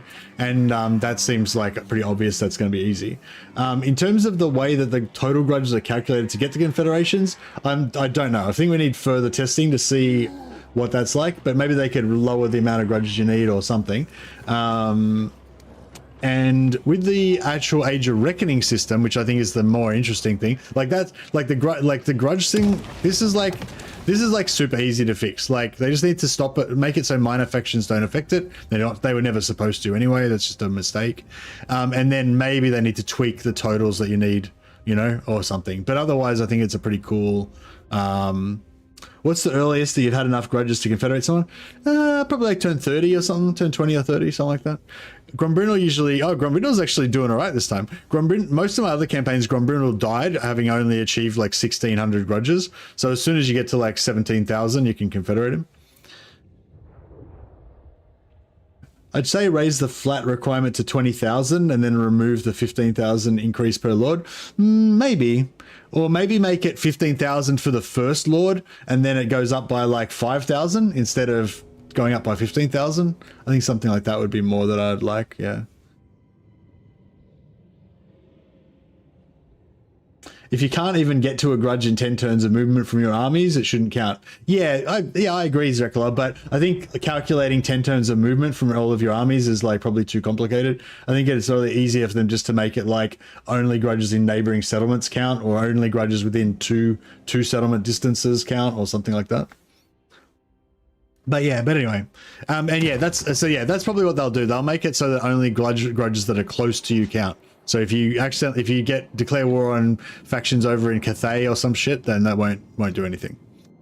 So yeah, I guess that's what I'm trying to kind of explain to people. Like, just don't think that the system is fundamentally broken. Like, I feel like the system is really cool, and it definitely seems fixable to me. Like, who knows, maybe they'll try and fix it and it'll just be impossible to fix and they'll never be able to figure it out or whatever, but I don't know, it doesn't seem that way to me. It seems like it's probably pretty fixable. There will be blood. Back them! My command is attack! Vengeful Rune Lord. Yes? On my way. If you say so, Beardling. On what? What? What? Ready.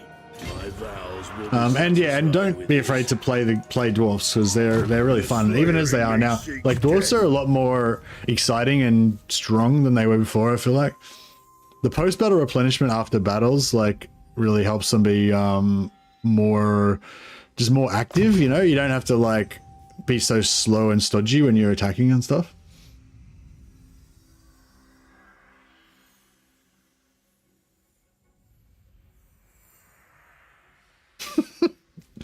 Nice one, Clock Monkey.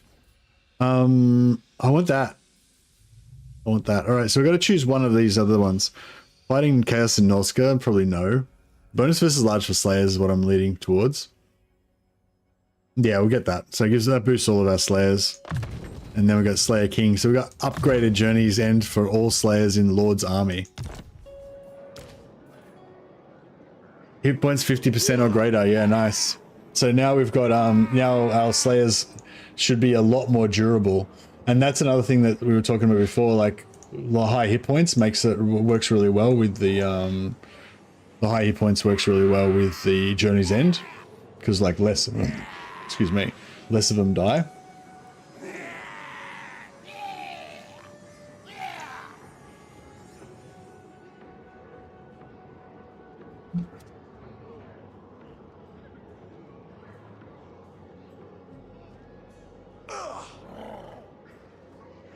Don't be afraid to play Nurgle. Yeah, Nurgle is another one as well. Like if they just fix that 37 infections limit that they've got at the moment, then that would pretty much fix them.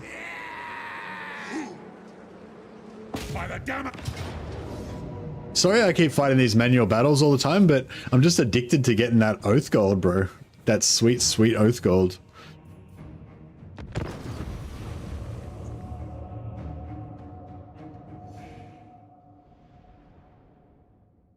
I'm afraid they'll over nerf it and make it easy to get to 100%. Yeah, I hope they don't as well, because it's like, it is really cool when you get to 100%, but it's like, it's pretty strong, you know?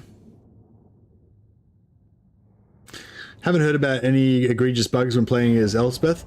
Yeah, what's Elspeth got problems with Elspeth? Elspeth seems pretty straightforward. The only thing with Elspeth, I feel like her, like just from my own personal perspective or whatever, as a, you know, like kind of like a roleplay perspective, I guess. I feel like her units and everything are a little bit too like magical and powerful and shit. It just feels a little bit too, you know what I mean? Like I like, it's my same thing with Empire and also Kislev. I just like them both to be kind of these like grimy, sort of not realistic. It's hard to say realistic in a Warhammer context, but you know, kind of grimy, pseudo-realistic kind of factions compared to the other high fantasy factions. Whereas I feel like, yeah, Elspeth is really fun and really cool, don't get me wrong, but it does feel like a bit like you're not playing Empire, you're playing like, you know, some kind of like super powerful, magical steampunk faction or some shit, but it's still, I don't know, but it's fun. At the end of the day, if it's fun, then that makes, you know, you'll forgive a lot if it's fun, you know.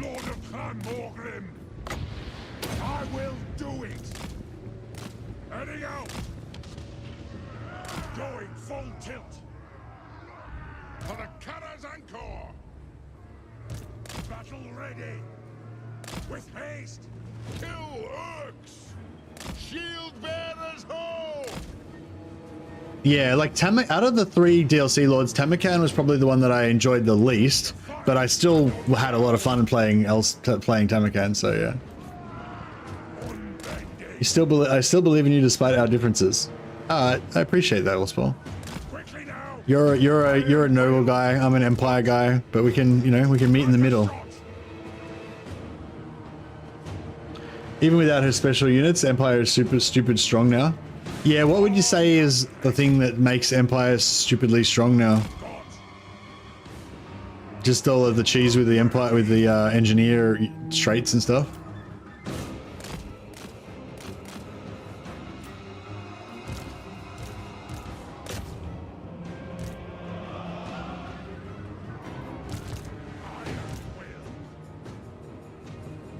Charge!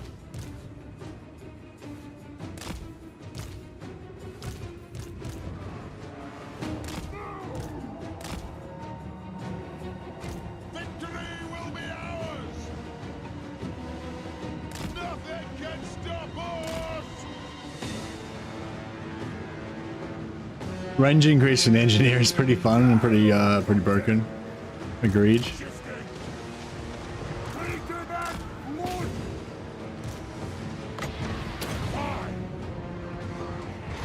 Oh, look at this choke points and stuff. If we could get some choke point on that, it would be so hot.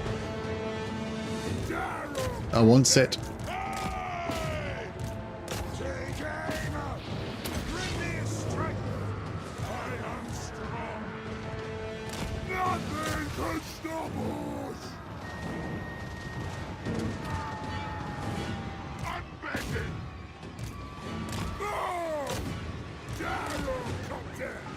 Oh, we lose any gyro? We didn't lose any gyros last time. That was good.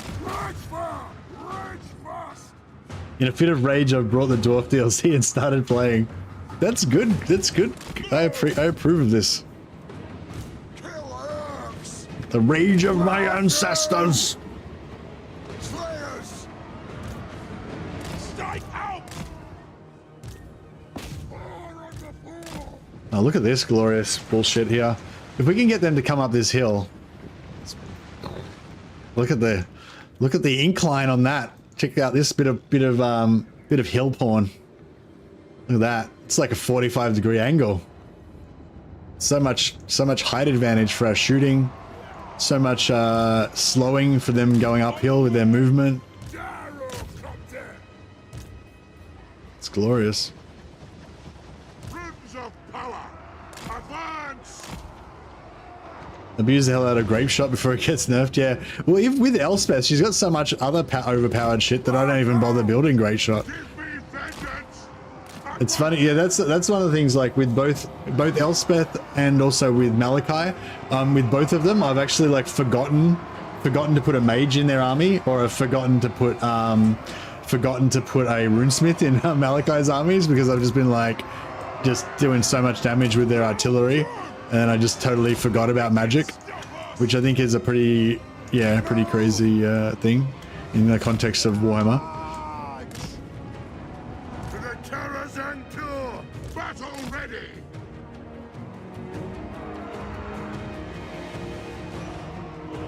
Is there a bug with Malachi where you can't do the adventure battle if you activate more than one adventure at a time? I don't know, Redra's Talon, I haven't heard of it, but yeah. Maybe.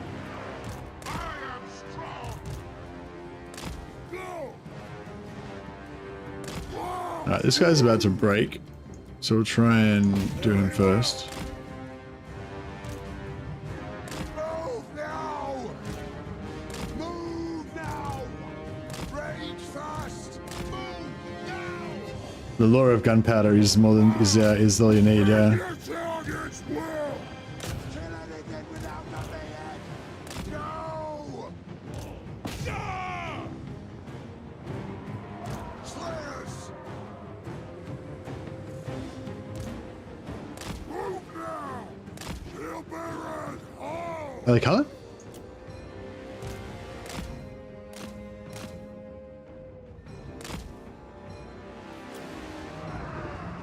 Bring them down! Got! Move! Range fire! Range fast! Nothing can stop us! Going full tilt! Gyrocopter! Adu! For the king! Alright. Buff melee attack. Drill this brick. Do that. All the damage things.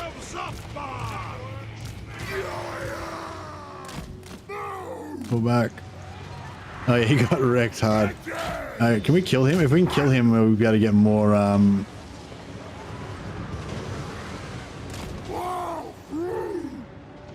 we can kill him, we might be able to get more captives.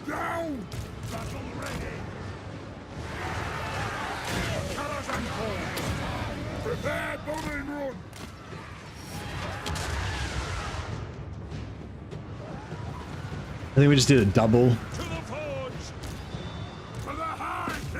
Try and shoot him. If we can get him killed, that's going to hurt their morale, so that's what we want. Alright, let's kill that. If we can kill that Orc Lord, that'll be good too. Actually, I'm going to flank with these guys, because these guys are all going to break in a second, and then we can get our Slayer Pirates to do the thing.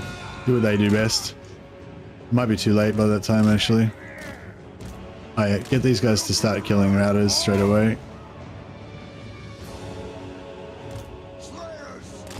I think it's going to be all over pretty soon. Let's get into it.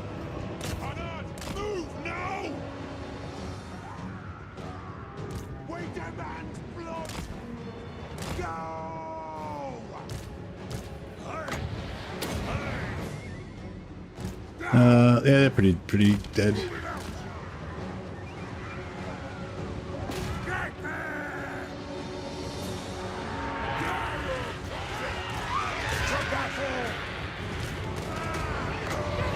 Get a melee buff. Hope that only affects enemies. Strongest unit. Does that attack your own units? I think I might have just killed a bunch of my dudes. I'm not sure.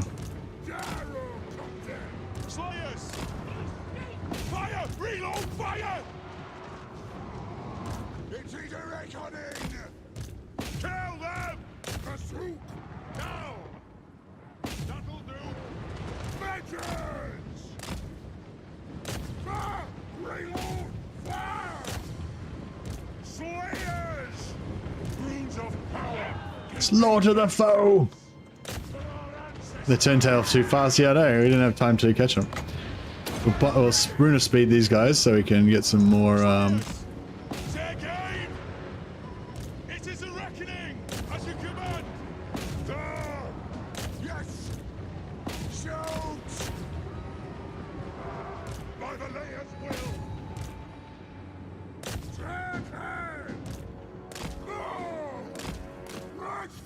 Rage fast! Strike the runes! Iron will. The runes glow. The runes are cast. Shoot the weapons! Fight! Yes! Vengeance! Kill 'em! Sorry if this is boring, but I just love killing all these dudes and getting just millions of Oath Gold. Millions! Millions! Yes, Lord. Yeah, it's just it's all about the grinding. I love I love all these new grinding mechanics they've got in the game. It is so satisfying. Just getting like heaps of currencies that you can use for things. I'm kind of glad that they reduced the amount of Oath Gold that you get, because now it feels more like valuable when you actually get it. Nothing can stop us. Slayers! Armed and ready. All right. Iron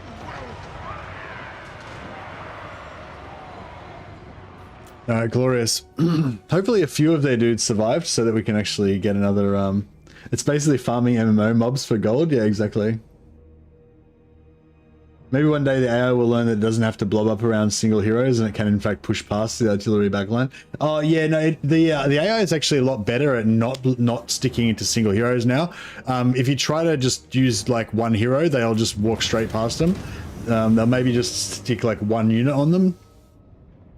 But yeah, if you can get enough heroes and they're high enough level, you can have just like this massive, it's like a black hole, you know, it's like this massive black hole of combat points, combat potential, balance of power. There's so much balance of power condensed into such a small area that it'll just like magnet everything onto it.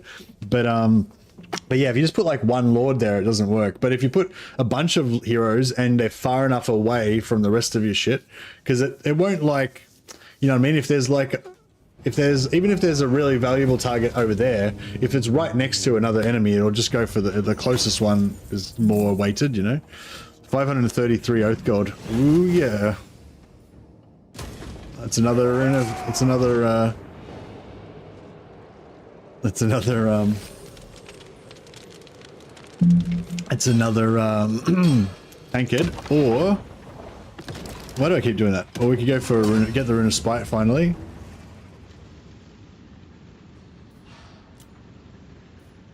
Maybe I should get the Rune of Spite just to make sure just to get it. Alright. Then we'll get a few more tankers. Maybe we'll get some barricades. They'll always pull through if your second loading is close. Yeah, that's right. If you have to be a certain distance away, and yeah, I guess it, yeah. I guess it's a combination of distance and also the value and all that kind of stuff.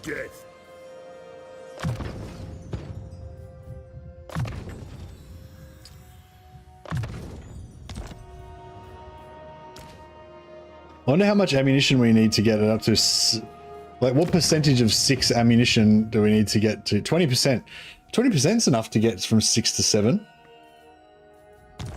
Get 7 ammunition on our Slayers, that'd be pretty good.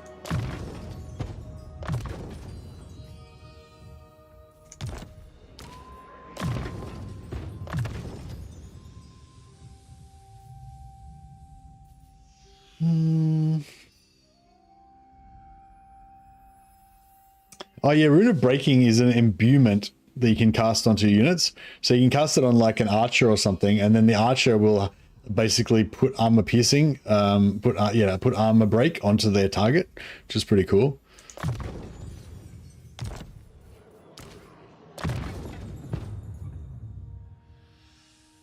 Do the minus control faction skills work on neutral factions or only on enemy? I think they work on I think that works on neutral factions as well, yeah. Is your evil science brain cooking again, Silver? I like it. Yeah, I just wonder what happened to Dash Dash. Dash Dash was like popped up and he was like, it got him, I think he was fired up for a while and then he just sort of disappeared again. It is time.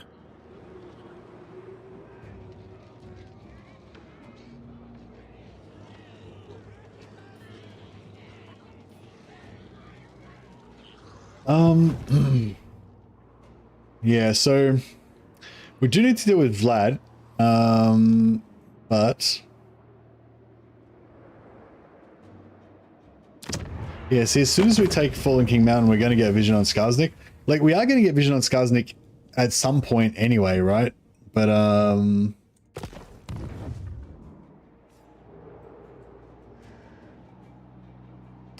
you like the front line of miners with blasting charges? Yeah, that sounds good. Sounds like a good call, especially against low armored mass units like Groby and like Goblins and Skaven. That they're really good.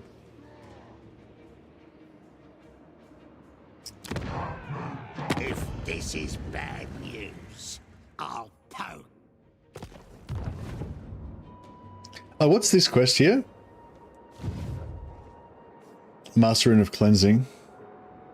No, that's not it. Carrick 8 Peaks. How the fuck's that Carrick 8 Peaks? What? I don't understand what's happening.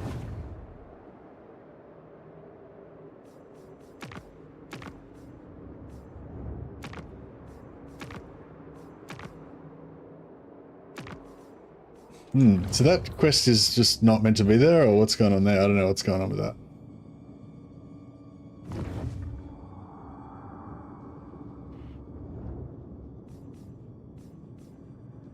So is it showing me quests for other factions, or so this one's called Retake the Realms? Oh, it's these grudges. Right. Retake the Realms. Right. Oh wow, we're actually smashing this, aren't we? We just need Death Pass, Blightwater, and Blood River Valley. Fuck, maybe we should do that. Maybe we should try and do that, Grudge. Oh man, my original plan was to go after Tamarkan, but now I'm getting pulled into all these other missions. My anger burns bright. Tempt me not, dwarf. My patience. I'm worried about Vlad. I don't know. He's strengthening 15. Yeah, he's pretty strong.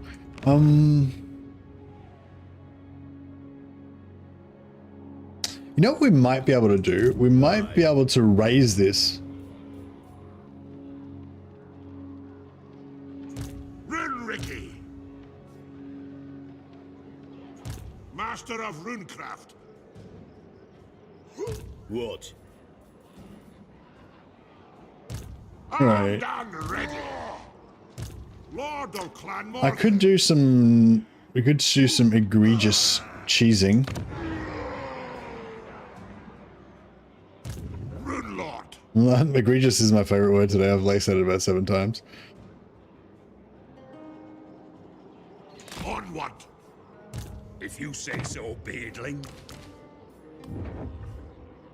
Can I help you? All right, let's do some movement bug cheese.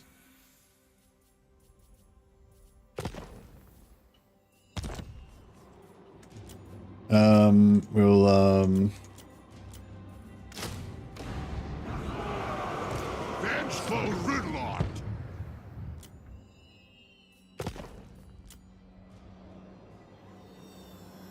only said it 7 times. Got to get those numbers up. That's it.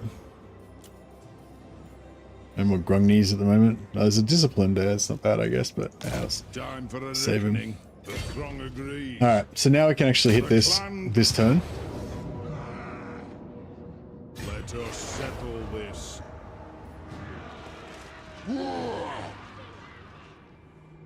Now we still don't have vision on Skarsnik. We do. Okay. No, we got vision on Skarsnik accidentally. That's okay. He's actually. It looks like he's actually pretty weak. He's only got 1 region, and he's not very high rank. So he probably doesn't have that many grudges on him. And if we're lucky, he might get wiped out before the end of this grudge cycle. I must fulfill my Slayer oath.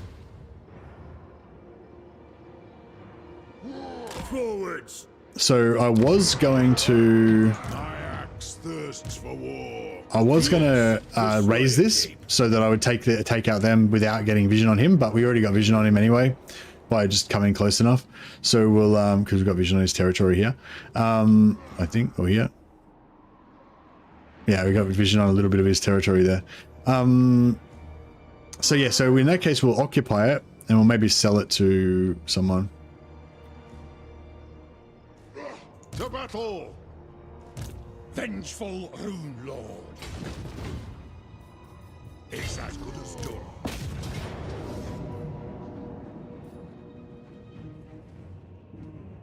Yeah, there's no point worrying about captives.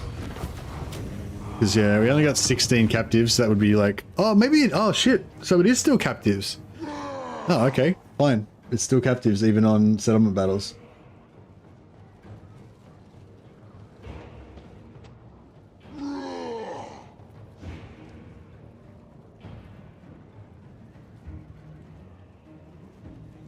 So basically, you should fight the settlement battles as well if you want to get maximum captives.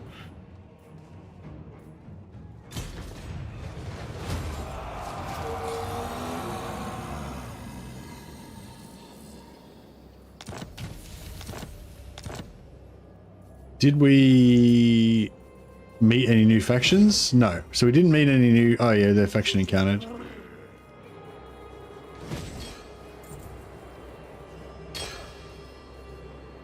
Yeah, we only encountered 1 new faction, Crooked Moon, so that wasn't too bad.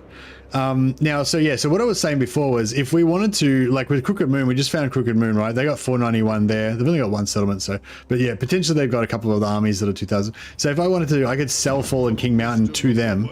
That would reduce their grudges by like 150.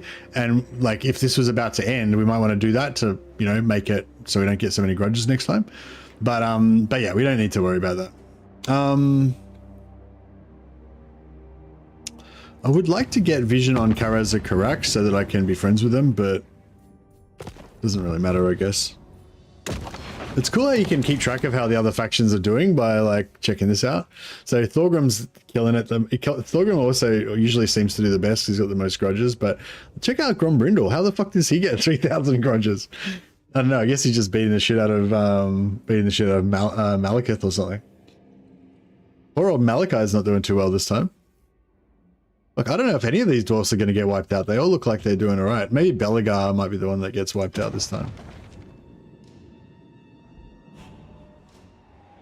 All right, so I think I'm going to go after Vlad. So yeah, I think I'm going to stop the bottom. So I'm going to basically try to surround the bottom side with allies, and then we'll go north. Or we'll go for Vlad and then we'll go whatever. Can I help you?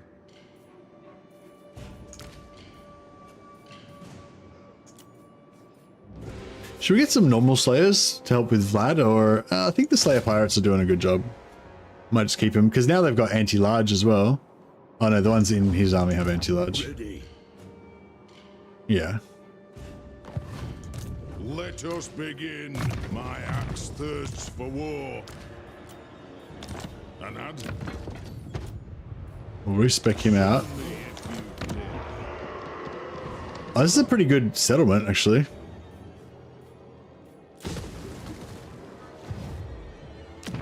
Come, come, kin. Let us feast and drink.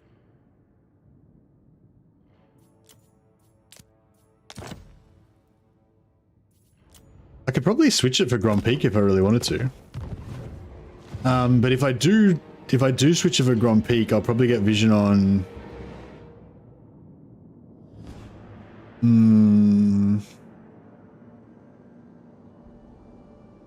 Grombrindle in your campaign's level 41 and still fighting. Oh, nice.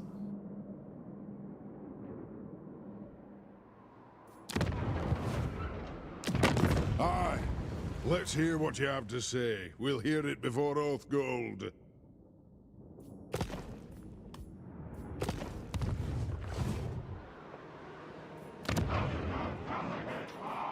210 gold. I wonder if I should just keep this for a while and then sell it when it's about to rebel.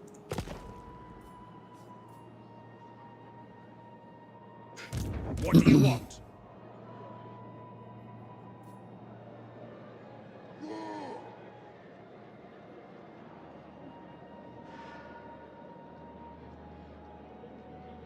You want to confederate him without, yeah, you want to confederate him without vision on Naggarod. Yeah, that's the thing. If you want to confederate a strong Grombrindle, you've got to be committed to actually going jihad on Malekith.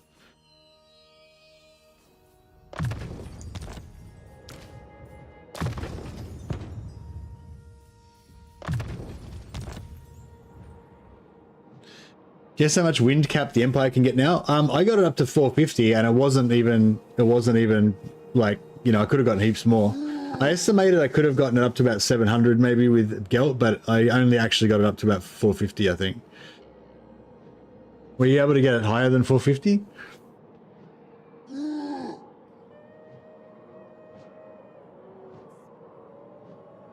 But has he actually gotten a save where he's got it? Yeah, but has he actually got a save that's gotten it? Because somebody was saying, I think Dash or somebody was saying there was like a hard cap, like it would actually just not let it go above 450 or something. But I haven't actually tested that. I hope. But yeah, I had mine up to 450 and it was already ridiculous, you know.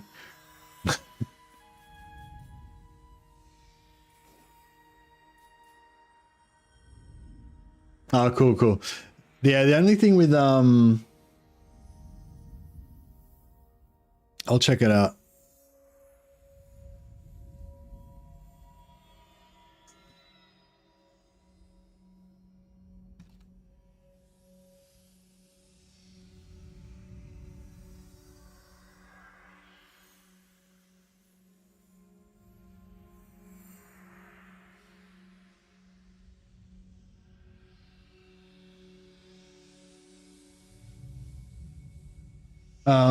Yeah, cool. I'll check it out.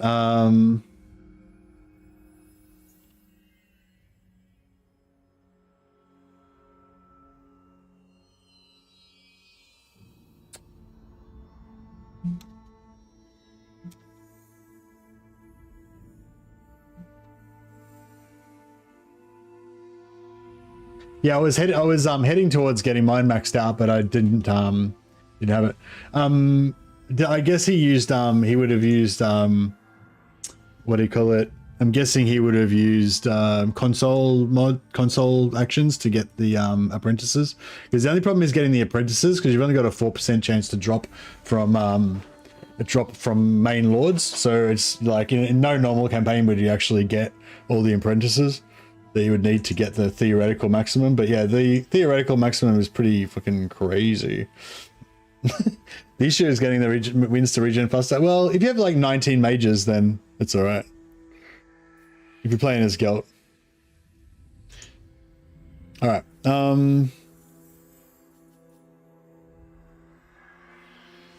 Rune Lord. What are we rocking right now? 50% reduction? Oh no, we just got normal, like 25% upkeep reduction on Grudge Sellers. That's pretty good.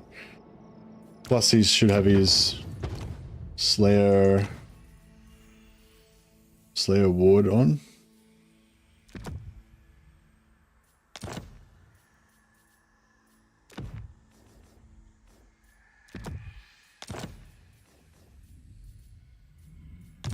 I need to give him his rune of Master Rune of Groth One Eye. Ranger standard. I need to put that Archivist on this guy instead, so it doesn't use up one of Ungrim's slots. We got students? Yeah, I got one student.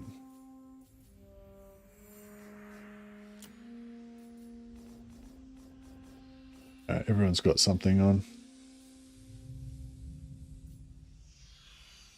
Wine Master and Brewmaster. Excuse me. Yeah, I'll just free up these slots on Ungrim.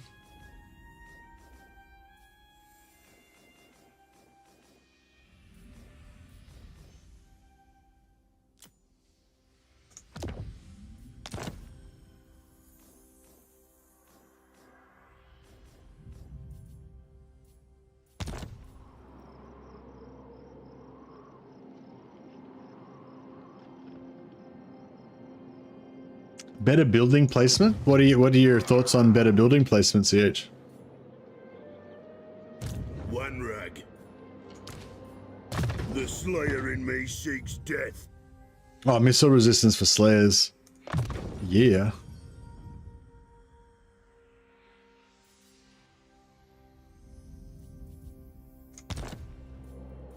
Yeah, actually, this is really good. If Malachi dies early, so basically, I just want to confederate Malachi for his global buffs that he can get from his skill line for Slayers, and Grombrindle.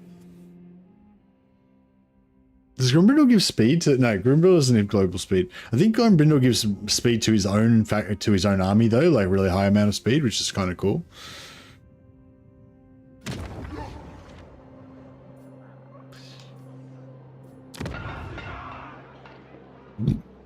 Yeah, wait one more turn for that. Pop this now.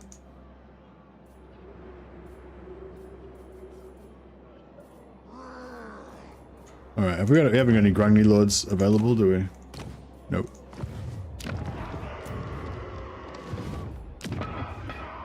I don't know if I should upgrade that actually, because we might have to lose it if we get invaded from the east. It's only 2,000 gold. Yeah, we'll put it up.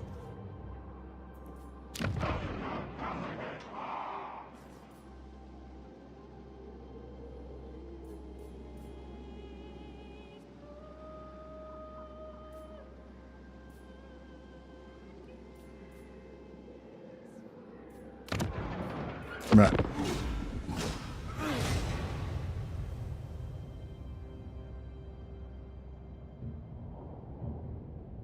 Yeah, well, I know. I'm saying how does Nurgle work? Tell us how Nurgle works. You are not welcome, so I won't pretend otherwise. Now spit out your proposal. Oh.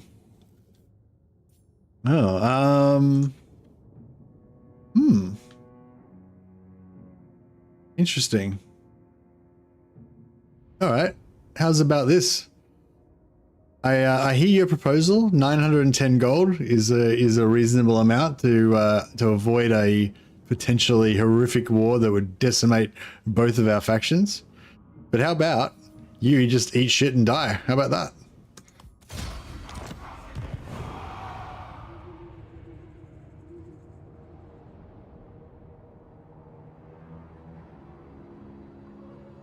So the good thing about that is that when our grudges was calculated, she was not at war with me. But now she is at war with me, so she's gone to war with me. So all of her factions got boosted in the amount of total grudges that it has. So basically your kind of mission with this is to try to like have the least amount of grudges possible by the end of it, so it calculates at low, and then have as many grudges as possible after it calculates so you can hit the target. That's kind of how I try to manage it. We're doing pretty well though. We're at 3.3k, and we've still got 6 turns left. Unfortunately, we're in a pretty bad spot over here where we can't reach anything, but okay, we force march to there, or we can jump to there. All right, we'll force march. Yes. Force march to there, or we can jump to there. All right, force march. Casting the runes. I have no time for this. Heading out. We need to get a rune smith. Oh,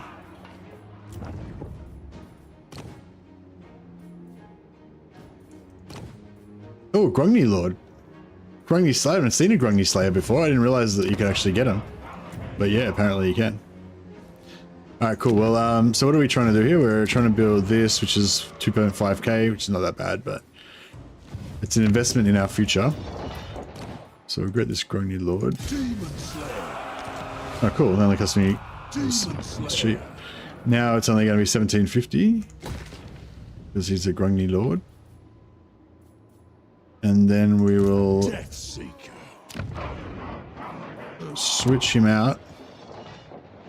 It'd be good if we could get him level. Good if we get into level 2 before we switch him out. Actually, Dishonored.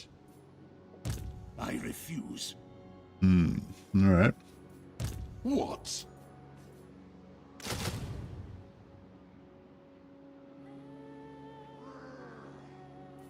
Should I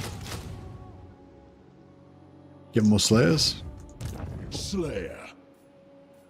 I'll give him a Slayer Award so that it's a bit cheaper. Who's the guy that we've got here? I am the Slayer King. Kadrin Stone Shatterer. All right.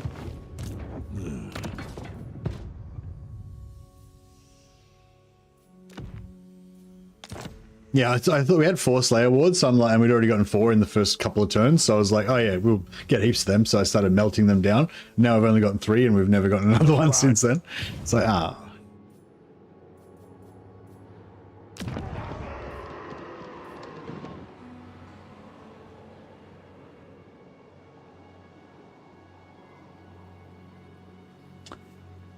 The disbanded Lord doesn't provide passive buffs anymore. Oh, that's weird, because it doesn't say that.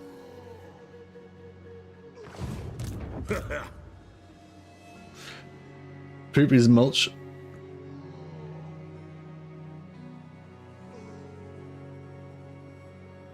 What is the sense for global 2-turn? Because though can be cheaper?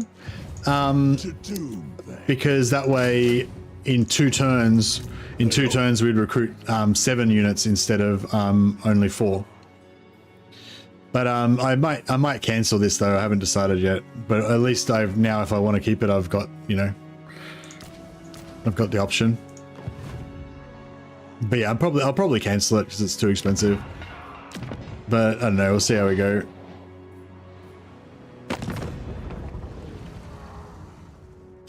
Okay, so you've tested it in the new patch. Was it a new... Yeah, it was a fresh campaign and everything. You just loaded some lords and it didn't work. Let's hear what you have to say. Oh, do you have to? Is there a bug with loaded lords where you sometimes have to actually like have them like exist on the map for one turn before you disband them? Maybe try that. Just, I mean, you probably maybe they've just changed it, Mockers. But if you wanted to double check it, just try test also like load the lord, leave him alive for one turn, then disband him, then load a new one, leave it alive for one turn, then disband it, and see if that makes a difference. Because I remember with my Patriarch Doomstack, like sometimes it would like, yeah, it was weird. Like sometimes I could just recruit them and instantly disband them and I'd get the +1. But a lot of times I had to recruit them, keep them on the map for one turn and then disband them before I would get the +1 capacity, before I get the Lord trait, even though it does work when they're not on the map. So I don't know. It's maybe they just changed it, but yeah, if you wanted to double check that as well. You did disband and then, oh, so you did leave them alive on the map for at least one turn before you disbanded them? Bane of demons. Yes. Oh, okay. Oh, thanks for the information then. Yeah. So Mokres reckons that the extra technology doesn't count if they're not on the map for what's that for? Grungni Lords?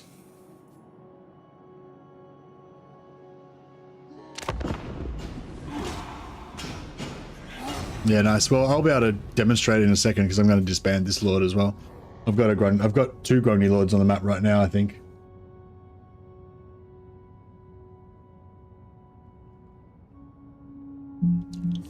Yeah, that's what he was doing, Lucius, yeah. Oh, glorious. This dickhead, oh, I think he's in range. Hopefully this guy's in range for me to get him. A close ally of yours, an influential Dawi sitting on several guild councils, has shamed his family name with a craven act. He should by all accounts take the Slayer oath and go into exile, but we will lose his influence. We will make him take the oath, of course. We're the Slayer King. We don't bend on this kind of stuff. Shave his head. Alright. So they screwed, so we didn't get any of our recruitment in the end. They screwed all of our recruitment over. So we can just forget about all that. So force march gets us to there. Can't attack. Jumping. Ooh, jumping can get us really far.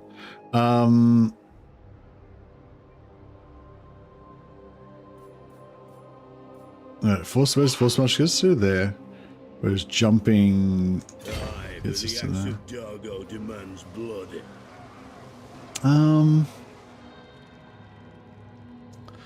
Yeah, the force march is Very well.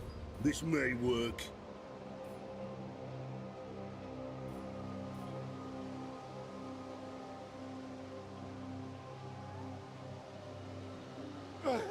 Aye, I'll move.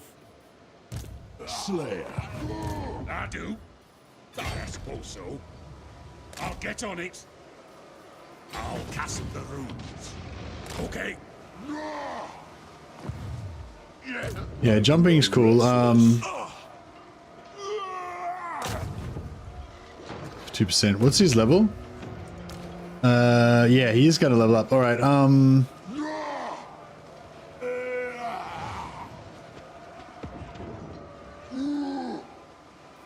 This guy will be able to get to there. Do you reckon that that'll be within range? Maybe. Yeah. I really would love to get a Rune Lord. It's 40% chance, but... Okay, let's do it. It is time. Rune Bearer! Glorious! It was a 40% chance. We risked it all, and we won. Glorious. So yeah, you want to get a Rune Bearer as early as you can in the campaign. So it was really lucky we got one just now. So now we've got excuse me. Now we've got 10% extra campaign movement range on our main army, which is just a really good force multiplier. You know, like just being able to reach. When you've got a really powerful army like your main army, just being able to reach stuff is such a powerful boost. Unfortunately, we're gonna have less damage now in this battle because our runesmith's not here, but.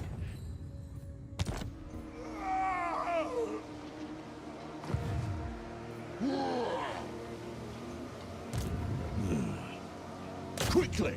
I've an oath to fulfill! Onward.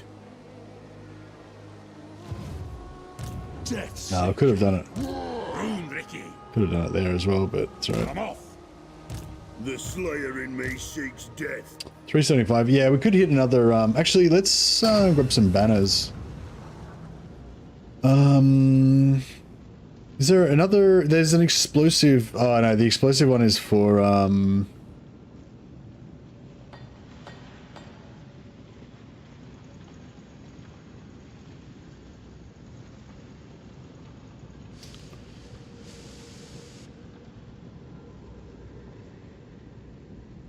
Terror is actually good as well for causing more captives because they route and well they can route like faster and get more damage and get more kills while they're routing.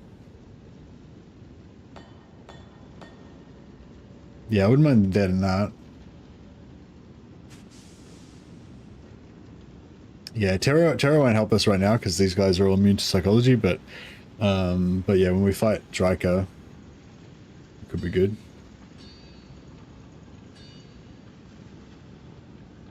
Here we go. Oh, not artillery unit, yeah. Well, we could put that on... Ooh! Adds explosive damage that reduces enemy leadership. Assigned non-grudge settler artillery unit. No, that wouldn't give... it'd be cool if that somehow gave explosive damage to, like, to the melee units in the artillery, so you could dismount them and they could, like, have explosive axes or something. But yeah, no.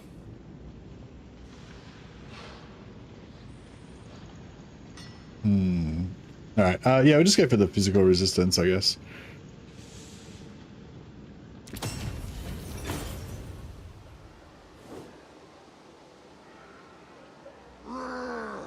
What are you spamming my chat for, Eleg? Is it normal that the AI can recruit tier 4 units without the building 4? No, not as far as I know.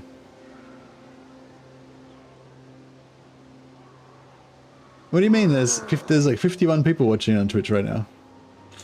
Which is alive. It's just that you're the chattiest person in Twitch right now.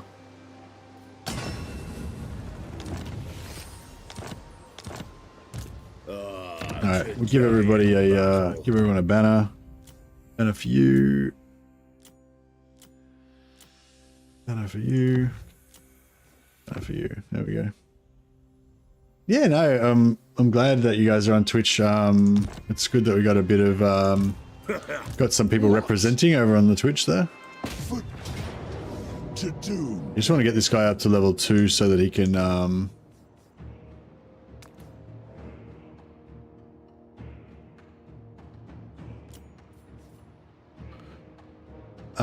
yeah, so we should put the grudge. I'll probably put that on the crossbows, yeah.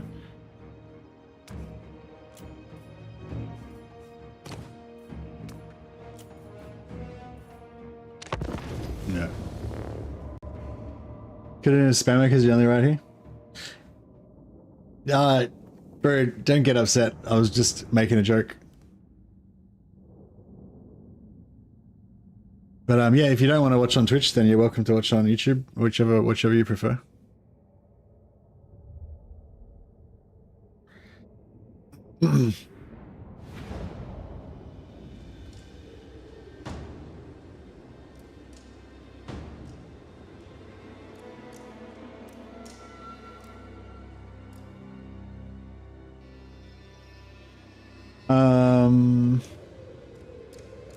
I would like to get some...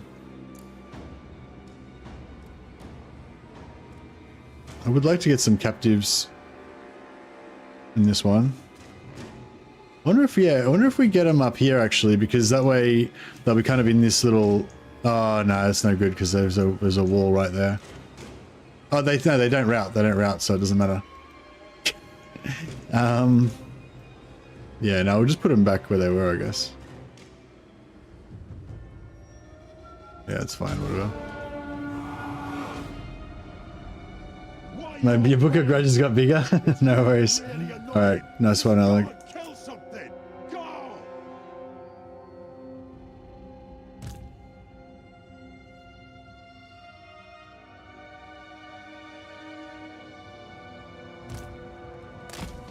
Alright.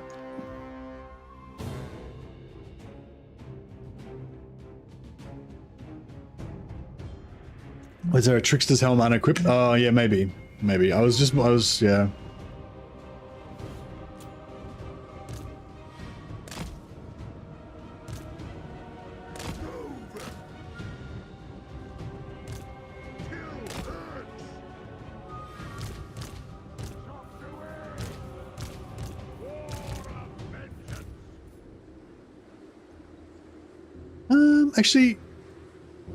Actually, yeah, fuck it. We may as well still do the thing.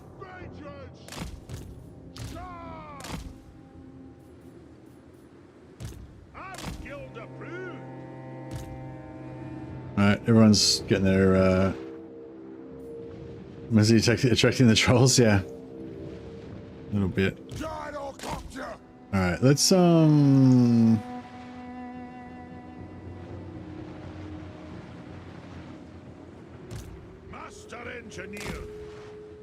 actually, that's a good call. You guys all just go around this way.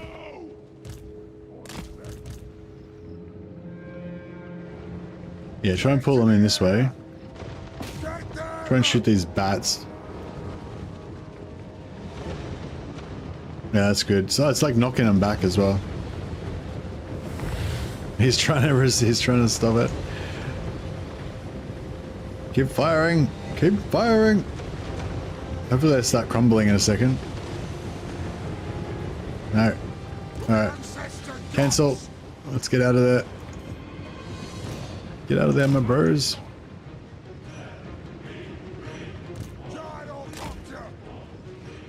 Oh, the bats are crumbling. Oh, this is captives. That's free captives.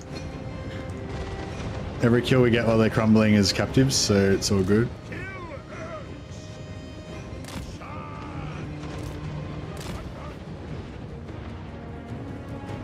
Oh, we got him? Alright, let's try and get rid of these, some of these, I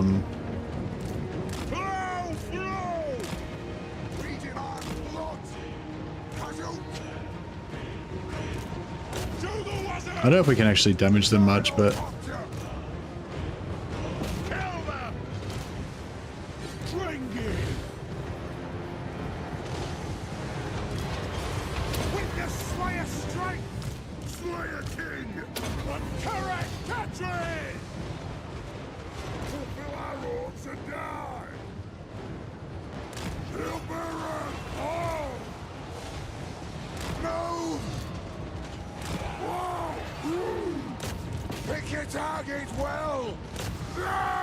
No, Skeleton Warriors just went for it. Gyrocopter! Fire on that foe! Yes, laddie!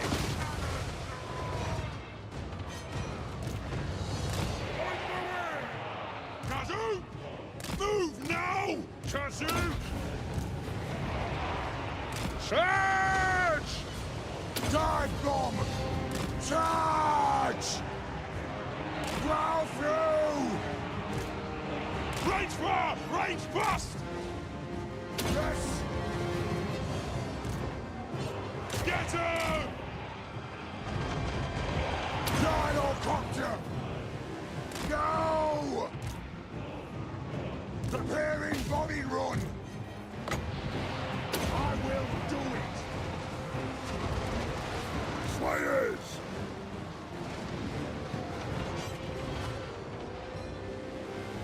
Gyrocopter! Move now! Slayers!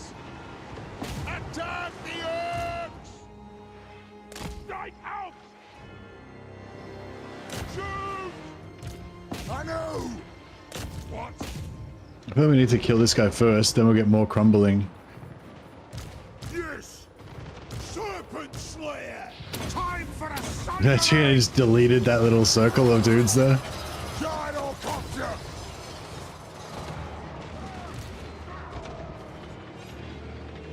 Kill Orcs!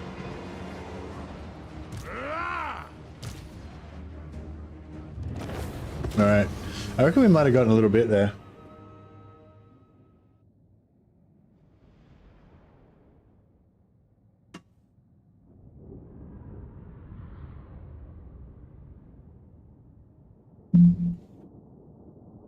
I have tried flame cannons like once, but I never really used flame cannons much before, so I don't really know what to compare them to.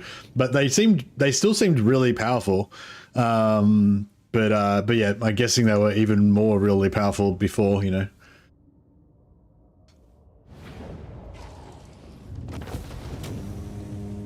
Oh, we've got 56 viewers on Twitch now. Got a few more. It's growing.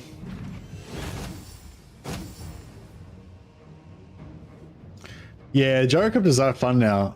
They are fun now. I wasn't really sure whether I liked them better or not before, but yeah, I think I definitely do like them better now. Alrighty then, cool. So now this guy's he's more than level 1. So we can... Oh shit. Oh man, crashed again. Wonder why I keep getting crashes. I haven't restarted my computer for a while. That might be the problem. Luckily we got the autosave. See, this is why I like having Iron Man save on, so that like when it crashes I can just reload. Don't lose anything. Oh, I'm just gonna have a quick pee while this loads up. Okay.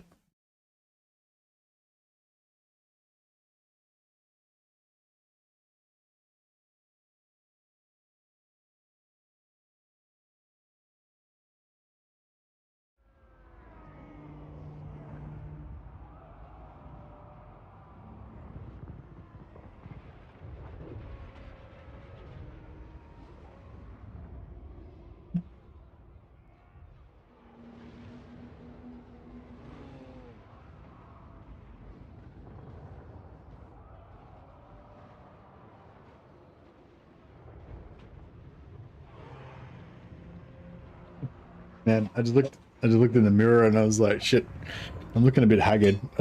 Like I slept, I couldn't sleep, and then I slept through dinner and everything, just woke up to stream, and yeah, I haven't shaved or anything. I'm still wearing the same t-shirt I was wearing yesterday. It's like, jeez. Oh well. Yeah, Mrs. Mercy went shopping yesterday and bought me all nice foods to eat, but I slept through dinner, so I didn't actually get to try any of them. But yes, that means we've got lots of nice things to make for breakfast after the stream. That should be good. Demon Slayer. Been crashing a little bit since 5.0, never before. Oh, okay, yeah. I think I've been noticing a little bit more crashing, yeah. I'm surprised though Trish was only one city, supposed to be like 2 units, yeah. Yeah, I don't know, I just tried to take Trish out as fast as possible with Malachi. I think you can take him out by turn like 7 or 8 if you just go straight there. I must fulfill my Slayer oath.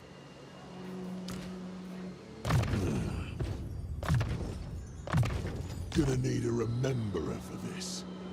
To war. Oh yeah, it was when I was doing the skill points. Remember that old bug that used to happen whenever you do skill points or something?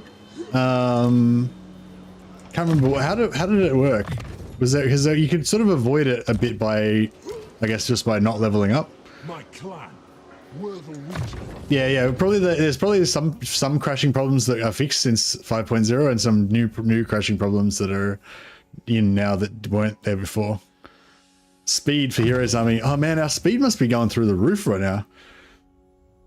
I think we got plus 10% anyway. He's got another plus 10%. Then we did the 10% in the research as well. So our speed's getting 52 on our normal infantry, 36 on our other guys. It's not bad.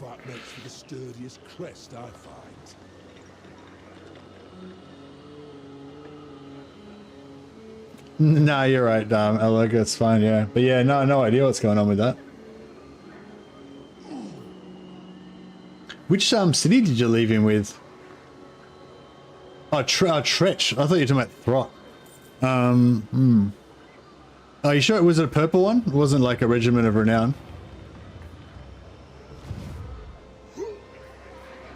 Lord of Clan Morgrim. My anger burns bright.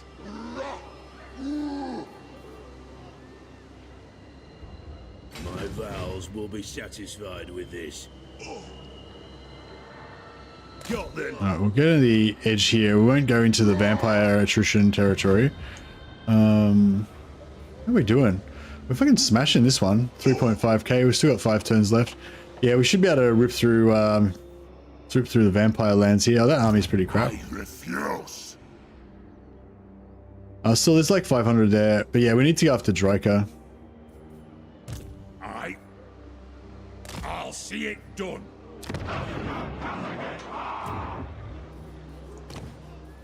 Rune Lord. Vengeful Rune Lord. Doom Chaser. Alright, I'll put him... Ah, actually... To Doom, then. Let's, get Long Drawn Slayer Pirates. What do they have?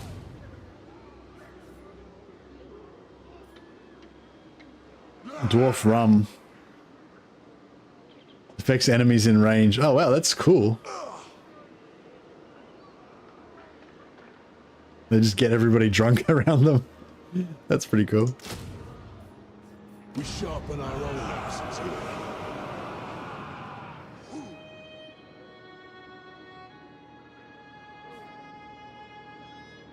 Are melee heroes on steeds still shit? I'm not sure if they're in general shit or not.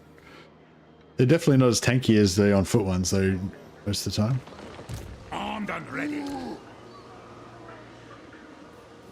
I mainly only put I mainly only put melee heroes on horses if I'm trying to make them keep up with cavalry so they can buff them.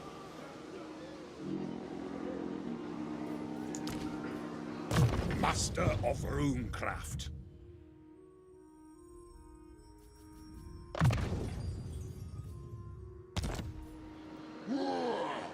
Dwarf from the leadership. Oh, but Slayers are all unbreakable. So it doesn't, like, it wouldn't do anything if it had a leadership bonus on it. It's as good as done. You can assume if they weren't already unbreakable, then maybe it would make them unbreakable.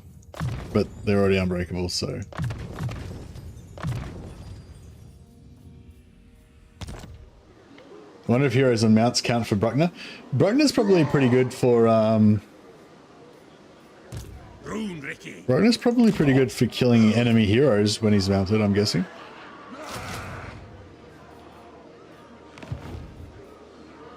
The ancestors agree. My anger burns bright. Alright, anyway, so we've got two... Oh, wrong thing again. Fuck, I always keep clicking on that. So we're at 135%. Doesn't say what the 135% is from. Armed and ready. But it should be 5% from him because he's Grungni, 5% from him because he's Grungni. Student, that's 5, so that's 10%. Then we've got one student, so that's 20%. And then we got another 15% somewhere. Rune Lord. Does buildings give us anything?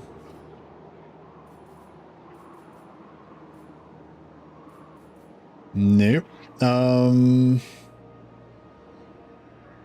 15%.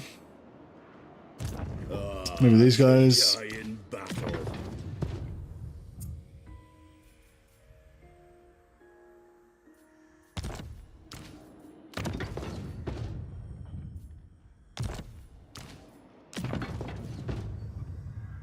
Oh yeah, research plus 10%. So now we've still got 5% unaccounted for.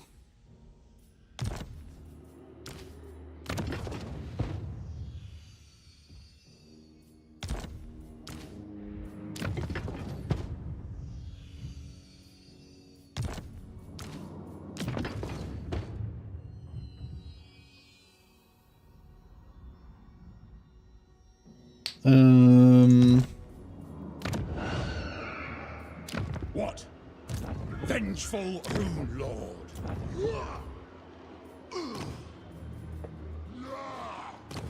Yeah, I don't know. Another 5% somewhere, but I'm not sure where it's coming from. Oh, whatever. Anyway, so we're currently rocking... Why do I keep clicking the wrong thing? We're currently rocking 135%. So if we respec this guy out,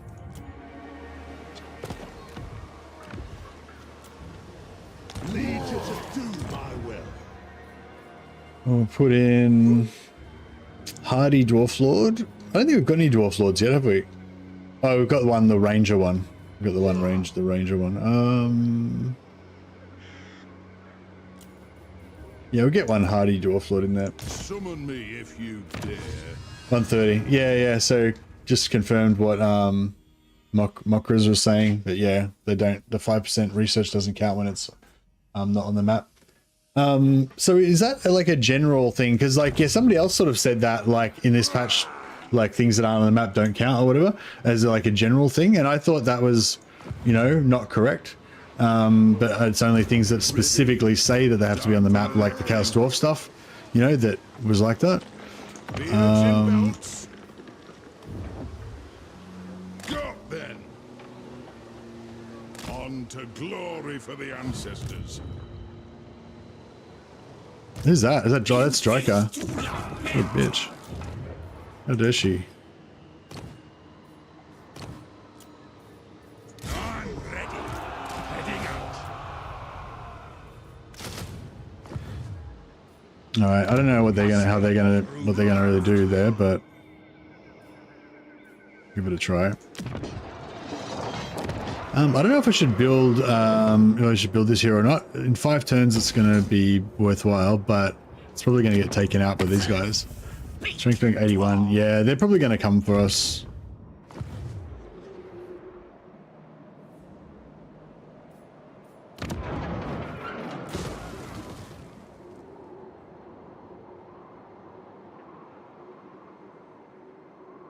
I don't know, is it worth building this or not? I feel like as soon as I build something, they're just going to take it. Yeah, probably not worth it.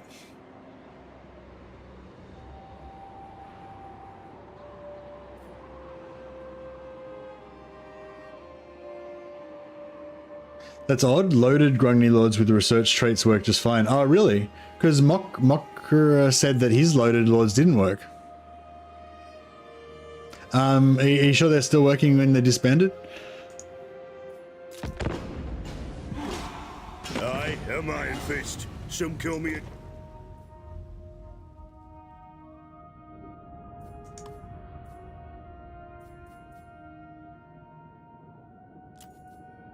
Yeah, it's kind of good to have non-aggression. Good to have diplomacy with your nearby factions, because then they don't count for they get negative grudges. But all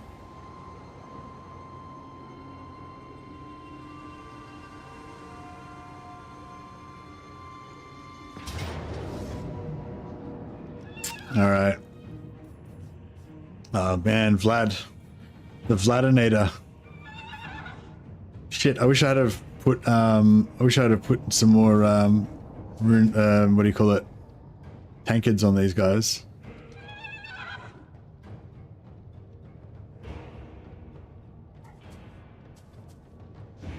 Who's got the tankard on him? Oh, the Runesmith's got the tankard on him. I kind of feel like I should take the auto because then we'll get another Pyrrhic. Oh no, we won't get the Pyrrhic because he's not the main lord, hey. Fuck.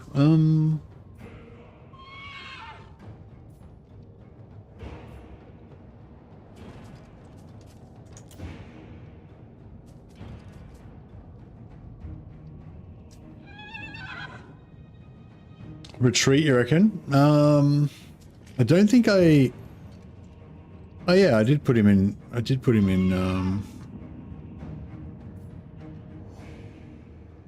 Yeah, right. Yeah, maybe we take the retreat and then we can... Then if he attacks Ungrim, we can get the Pyrrhic on him.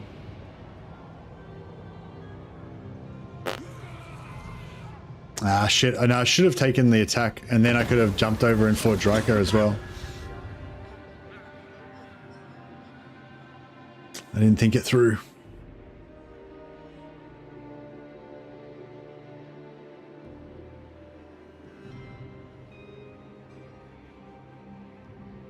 $15 growth is kind of nice. I don't know if I want that public order debuff though.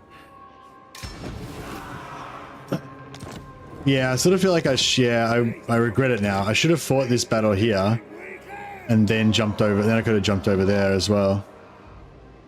To war! Oh, maybe we could still get away with it. I grow restless. Anat.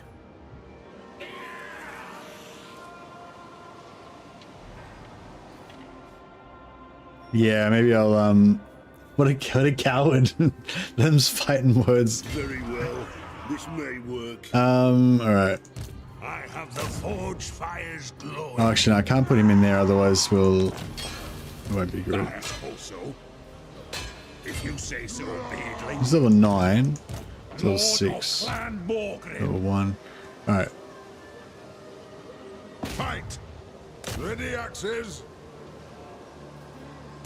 Vengeful Rune Lord. For the king!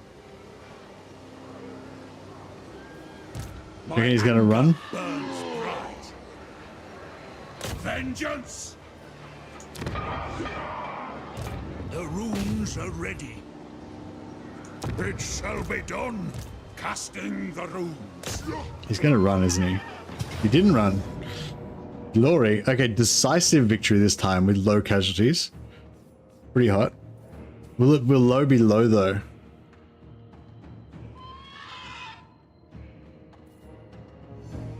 Will low really be low? That's the question. I didn't put my banner on. And I forgot to change my never low never feels low, yeah I know.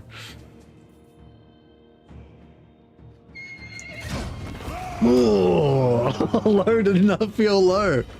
Low did not feel low. Oh, actually, no, it's all right. On the main army, it's not bad. It's not bad. We got 712 captured, which is quite good. Which is enough to give us some solid replenishment. We don't really need the replenishment on this army, though. We just need it on this army.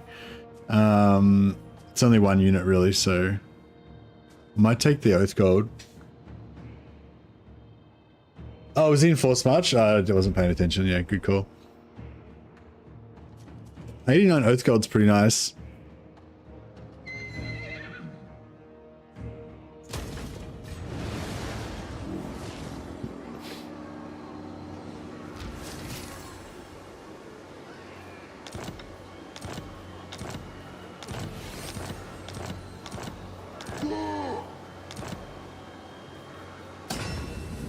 All right, what else do we want to get? More banners, maybe?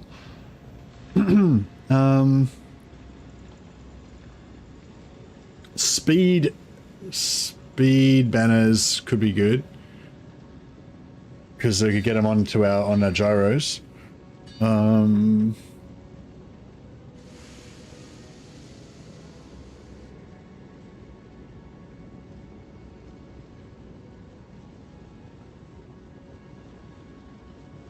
Oh yeah, the causes terror.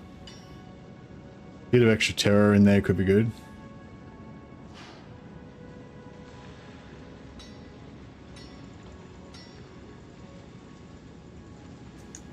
Yeah, we can only pop one. We can only get one unit with the terror, but still pretty good. Okay, so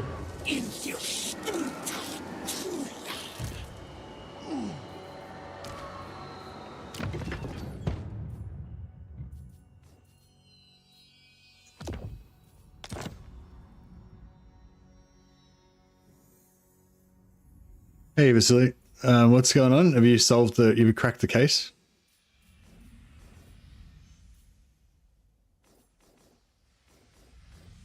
Got Rune of Fear. Growing new trait doesn't work, but defeat traits do. Okay. Just sort of confirming.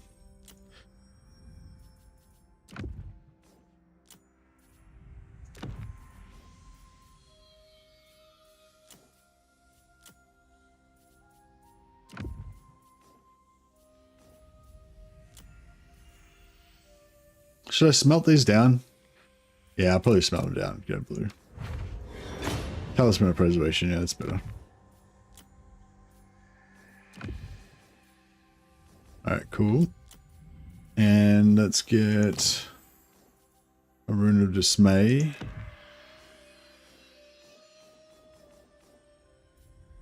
And a Banner of Swiftness. All right, I think we've got about everything we can do.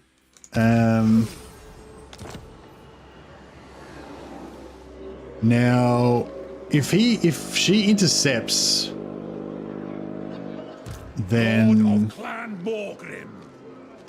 I'm going. yeah, if she intercepts, then he won't be able to join. I am the Slayer King. Armed and ready. Yes, it is time. Master of Runecraft. The Slayer in me seeks death. That doesn't help us. Worthy foe. Terror causing unit. Alright, let's take a worthy foe. Oh, should we? No, actually I should take this, shouldn't I? Casual replenishment. Oh no, we can get that afterwards. Tradition innovation might be good.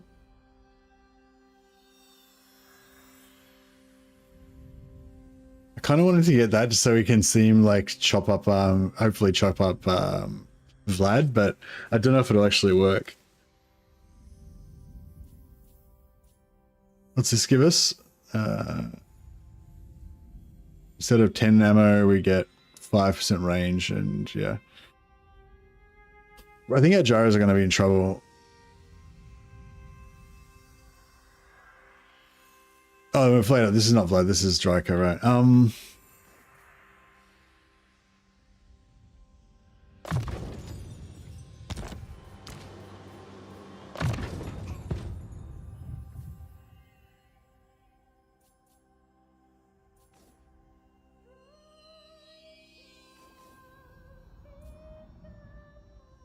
I thought he said War Thunder. It was War Thunder, but no, it was War Mourner. Gives everyone magical attacks and stuff. That's pretty cool.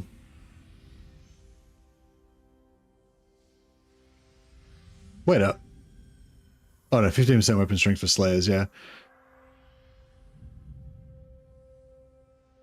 That's pretty awesome.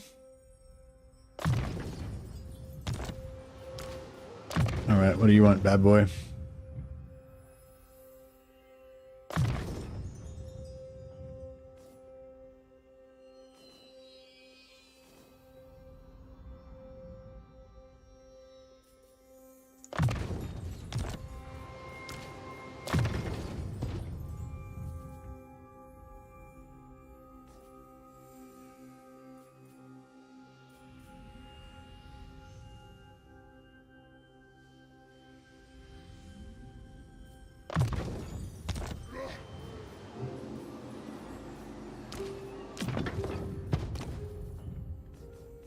Who didn't get to steal that Helm of Discord?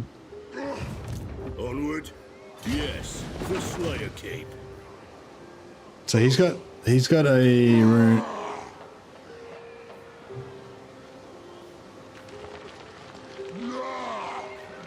I'm gonna give the other tankard to Yarogrim because he's pretty crazy.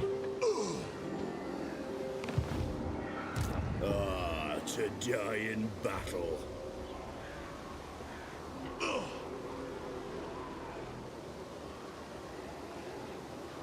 Moving. Okay, they didn't go for it. Iron-willed. My anger burns bright. Can we switch this guy up for a level 8 guy? Beautiful. Yes. My anger burns bright.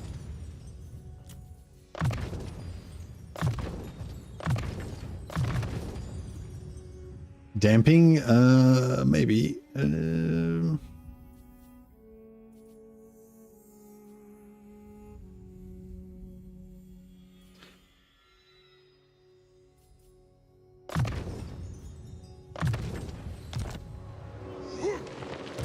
It's as good as done. We got a runner. Aha, can't run far enough though. Bad luck. Vengeance! Rune Lord! Alright. Plus armor on Slayer based army is pretty good. Yeah, I guess so, yeah. What do you reckon? Fight it manually? They don't have much missile stuff, so I feel like this could be pretty glorious. Like if they had a heap of archers, it'd be really bad, but I think I think this could be fun. I hope that it is fun. I hope that I'm not just imagining it being fun and it's actually going to be a total fucking nightmare. But we'll see. We'll see. Oh, I forgot to put the banner on. Crap. All right. Speed-wise, let's go with that and terror. So he already causes terror. He causes the Dragon Slayer causes terror. He causes terror. No, this guy doesn't cause terror. So we'll make him cause terror as well.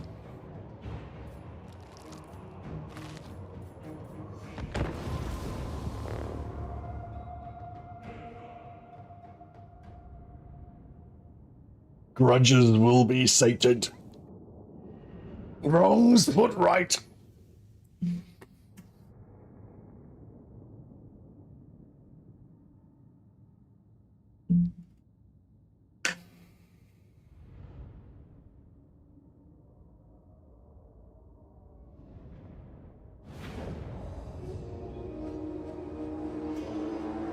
How's everyone going? Is everyone loving this update or what? I hope you guys are all having fun and are all managed to get into the game now. We finally got James into the game, at least playing Elspeth. He said he was having fun.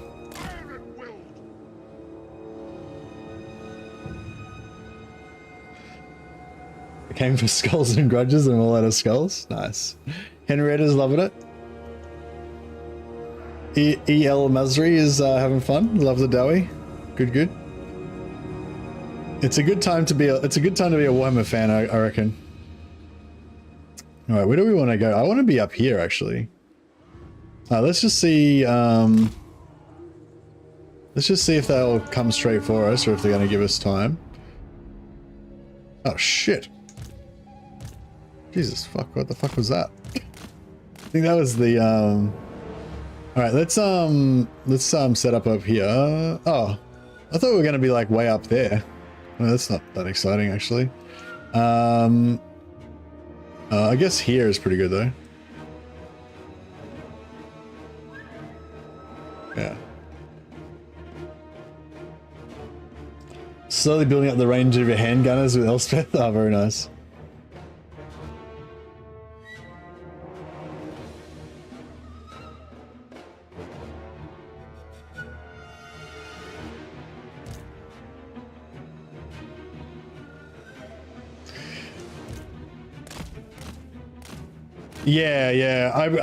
Yeah. I think at the time of the Shadows of Change debacle, I was a bit like, I don't know, I was a bit like unsure. Like that's why I didn't really want to be a leader in that sort of whole thing, you know. But yeah, like a lot of other people, like Legend of Total War, obviously, and Great Book of Grudges and stuff, they were quite vocal about, you know, how much chaos, how much Shadows of Change sucked and stuff. And I mean, I was happy to talk about the things that I thought it was sucked about it, but I was less keen to kind of like, you know, basically say that Creative Assembly was shit because of it, because I'm just super into Creative Assembly, you know, like I'm super grateful to them for basically creating this game in the first place and stuff like that. But so I was a bit dubious about this. I'm getting over these like high range shots. Are they unlimited or what? Where are they? Fuck, I can't even see them. So yeah, I was a bit like, yeah, you know, there's some various things we're not happy with, but you know, I wasn't really happy with the idea of like just shit canning all of Creative Assembly because of it, you know. But I wasn't sure that wasn't the right thing to do either. You know what I mean? Like I just didn't know. I wasn't sure. Like, yeah, that was pretty much it. I guess that's why I'm not really a leadership type of person, you know, because I just didn't really know what the right action was to take, you know what I mean? So I was like happy to say things. I was happy to say things that I was pretty sure about, like this particular thing is shit or whatever. But I wasn't really happy to make like judgments about Creative Assembly or whatever, about what their motivations are and stuff, you know, that sort of stuff. But anyway, long story short, basically I didn't really feel comfortable being a leader in that sort of arena. and I wasn't really sure how it would work out or what I wasn't sure what the best thing to do was, you know. But it seems to have worked out really well. You know, like it seems to have worked out really well. So I don't really, yeah. So I guess I'm pretty much happy that everything happened, I guess, so far anyway. But that's the thing. Like, what's that saying? Like, is there some sort of saying? It's like, you know, if you think everything's great in your life or whatever, just wait. And then if you think everything's terrible in your life, just wait. And if you think everything's great in your life again, then just wait. And it's like, you know, given enough time and perspective of history, you know, like your perspective keeps changing, you know. So right now, from my perspective right now, like from my perspective right after the Warhammer 3 debacle and right after Shadows of Change debacle, it seemed like, you know, everything we've done was wrong because now Warhammer is in the shitter and everyone really is hating it, and like it's a bad time to be a Warhammer fan, you know, so it looks bad. But then from this point of view now, it's like, oh well, everything that we did before was great because it's led us to that spot now where, you know, we got this wicked DLC. But then, you know, next month it might be like, oh, Creative Assembly goes out of business because of blah blah. And it's like, all right, well maybe we screwed up and we didn't do the right thing, you know. So it's like, yeah, but yeah, that's the thing. Like I think I get a bit, yeah. It's that paralyzed by indecision thing again, you know. You just don't really know what the best, you know. It's really hard to know when you don't, especially when you don't have all the information. It's hard to know what the right thing to do is. Life is a sine wave, yeah. But all things pass, good and bad. Got to enjoy the highs and lows, yeah. But everything seems pretty good right now, I got to say. So that's pretty good.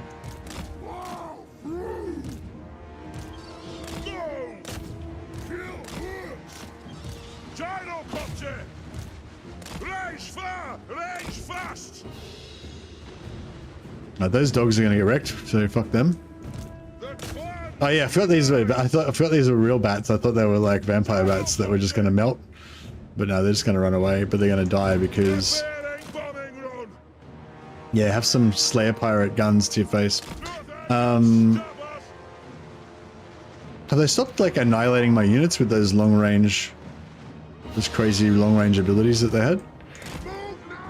Because that sucked.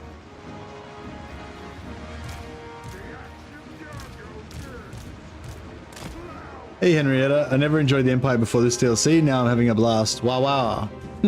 Nice. I approve of this message. Thanks so much for the super chat, by the way, I really appreciate it.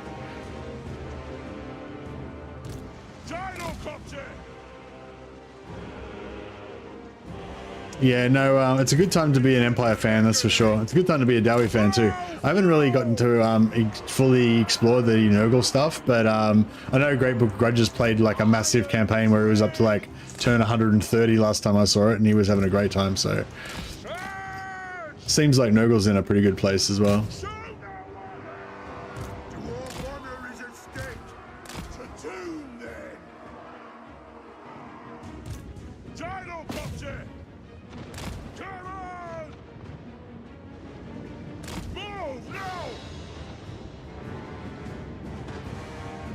Can't stop playing Tamakan, he's so fun. Yeah, Tamakan's probably the one that I enjoyed the least, and I still really enjoyed Tamakan as well. I thought, especially towards the end when I started getting really powerful and like his main army getting really powerful.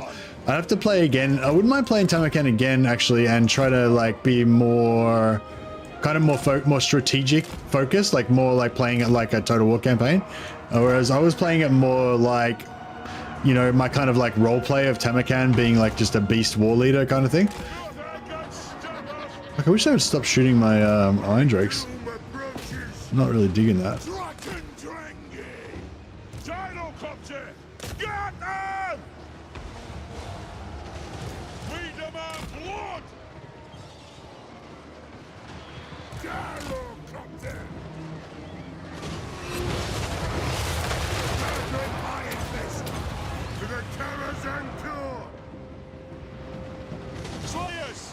Nothing can stop us! Dwarf warriors! Reach fast! Alright, this is looking pretty good still. Let's get some bombs here. Charge! Yeah, some of our gyros are getting effed up pretty bad. Gyrocopter! Yes! To the wizards! These herbs aren't worthy. I'm gonna put them down and put them on the ground. Kill them! Oh shit! Oh man, they keep. I think it's the Waystalkers. They keep like just blasting my valuable units, and it's hurting me.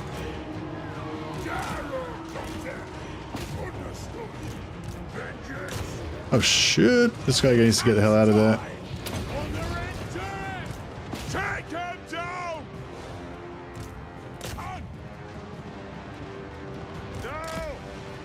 This guy needs to get the fuck out of there.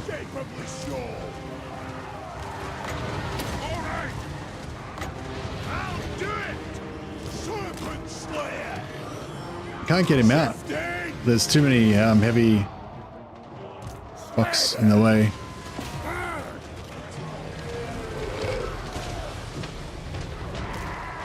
Does this hit friendly targets?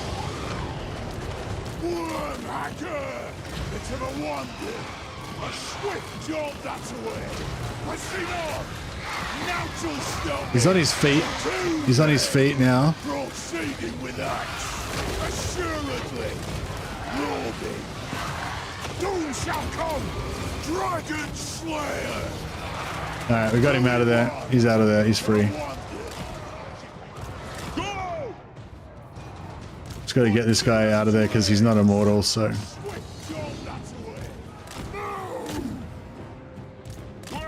Oh yeah, fuck that guy. These heroes are just, they're fucked. Kill them.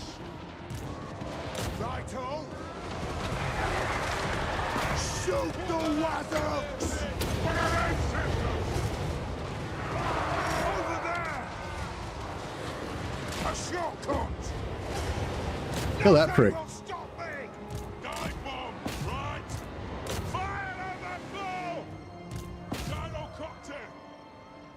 Iron drakes. Oh yeah, I gotta, shit. Oh man. That was some of those heroes. Well, I mean, Ungrim was fine. He didn't give a shit. He's just taking names. But some of these other guys, geez, that was pretty rough. Yeah, we definitely need more tankards next time.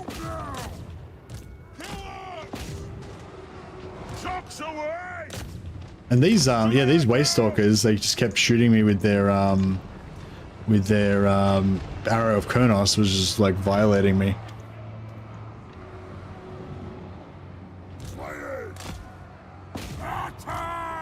We can get a few more captives, but there's not really that many entities. There's not really that many entities to be got, you know.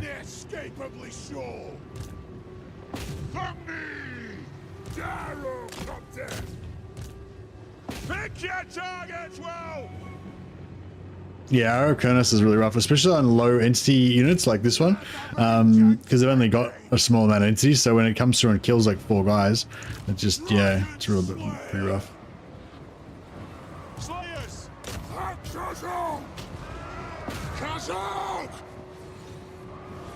Oh, she's still. Oh yeah, she's. Oh shit. She's still malevolent, whatever. You know, she's still What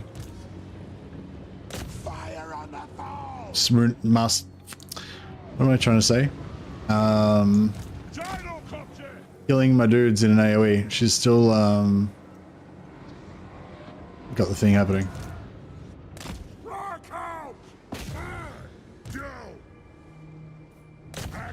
I really want to kill her just because.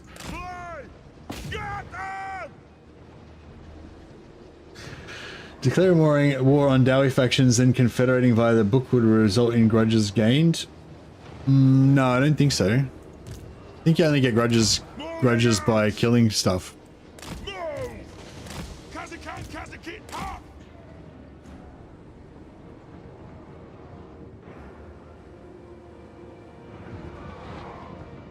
I think we're pretty close to done. We'll get more gold value if we kill her.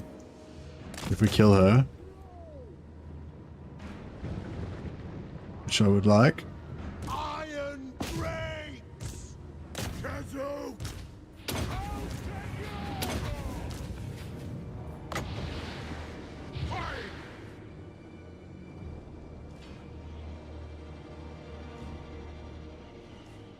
You want different variants of the Amethyst Hellstorm with like little burning heads? Little burning heads would be cute. Yeah, I think we'll get more gold if we shoot her a bit more. I'm not 100% sure, but I think so.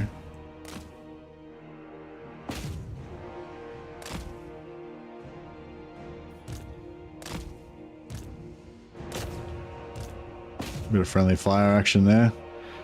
Let's Ungram her. Ungram him. Oof, that was a good hit. There we go. I think, yeah, that'll do. We're done.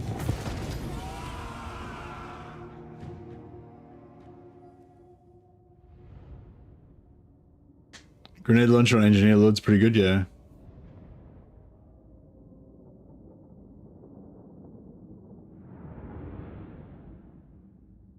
Yeah, so I don't think it'll help with Oath Gold, because it only counts as like one captive. But yeah. Did they buff Blizzard at some point? Does tremendous damage? Oh, I don't know. Yeah, I haven't played. You're talking about Kislev spell? Yeah, I haven't played Kislev for a while.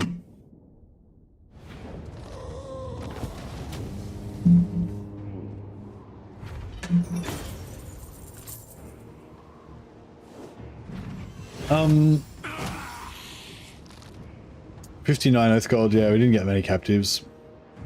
But 1400 gold is pretty good, I guess. 22% replenishment. I mean... No, I don't think we need it.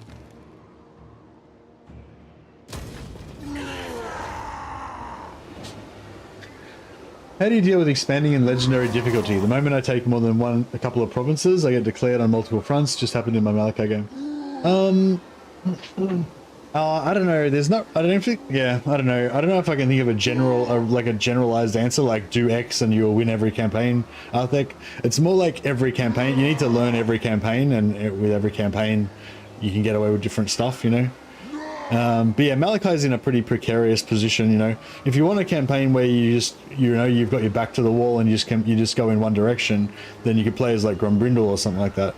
But yeah, if you want to play as Malachi, you're that's just how it is. You're going to be in the middle of everything, and you're going to get declared on. You know, you can not get declared war on by factions until you can delay. You can delay when they declare war on you by not meeting them. So there's a particular faction that you're scared of. You just make it so that they can't see you for as long as possible.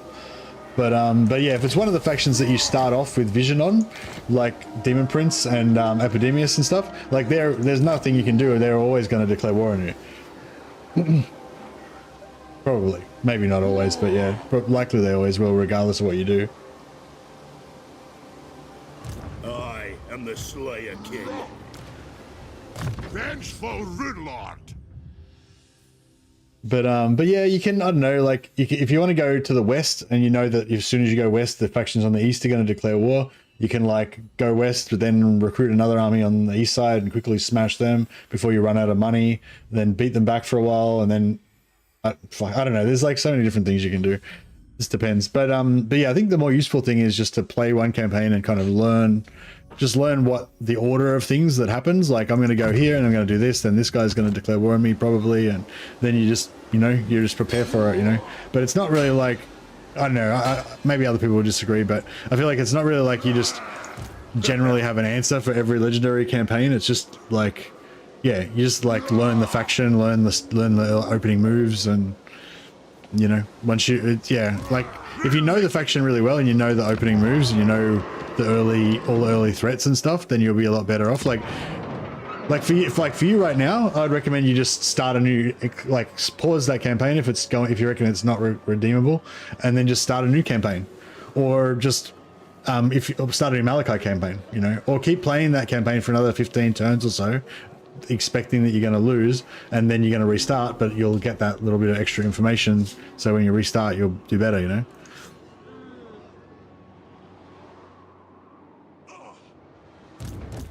Summon me. I just realized that if the legend, I just realized I've heard legend be asked similar questions a lot, and he would just say something like, just practice, just keep practicing and you'll get better. That's probably like the best answer. Lord of Clan Morgan.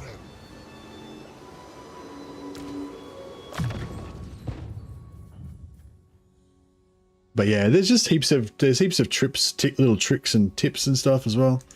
You just kind of pick it up on as we go along. I've tried going north and feeding Boris settlements as for Northern Shield, but they constantly need help. Yeah, I did that, but late. First I just smashed Norsko like twice and sold all their regions to get heaps of cash, and then I just went off on a crusade to the east. Actually, don't even worry about what I did; it's probably not even helpful. But eventually, like later on, once those factions in the north were kind of weak, then I went and gave them to Boris. But yeah,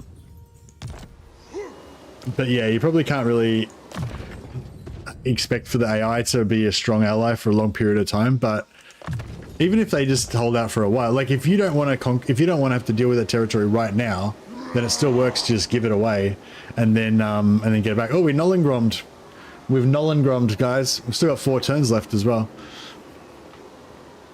So yeah, so if we want to Nollengrom again next time,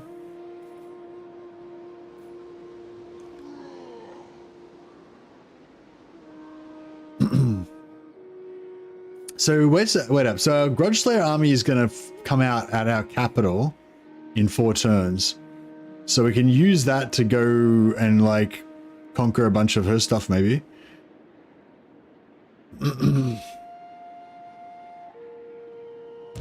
Vengeful Rune Lord. Lord of Clan Morgrim. Onward. Onward. He's only got 8%, so I'm not gonna use him. My anger. This guy's got 14%. He might be able to hit this and hit that. I don't know. Maybe. Probably not. I might just just turn 7, 11. I might just tanker these guys up a bit.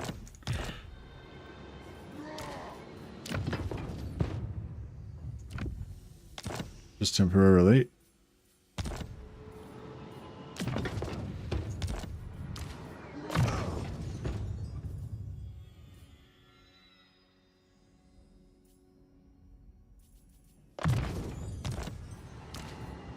Master of Runecraft.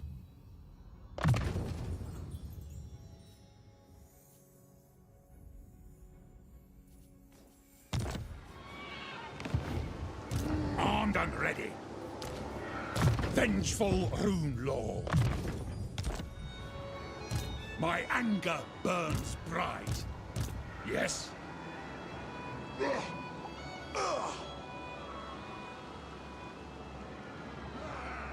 Vengeance!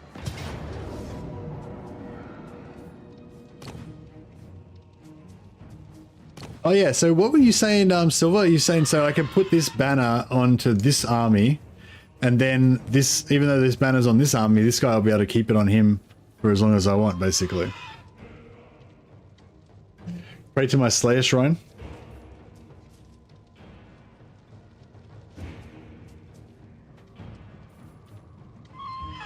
Yeah, that's a good call, actually. Yeah, building up. Yeah, that's what I was trying to say before. Building up a shield with an alliance on one side, like if you've got a nearby friendly guy that's the same kind of alignment as you, that you get along with or whatever, then yeah, you just temporarily conquer one side, sell it all to your ally. Then he might die or whatever, but at least temporarily he's going to be a shield on one side, and you can focus on the other side. That's a good one, Moritz. Yeah, especially in recent patches of Warhammer 3, I feel like having at least temporary defensive alliances with neighbors is really useful.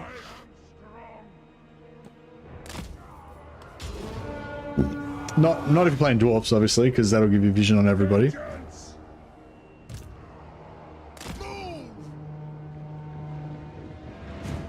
As long as the Lord carrying the banner doesn't lose it, it won't get removed. Yeah, or if I switch the Lord out, which I almost certainly will, like straight after this battle, yeah. Defiant and unbowed. At once. I'm kind of afraid of this Lord, but he's only got hardly any hit points, so hopefully it'll be fine.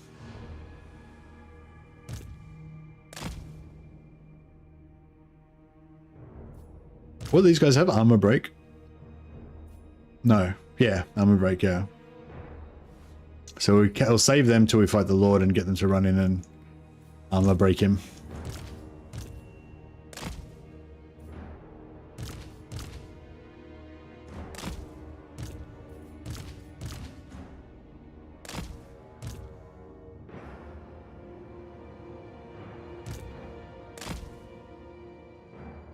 Yeah, it's interesting he's not healing himself. I wonder if we can sucker him into... If we attack his units first, we'll probably sucker him into healing the unit. Oh no, here we go, he's healing himself now. Jesus, you got a massive heal out of that.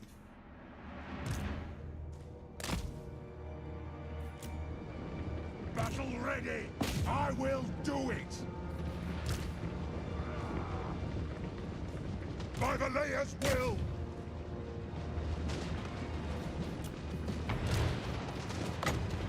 I am ready. Move! Shield bearers hold! Strike out! Ready. Unbending. The clans unite! Runes of power for our ancestors. Move to attack! Slayers! Off we go! Alright, now the Lord's down. It's probably not going to be too hard. In short order, the clans unite. Strike out! Go! Range far, range fast. Give me vengeance. That'll do. Charge! Armed and ready. Range far, range fast! Slayers! Master of Runecraft! By the Fourth Father! Lord! Yes! Charge! Rock out! Iron will! You're nothing about!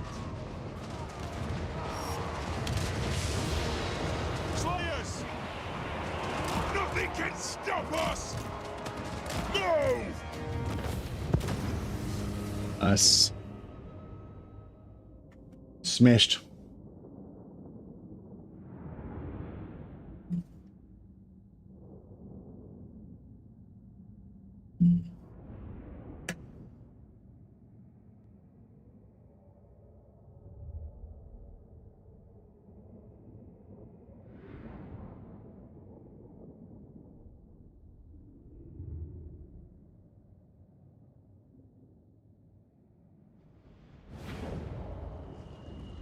Yeah, it's yeah, hopefully they get this they get these tweaks into the Age of Reckoning system soon, because yeah, I really like making alliances.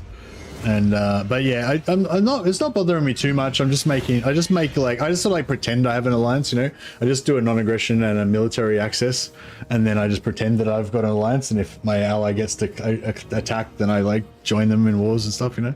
But and use diplomacy to like get them to go to war with who I want them to and stuff. But yeah, I'd definitely rather it worked properly. There's a mod to cap it on the workshop. Yeah, somebody else mentioned that already.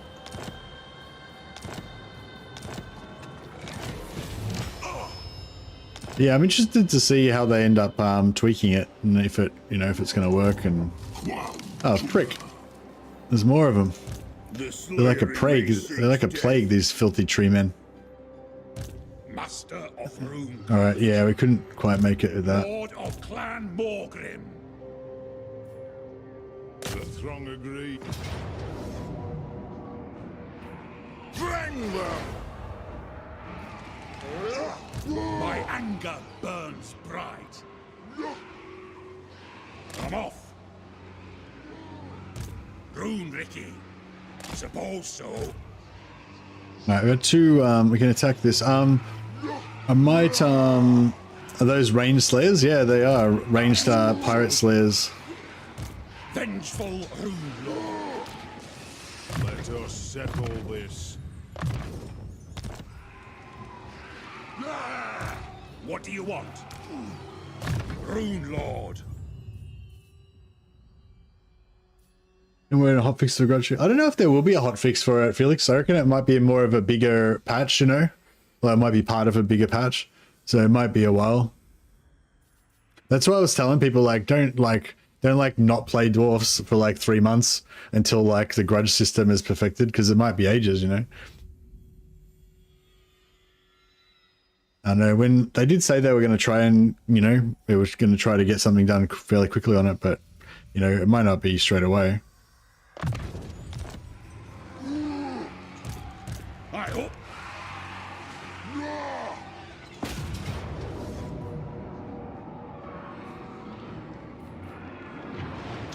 So those guys are healed already. Wait up, sorry, I should switch my tankards around.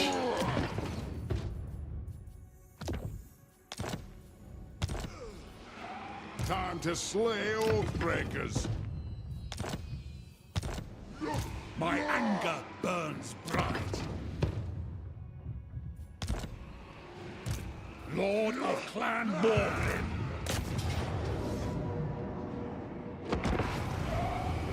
Try and get some replenish. Yeah, no, I don't. No idea when that patch will come out, unfortunately.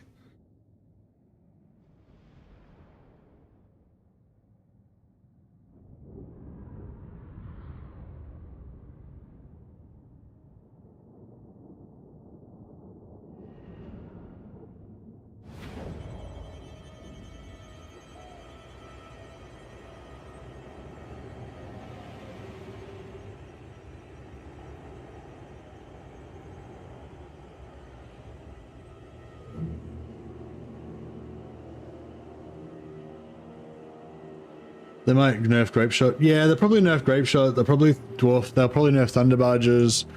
Victory will be ours. Or I mean, yeah, I don't know. I mean, Grape Shot, I guess, is a bit of a special case because it's like campaign only, and stuff. But yeah.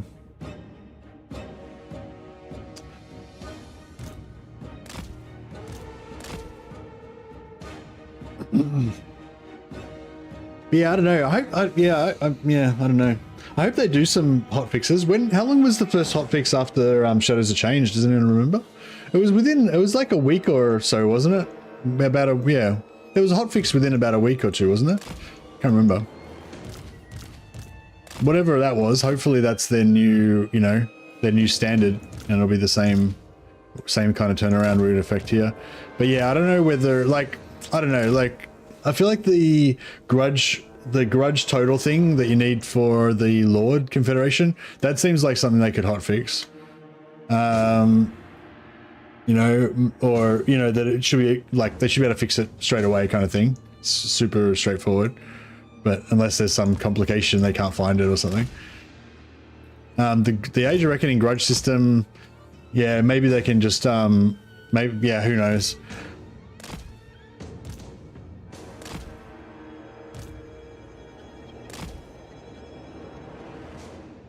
But yeah, I guess I would like to, fuck, this army doesn't look like that small.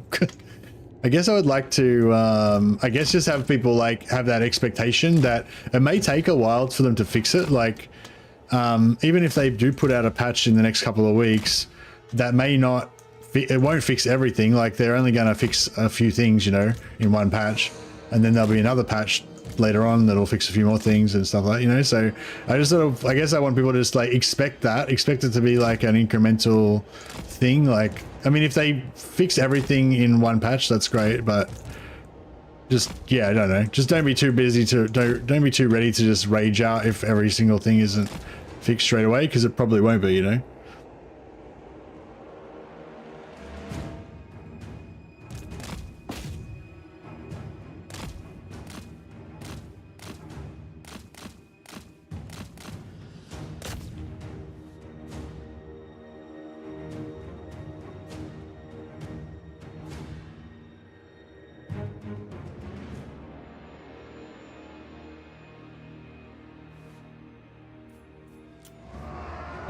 Hey Simon, oh that's cool. I didn't know there was a hotfix today. That's good. Something's happening, I suppose. Pursuit! Lord! Shield bearers ho! Armed and ready. For our ancestors. Are the missile slayers good? I don't know. They do pretty crazy damage. Fires! Move now! But they only have 6 ammo though, so Battle ready.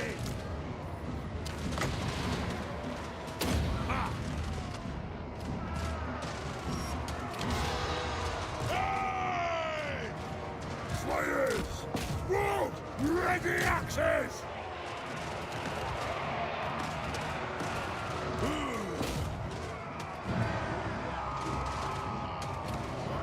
What? Unbending! Slayers! Move! War of vengeance! but yeah, I mean, like that. Yeah, that's kind of good, I guess, if they're getting patches out, even if the patch is not for something you wanted them to change.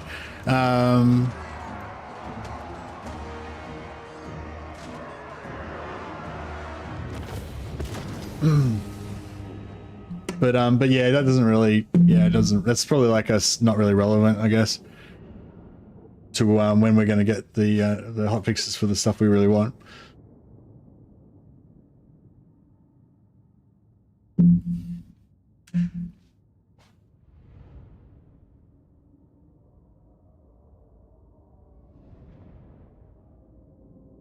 CA did a really amazing job with this DLC. Yeah, I agree.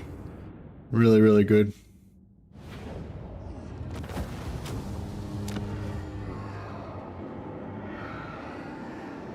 Ooh, I want that 100 oath gold, but I don't want to risk. I could have cheesed them. I could have movement cheesed it, I guess. Yeah, I should have. Probably should have. Oh, we got an archivist. Nice. My axe thirsts What are we looking for war. at? 50 minus 14. Blah, blah, blah. Yeah, so we should get no attrition this turn, right? Because we're going to go under 50%. You got to have 50% to have attrition, don't you? Where's somewhere else that's got some corruption?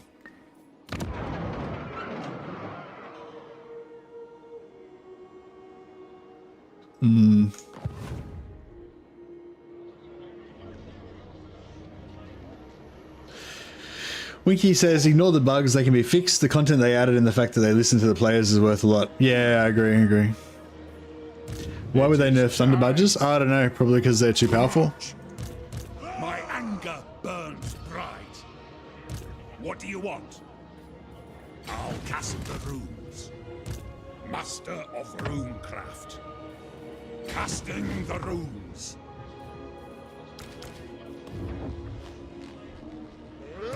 Can I help you? Summon me if you dare. To war!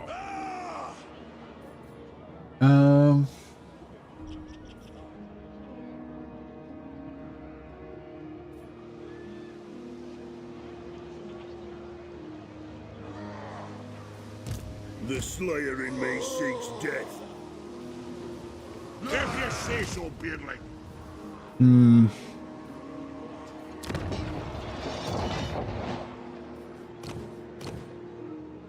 I'll put the... Oh, we got another Grungy Lord. Shit, can we build anything with the slight discount? Should I go for tier 2 here? I reckon we could probably get away with that for a bit, maybe.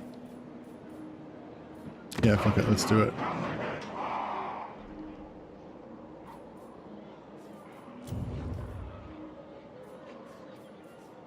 Getting all these Grungy Slayers. Demon Slayer. Kind of feels weird, but it's fine.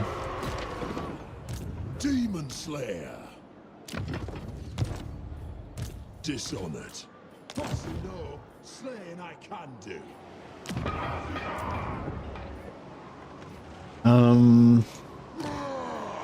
Tough Rune Lord. Yeah, Tough Rune Lord's not bad. Now we've got a chance of getting another Grungny Lord in there next time. Master of runecraft.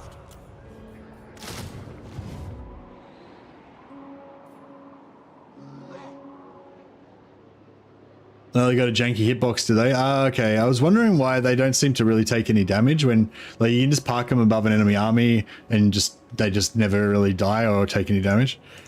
Aye.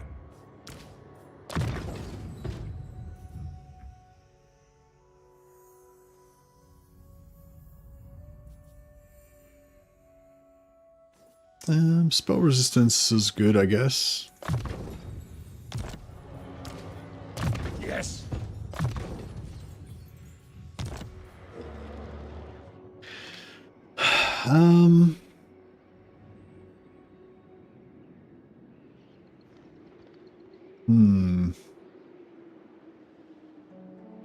Maybe we should maybe give all this stuff to Zufbar.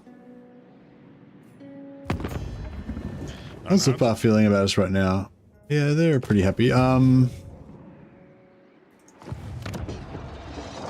I could hold on to this for another 2 turns, but Make your proposal. My longbeards grumble, so make it quick.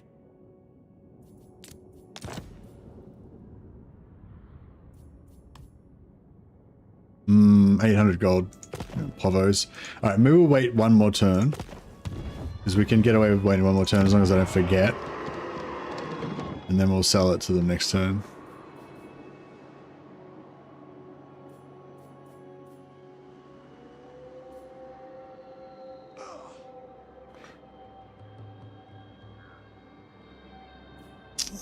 Fuck. All right. Well, I guess I could raise another army here. No, I can't because I already raised an army over there. Right. Iron-willed. Rune Lord. Aye. For the wisdom of Valea. All right. I guess we're just sticking with what we got. We can pop.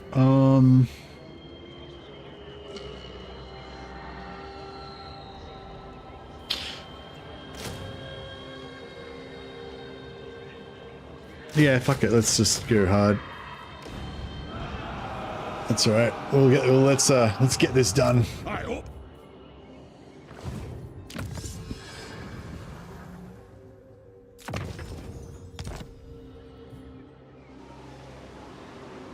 Do you think the Empire needs one more elite infantry capable of holding the line? I don't know. I kind of like the Empire having like crappy infantry that like die all the time. I feel like that's part of the character of the Empire experience, you know. Armed and ready. But yeah, I don't know. I mean, I would really love to see the Imperial Foot, which is the dismounted wing of the Reichsguard. Because yeah, in the lore, like there's, you know, some of the Reichsguard fight on foot, and so you have the Imperial Foot. I think you get Halberd Reichsguard and also Sword and Shield Reichsguard that are like your flanking charge bonus kind of ones, or your defensive stationary ones. But yeah, both of those would be sick. But I feel like they would kind of ruin the, you know, the personality, I guess, of the Empire faction.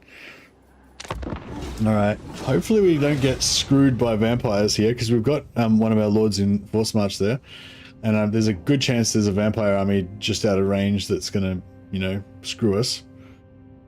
But I'm hoping not. My Slayer oath would have me kill you where you stand, but I am also a king, so I'll hear you out. Cult of Ulrich, yeah.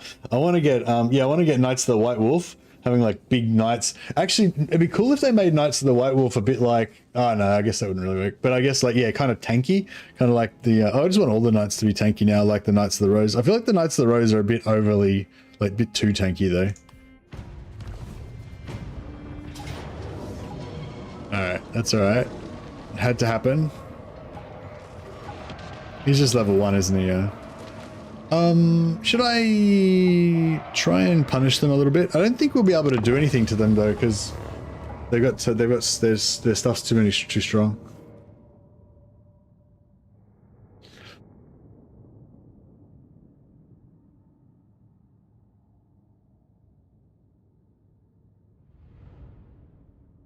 Yeah, strong. Well, I think they should have some, like, I think I would love to see the Reichsguard just because I love Reichsguard. I love Empire, you know.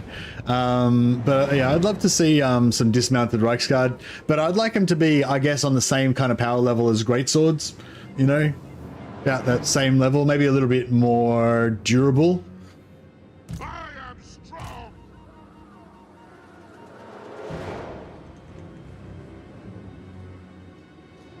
Oh, this is a minor settlement battle. Fuck, I thought this was like a... Fuck, I don't even know what I'm doing here. I thought this was a settlement battle for some reason. Alright, I'm just gonna concede defeat. Like, I'm sure we could kill like a couple of dudes, but it's like, no point.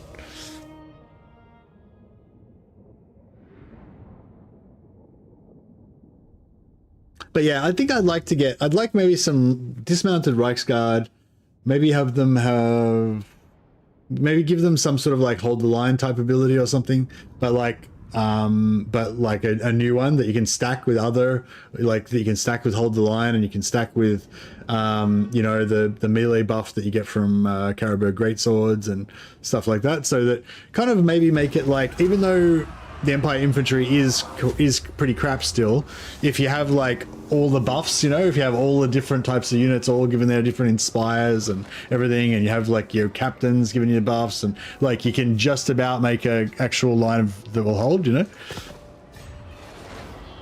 I think that would be cool.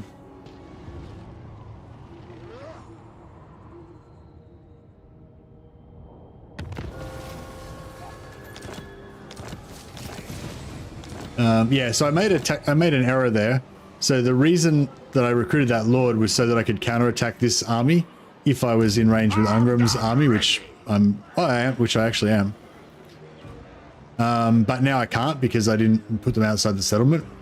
So now we're gonna have to chase these fuckers, which is gonna suck. But yeah, unless we want to lose Khazid Okalaz, which I don't, then we kind of have to chase him.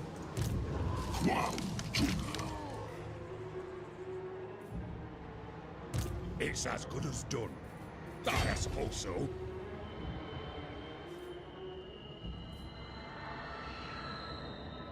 Vengeful Rune Lord. My anger burns bright. But what do you want? By the Forge, Father! Can I help you? Getting out of here. Summon me if you dare. Oh, yes. What? Casting the runes. Excuse my French. Grimnir is with us. 3 more turns till Nullingrum. So if we can, yeah, once we get closer to Nullingrum, we want to try to think about trying to knock down our grudges. We don't really need to. Yeah, like it might be a good idea to be able to knock down them a little bit. I grow restless. Yeah, so I'm thinking I'm gonna have to jump to here, and then when he runs away, I'll have another lord here. So yeah, that's kind of sucks. For Karazanko!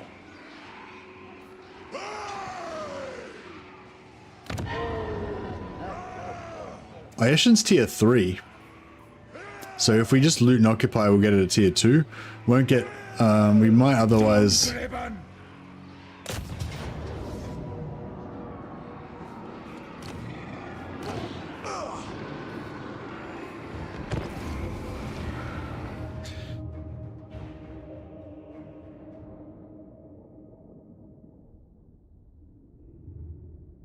Excuse me. Yeah, you get more magic item drops when you have more lords. Plus they, I made a video about it called the Law of 4. If you want to check it out on my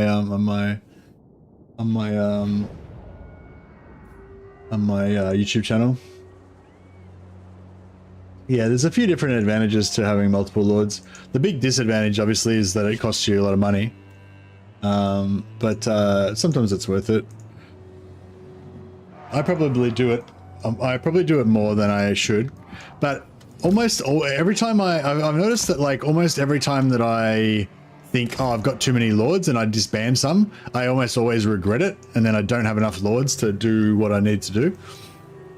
So it's like, yeah, so I mean, I guess it's just the way that I play, yeah.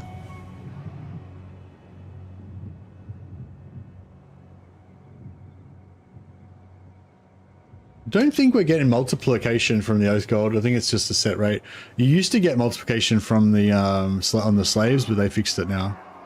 And you used to get multiplication on the caravan bonuses, but yeah, they fixed that as well. I'm not sure if you still get multiplication on some things. Oh, thanks, Halo. Thanks, Halo's just linked to the Law of 4 video that basically explains why I always roll around with so many lords. Yeah, no, you used to be like that, Brozo, but they changed it.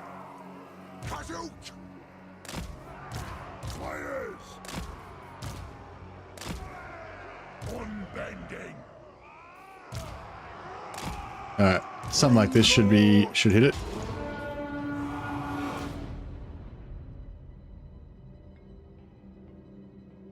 We'll just leave these guys to chill for a bit while we wait for our reinforcements to come on. I'm liking this is the Grudge settler version of the Iron Drakes, so they've got 120 range. It's pretty hot. Nearly as long as my nearly as far as my archers reach as well.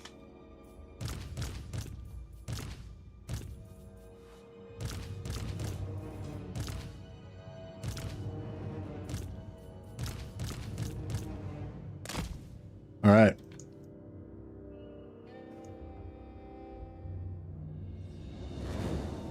Are they activated? Oh, no, I thought they were activated, but no, they're not. All right. Is that... That's all traversable there, I think. So we better not go too far that way. We can go maybe to here. That looks pretty good.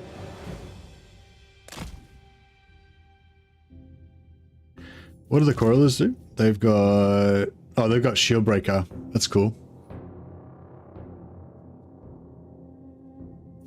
Gyro Grudge Settlers are OP. Oh, really? Yeah, factions like Bretonia, Chaos Warriors, Chaos Dwarfs, none of them get supply lines, and their lords are all of them have really strong lords. So it's pretty much just a good value to always have more lords because they're strong. With other factions, they gotta be more careful, but.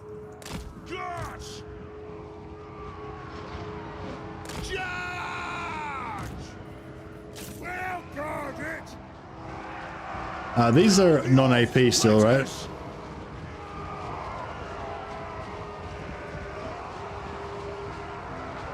Oh, what? Oh no, base missile 9, armor piercing 4. Yeah. They don't have any armor. Oh, they don't have any armored units anyway. But yeah, one thing that's pretty cool you can do is... I don't have it on this army. Oh yeah, this one, Rune of Breaking. It puts sunder, minus 30 armor on them. So if you do it just as like these guys have got 20 armor. Yeah, none of them have really got enough armor to be worth it. But anyway, yeah, you can cast sundering on these guys, and then they flamethrower everything, and then also as they're flamethrowing everything with their non-armor piercing missiles, they remove the armor so that they just makes them do more damage. What's the best faction to learn the basics? The basics are a little bit different with different factions, Vasky, but honestly, I would say just go with the faction that you think is the coolest, you know, that you're going to enjoy the most, because I feel like I'd rather lose with a faction that I love than win with a faction that I don't enjoy. but yeah, anyway, but yeah, High Elves is a lot of people say High Elves is a pretty good one. If you play as Tyrion, High Elf main High Elf Lord Tyrion, most people seem to think that he's pretty easy and pretty yeah, easy to kind of get the hang of the game with.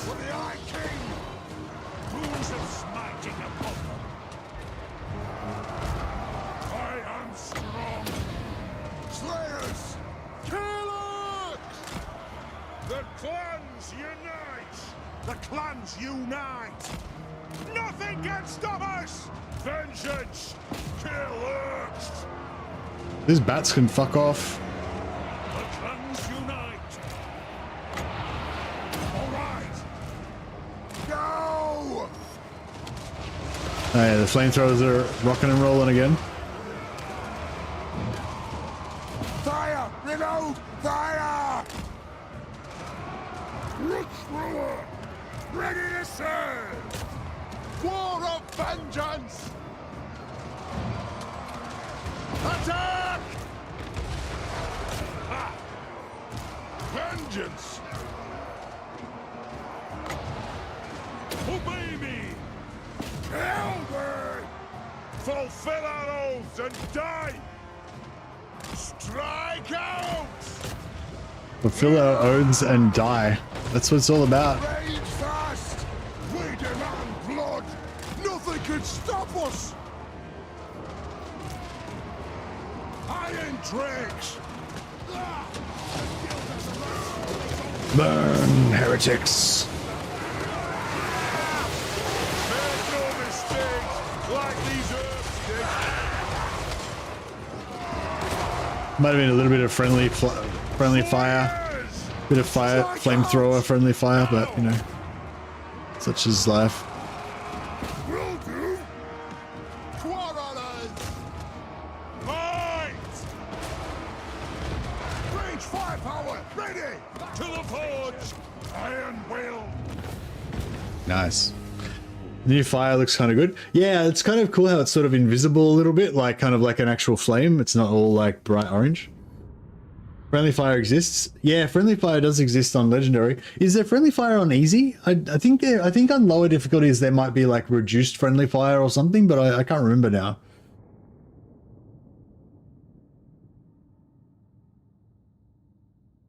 Yeah, if you read the spells, they'll tell you if they target enemy or they target ground or whatever. If it says targets enemies, then there's no friendly fire. If it says it targets the ground or something, then it generally will hit your own units as well.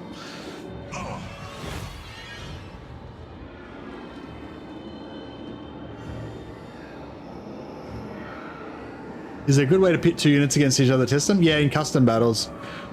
Just play custom battle and have them fight each other. I usually give the enemy AI like a caster lord, but give them no spells, and caster lords tend to hang back, and then you can just give them and then they you just fight their unit.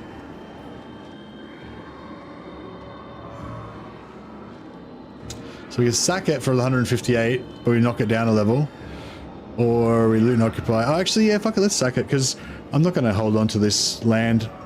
This low. I don't know, do you reckon we should keep it? It is orange, so it sort of sucks.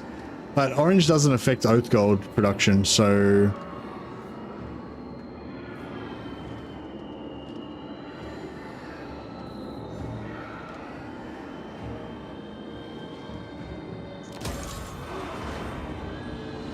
I suppose so. Vengeance! Can I help you? Master of runecraft.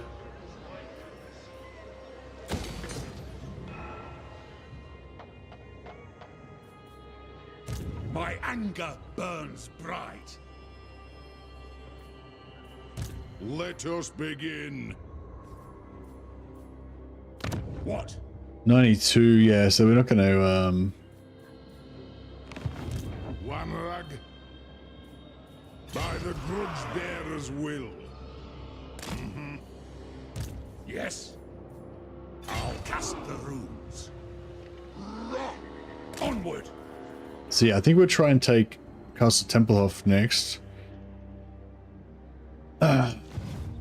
And yeah, I might try and, I'm thinking maybe sell this to Zufbar. I mean, I could sell it to the Empire, but I'm kind of thinking we sell it to Zufbar. And that way, when Zufbar gets there, you know, gets the shit kicked out of him and loses everything, we'll get more grudges when we take it back, and then we can sell it to the Empire again. That's my vague plan at the moment. Alright, cool. Now, yeah, unfortunately, I wanted to bring his army in and just start unloading on her territories. But, yeah, I think we're going to need to jump over here. Seek our doom. Yeah, I'm so annoyed. If I had put that army outside of the settlement like I intended to, then we could have attacked this right now and be all sorted.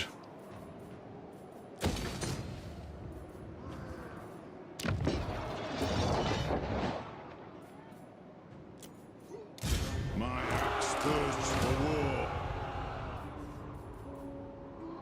Time for a reckoning. What?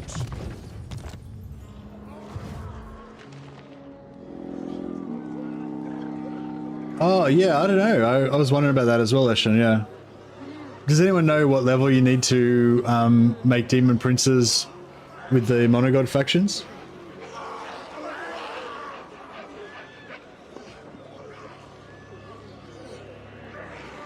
Or maybe the Nurgle Lords are bugged and they don't do it. You have to use a Sorcerer Lord or something. It's still 15?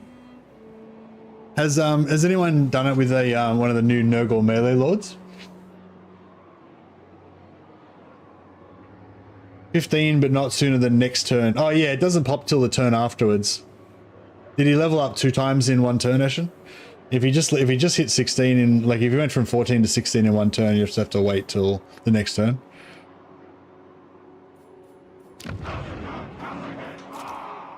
Oh yeah, Fallen King Mountain's going to rebel next turn, so it's time to sell it now. Aye.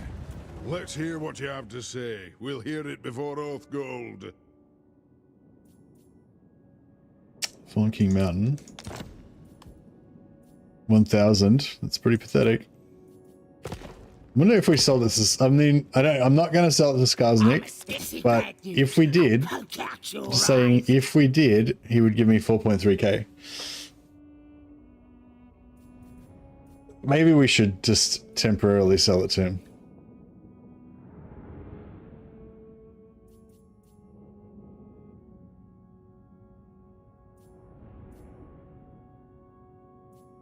Yeah, added him. I mean, 4,000 gold is a lot of gold.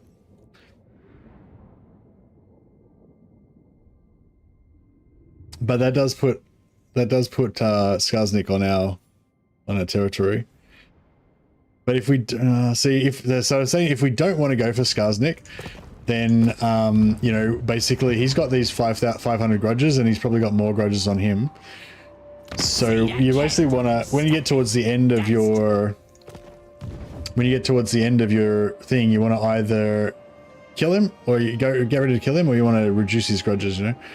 But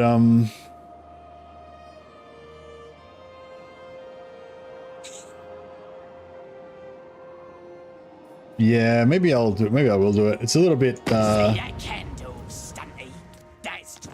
it's not very lore friendly, but we'll just do it and then we'll make up a lore reason for it later. So yeah, so we've now traded him a region. So we've got positive diplomacy minus 36. That's interesting. It was only 36.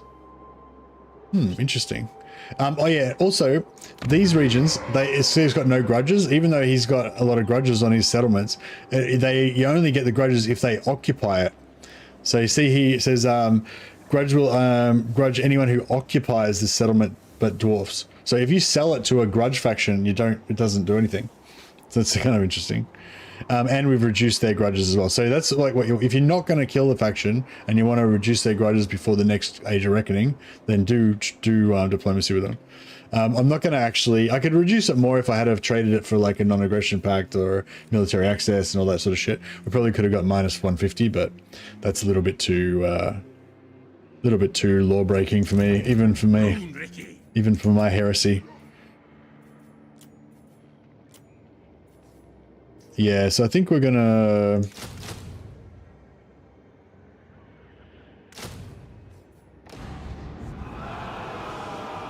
I'm just gonna lean in even more into this, even though it's expensive. Master of Runecraft.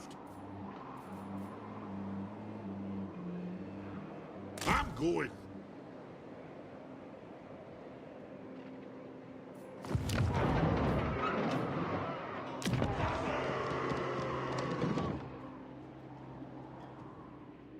Oh, I should have put him down here, and then we could have maybe jumped back if we needed to.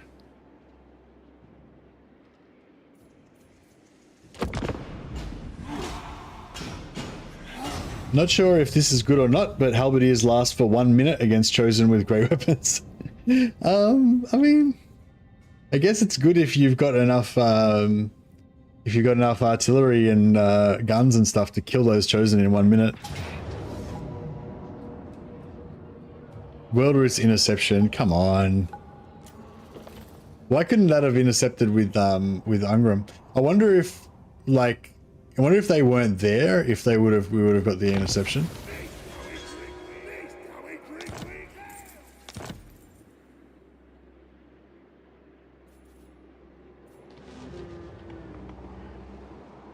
Yes.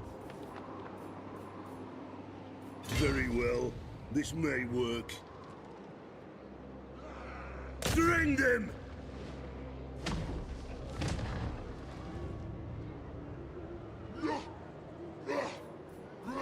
Yes, my oath is intact.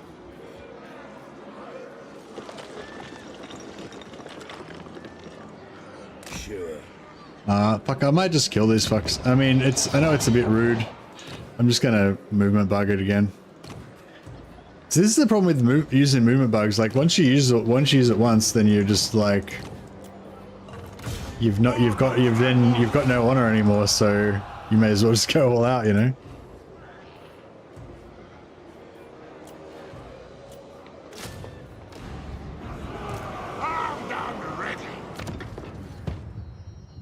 Oh, it doesn't work with this. What? Demon Slayer. I think I screwed it up actually. I think I had to. Yeah, I don't think it's gonna work now. Lead you to do my will.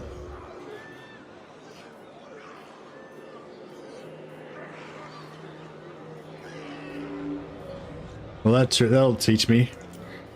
Let us begin. Yeah, I fucked it up. After all that, I screwed it up anyway. All right, well, whatever. That's fine. At least we got another. Grungy Lord out of it. So yeah, you need to have a Lord that's got 2 or more levels on him, and then you use instant recruitment to get some regiments around or whatever, and then you respec the unit, and then they take on the movement of the unit of the regiment or whatever. They basically get free movement. But I screwed it up because I disbanded the Lord, which doesn't do it, replaced him with a guy that had the respec movement, and then but then I'd already recruited the unit, so it didn't work. But if I could have fixed it, but I could have deleted the unit and then used a grudge set the unit, but yeah, I didn't. Oh, actually, I could still do it with this guy. I really want to be. Oh, fuck it, I may as well. I've come this far, I've already betrayed my honor. My anger burns bright. So yeah, so this is what you're meant to do. Vengeful Rune Lord.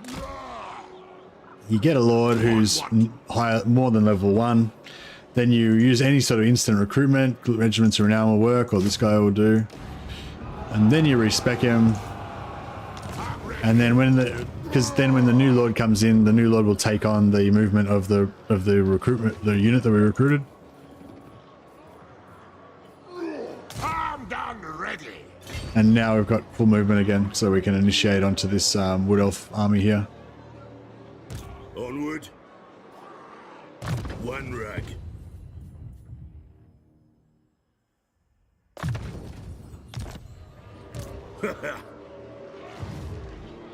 It's as good as done.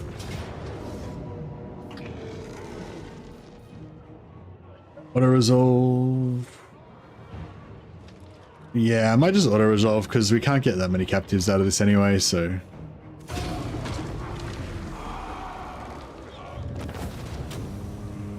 Not bad. Oh, that's interesting. We took 9 captives, so that should be 1 oath gold. So it must have like a minimum where you can only have a minimum of 2 oath gold or something.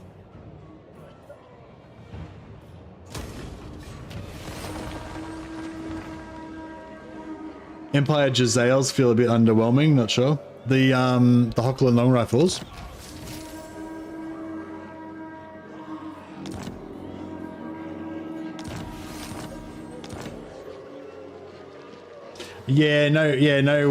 No, too busy for Mordheim at the moment. Added on. I was actually thinking about that in Mordheim yesterday. Like, I kind of wouldn't mind playing some Mordheim, but yeah, I'm too excited about this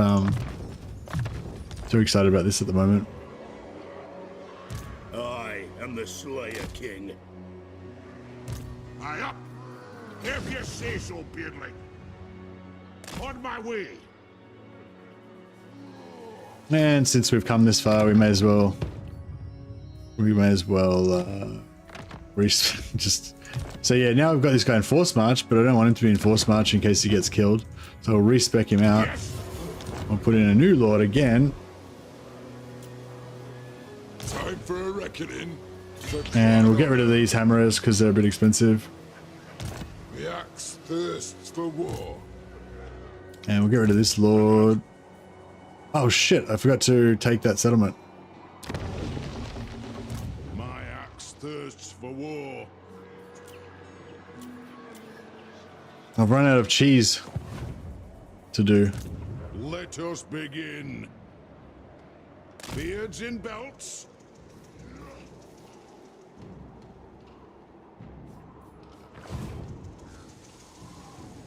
I'll crush them all. These don't drink weak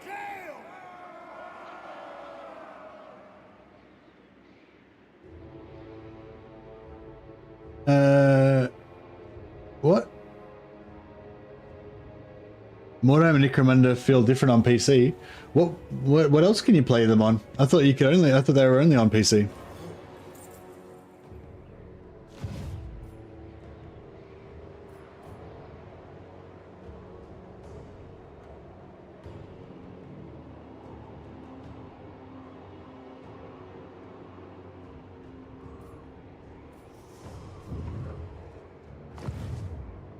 For the wisdom of Valea.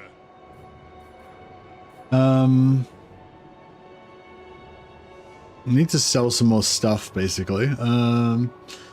Used to play them on tabletop back in the...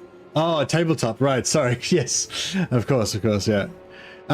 Yeah, no, I've had a mental blank there for a while. It's like, what do you mean? You talking about like playing on Nintendo 64 or something? It's like, yeah, tabletop, of course. Yeah, I used to play Necromunda back in the day. Just with my small group of friends. We weren't playing, not in like an organized league or anything. I never actually got into Mordheim. I liked the miniatures, but I collected other Warhammer miniatures, but I didn't actually play Mordheim. I wish I had though. I think it would have been cool. All right, what are we doing here? We can't give up Karakangor. But we need more cash. Armed and ready. Greetings, Kinnaman of the Hold. What can I do for you? Alright, let's just do some diplomacy to get us through this turn. And oh, 99. Whoa, they really, really want to peace out with me. Interesting. Yes.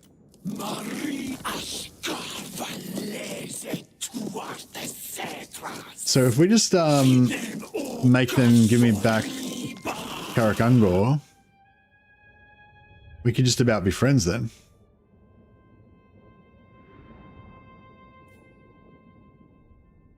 And then I don't need to trash all their shit. But I kind of want to.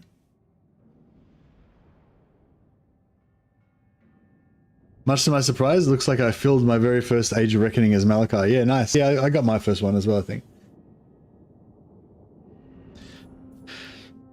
So we could trade him. We could trade him because right now I think he's pretty trash, and we've destroyed most of his armies and stuff. But if we wait till next turn, he's recruits another army and blah blah, then it might not be the same deal. To war.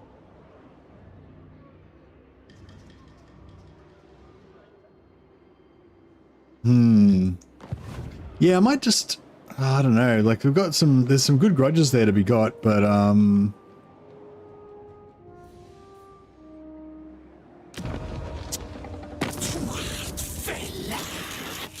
yeah, I'm just gonna take back Karakongor. We'll peace out with them, and we'll call it a day.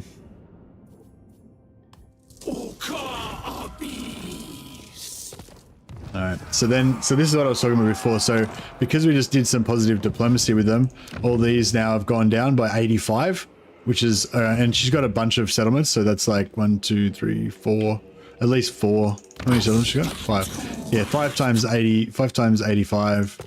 Was that 400 and something? Plus if she's got an army, the armies would all have gone down by that as well. So yeah, so now when our grudge recalculates next turn, it's going to be less. My axe thirsts for war. Summon me if you dare.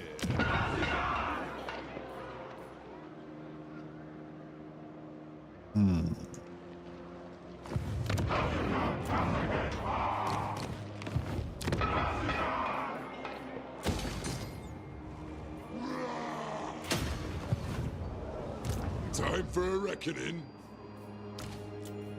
Let us begin. Still got 3 regions there. Only 3 lords there. That's making a bit of extra expense.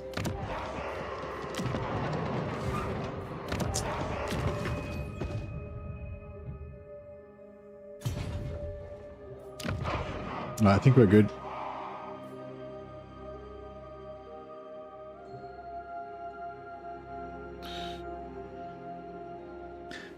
Bunch of us buddies when I was in the army. A lot of us played fantasy battles in 40k also, but Necromunda and Mordheim was great if there was more than 4 of us who wanted to play, or we just wanted to play a quick game during lunch or something. Yeah, and I actually prefer it because it's got those role playing. Well, in a way, like I actually prefer it to 40k and fantasy battles because it's got that role play aspect to it. Especially for a computer game, I think it works better. Although Necromunda computer game, I think doesn't have the same atmosphere, doesn't have the same spirit. I want more Slayers. I don't know if I should recruit some more here and then jump them over or what.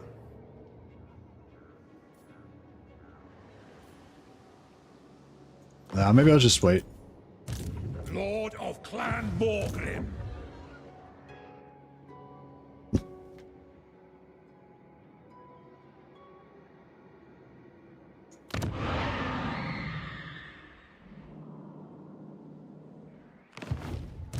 Iron-willed. Venge. Storm-driven.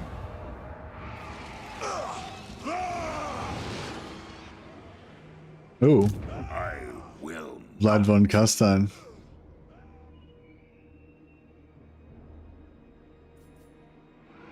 For the wisdom of Valea. Go then. Master of runecraft. By the Forge Father. Oh, where's most of my armies? I didn't move them close enough.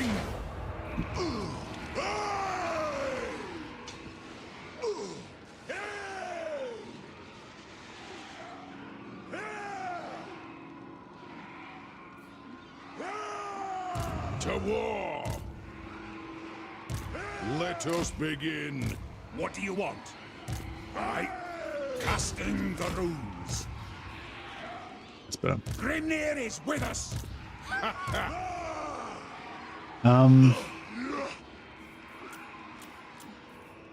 By the Gamma's Kron.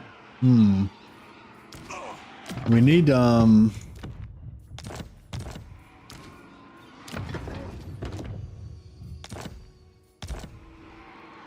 Karazankor. By the ancestor gods. it's just a cell 2, yeah. To battle. Alright, we'll sack it and then we'll occupy it. We'll have to fight it so that we don't take too much casualties. I wonder if we should just peace out with Vlad as well. Because my main goal was really to go north and go after Tamarkan. So, yeah, maybe we should just do that.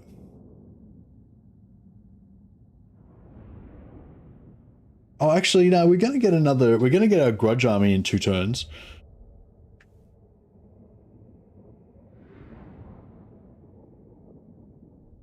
Hmm.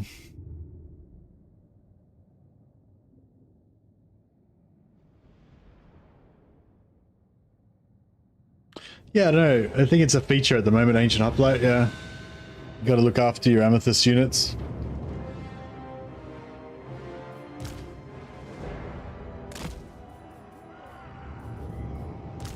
But yeah, I don't mind either way, kind of.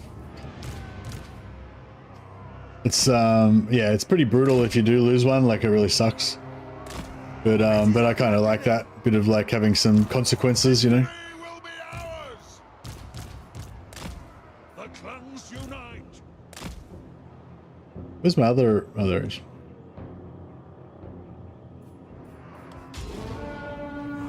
Now, kill orcs.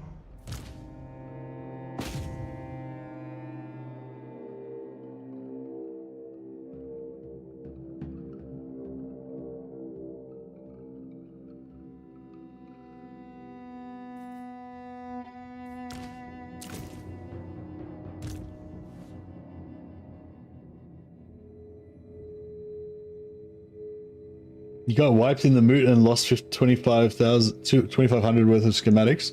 You mean like that you would have collected if you didn't get wiped?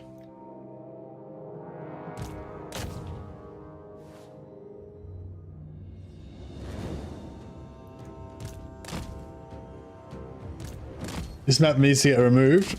Yeah, I mean, just because there's no towers here, why remove it? Why don't you just put 2 more towers in there?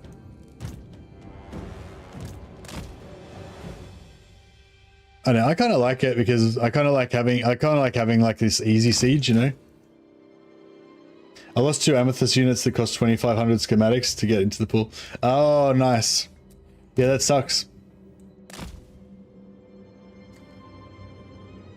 You hate defending it? Yeah, I don't even bother defending the walls. I just defend the town center.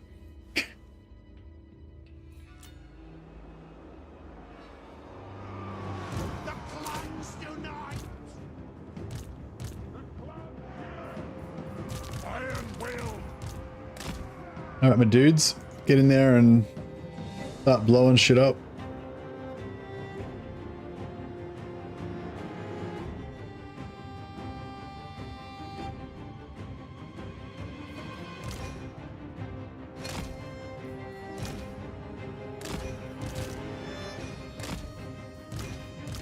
I'm not sure if I should cancel their next stage of Grudge, next stage of Reckoning, or just let it go.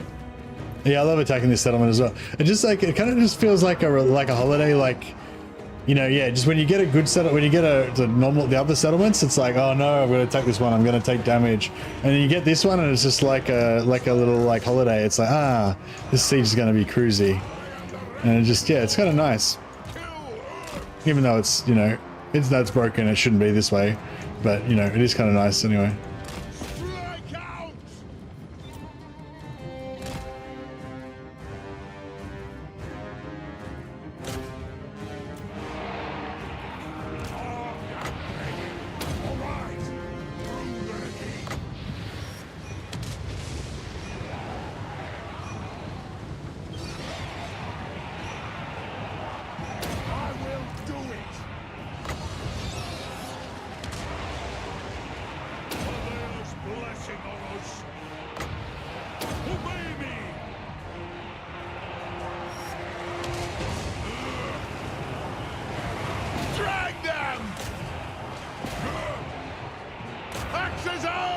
All right, let's see what some flamethrowers can do.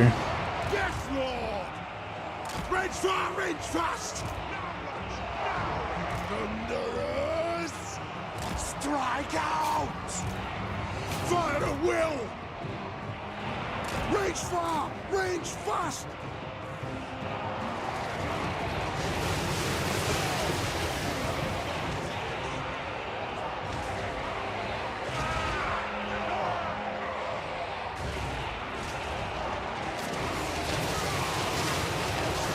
Oh, see that dwarf in the front? Oh, bro, his head got blown off. That was harsh. That was harsh. Did you guys see that? That guy got murdered.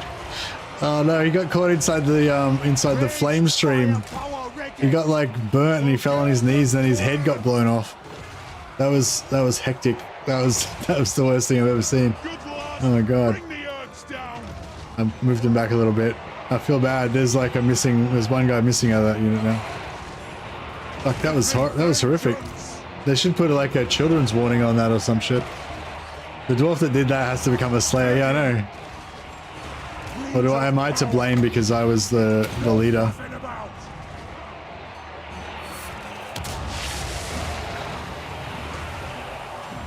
Yeah, I think that's a new flame flame graphic. Yeah, pretty cool. Hey. It'll get done.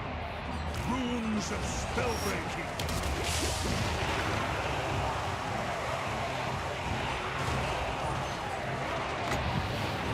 It is an order.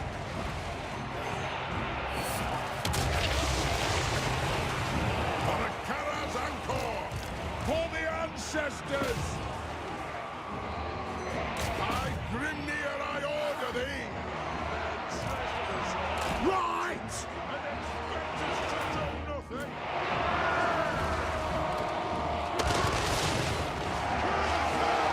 Ordnance ready! It is a reckoning!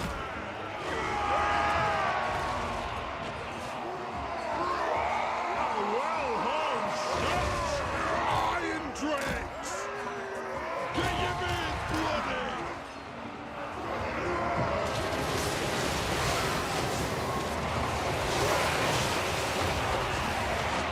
We have scores to settle! Battle ready! This flamethrower is going to get some kills. 250.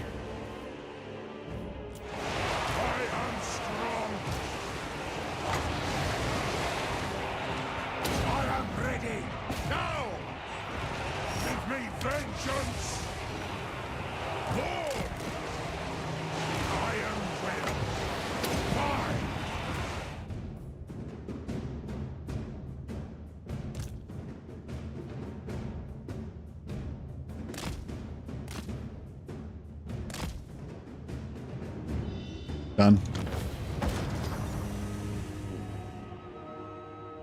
Are the Slayer Pirates actually good or no? Yeah, I feel like they're pretty good. They're decent in melee and they have really powerful shooting attacks. They're not very durable, but they're, you know, like normal Slayers, you know, they kind of die pretty easy. But you can get them pretty cheap with the Slayer Lords. And yeah, I think hybrid units in general are kind of pretty strong because you can shoot a bit and then charge them into melee, you know.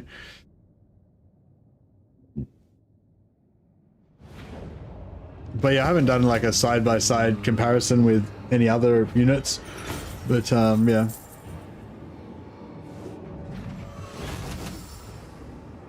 thing with Elspeth that I don't like is that she's an absolute powerhouse wizard, but using her gets you no schematics. Yeah, exactly.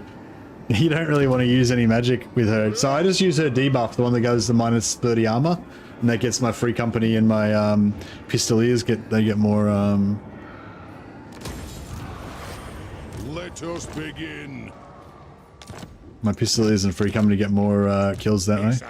Do more damage. Lord of Clan Morgrim. Such insolence. I mean, I don't know. He could have another army somewhere, so that could be a problem, but... Vengeful Rune Lord. Who do you think it's important to confederate first? You don't really need to confederate anybody if you don't want to, with dwarfs. But for this particular campaign, I want to confederate Malachi, because he's got a skill that gives me global reduction in Slayer upkeep, so I can make really cheap Slayer units. And Grombrindle has a global replenishment and global campaign movement range. Yeah, I think that's probably like the two that I mainly want. Probably, yeah, Malachi for the Slayer buffs and Grombrindle for the general buffs. Also, I can give Grombrindle his own Slayer army, which he will then also buff as like quite a lot as well.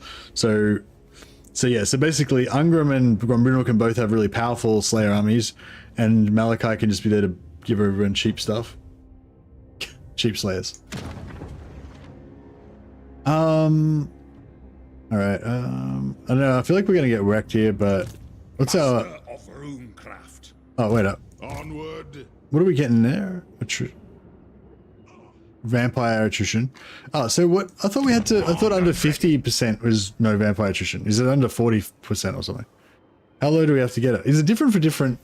Maybe it's different for different things. Like it's like 50% for chaos, but it's like 40% for vampire or something. 2.8, 11. I feel like if it's 46 and it goes down to 35, we shouldn't take attrition then, should we? I think it's 25. Oh, 30. Okay. So we're still going to take attrition next turn then. Yeah, 8, 11, 9. Yeah, so we...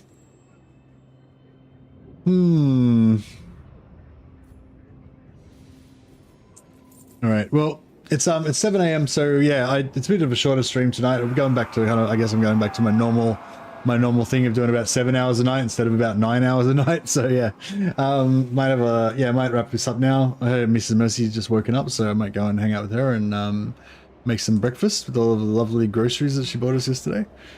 But yeah, thanks so much for hanging out, guys, and yeah, thanks to everyone who joined as new members and did you know donated to me and stuff. Like, really does help me out. Really appreciate it.